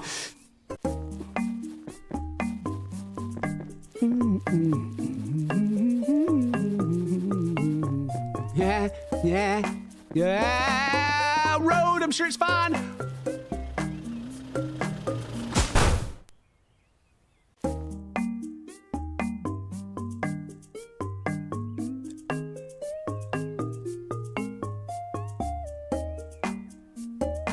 What happened?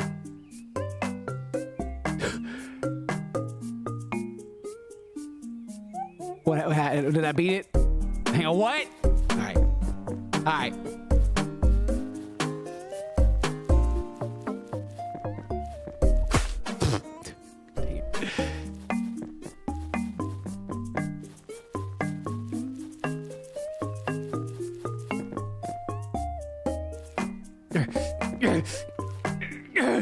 Come on, get up.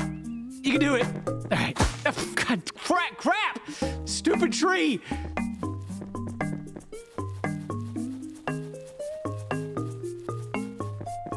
I got it stuck back there. I got it stuck. Come on.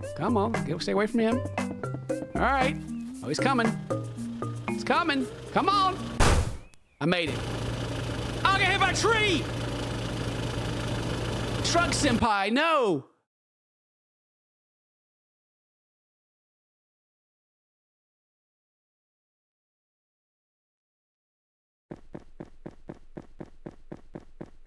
Have I gone to tree heaven? I want to about tree fitty.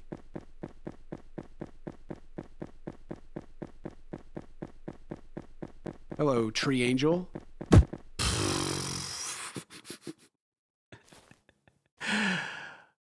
Well, I did it.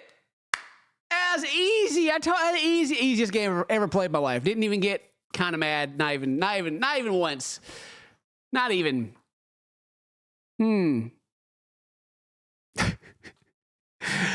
What a jerk tree. I hate trees. They're lucky they didn't give an axe. I would have chopped down every tree. There's an axe right there. Give me that. Give me that axe. I'll take care of business. Anyway, that's trees trees hate you demo. Did I do good? I don't know.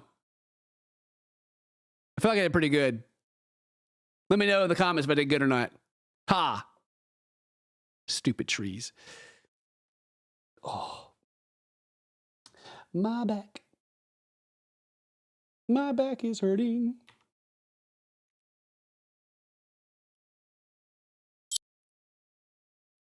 delete that game forever.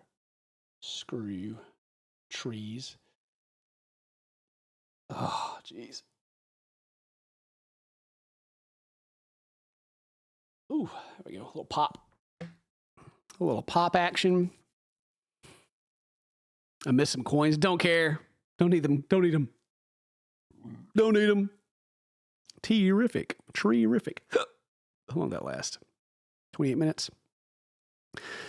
Cool. Let me go ahead and get that uploaded. La la la la dee dee dee dee dee. Tree fitty. All right, let's delete all this. It's in there. Yacha.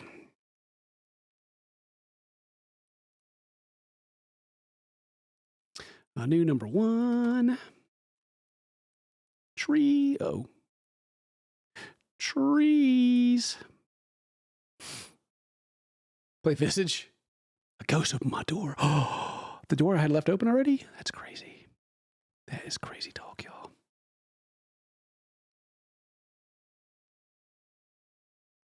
The other game's only $3.50 when it comes out. Depends on how many content creators play it and how memeable it is. It'll be like Mortuary Assistant. They'll charge like $40 or whatever for it. 30, was it $30? The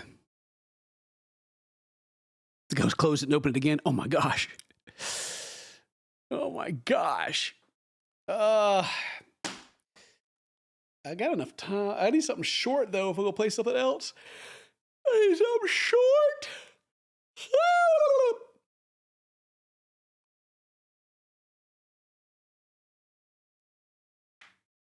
To play Vicious, play in VR. I hate watching content creators play in VR. He looks dumb.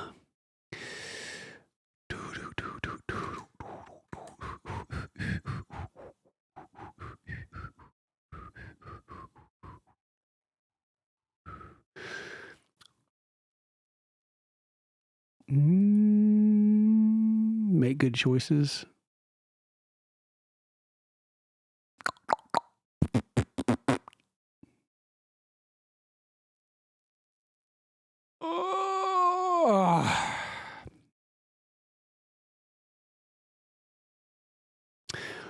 Oh, wait, hang on. Oh no, I can't play another game. Crap, I gotta go. Oh God, I spent a 4-hour stream and I spent 4 hours of it just talking. But I can't play another game. I have to stop. All right. I gotta go, y'all. So thank you guys very much for hanging out with me today. Thank you for the big yap section. I got a lot off my chest. It felt good. It felt good.